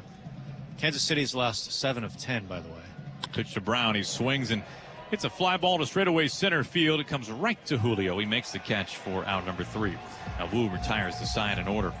We've played 4th at the Coliseum. Move on to the 5th. 2-0 Mariners on the Global Credit Union Mariners Radio Network. Hi Mariners fans, this is Dan Wilson for Virginia Mason Franciscan Health reminding you to get your colorectal cancer screening. Colorectal cancer is the 3rd leading cause of cancer-related deaths among men and women in the U.S. The Virginia Mason Franciscan Health Center for Digestive Health recommends that if you are 45 years or older, that you schedule a colorectal cancer screening. It's important to talk with your doctor annually about which screenings are best for you to keep you at the top of your game. Screenings save lives. To learn more, go to vmfh.org/Mariners. Plan your next getaway at Swinomish Casino and Lodge, where you can experience all we have to offer. Explore the action on the casino floor with over 700 of the hottest slots and exciting table games. Enjoy fresh seafood and authentic flavors of the Pacific Northwest at 13 Moons Restaurant. Then wake up in one of our 98 cozy rooms to breathtaking views of Mount Baker and Padilla Bay. Book your stay today at Swinomish Casino and Lodge, where you can truly explore it all. Must be 18 to play, 21 to book a room. Welcome to the Chevy Lightning Round. Guess the clues to win. First team, you're up. Powerful, commanding, unstoppable. Silverado. Adventurous, fun, techie. Trailblazer. Stylish, nimble. Tracks. Innovative, electric. Blazer EV. Lightning Round champions. You've guessed all the right Chevy clues. This season, spring into adventure together in the Chevy of your choice. See your Northwest Chevy dealer. With over 50 years of experience, Weichert agents have guided thousands of buyers and sellers through every facet of homeownership. Don't settle for good, go for great. Work with a Weichert agent today. Each Weichert franchised office is independently owned and operated. You're listening to Mariners Baseball on Seattle Sports. We're broadcasting along the Global Credit Union Mariners Radio Network on a beautiful Thursday afternoon here in Oakland. Top of the 5th inning, Mariners leading the A's by a score of 2-0. Second baseman Ryan Bliss will lead things off. J.P. Sears ready. And the veteran left-hander delivers. Swing and a ground ball cued right off the end of the bat to the first baseman, Soderstrom. He's got it, takes it to the bag for the easy out on Bliss. And 1 pitch, 1 away. That'll bring up J.P. Crawford. Say, friends, when considering a Volvo, people should come to Sandberg Volvo Cars in Linwood to experience the Sandberg difference, the only Excellence Award winner and family-owned and operated Volvo dealership in the Northwest. Come in as a friend, leave as a member of the family with a great car. See great reviews at SandbergVolvoCars.com. J.P. Crawford takes low and inside for ball 1. Great folks over there at Sandberg. Stop on by. J.P. 0 for 2 has flied out to Brown and right, struck out his last time up in the 3rd. But J.P., a left-handed hitter, has been very good against left-handed pitching, batting .300 against left-handed pitching. Here's the next offer, low and outside for ball 2, 2 balls and no strikes. JP, 4 home runs on the year, 15 runs batted in, 1 for 4 last night with a double. Here's the set by Sears, and the 2-0 pitch is a strike called, 2-1. On deck, third baseman Dylan Moore. Mariners looking to get out of Oakland with another win and win another series. They are 10-14, winning 10 of their last 14 series, 10-3-1, winning 10, losing 3, splitting 1 against the Yankees. Here's a swing and a shot off the top of the mound into center field for a base hit. J.P. Crawford with a 1-out single here in the top of the 5th inning. Low screaming line drive to the left of the pitcher Sears. And it kicks quickly over the bag at second and into center. So Crawford gets aboard. And I talked to a lot of really good left-handed hitters, and one of them my good buddy Don Mattingly. So what made you so good against left-handed pitching? He said, I just had to make sure that I kept my front shoulder in there and not have it fly open. Here's Dylan Moore. Crawford to lead at first. Sears ready, fires away. Swing and a foul back by Dylan. 0-1 the count. And he said it kept me on the ball by keeping my front shoulder in there. And that's what J.P. Crawford does. Dylan with a sacrifice fly and a run batted in the 3rd, giving the Mariners their first run of the game. Here's the pitch to him. Strike on the inside corner. The count is now 0-2. It's always nice to see when left-handed hitter hits well against a lefty, right-handed hitters against a righty. Here's the set, and now the 0-2 to Dylan. Outside for ball 1, 1 ball and 2 strikes. Moore had a great at bat against Sears back in the 3rd inning. They had to cash in. They had the bases loaded and 1 out, and Moore got a pitch up and hit it very well to left field to score. Mitch Garver easily from 3rd base. Now the stretch and the next offer, and it's low and inside for ball 2, 2 balls and 2 strikes on Dylan. Mariners with a 2-0 lead. You just tuned in. Sears plants that back foot in front of the rubber. Now the stretch and the 2-2 on the way to Dylan, and here she comes. Fastball is up and away. Ball 3, full count, 3-2. Well, let's see if Scott wants to start JP over there at first base. Pretty confident that Moore is going to make some contact. Let's see what they do. Crawford to lead, held on by Soderstrom. The stretch and the next offer, swinging a foul back and out of play, and the count is still 3-2, and JP was holding at first base. Mariners, what a turnaround. They started the year 6-10. And the sky was falling. Then since then, the Mariners have gone 29-18 over the last 47 games. Sears ready, delivers, swing, and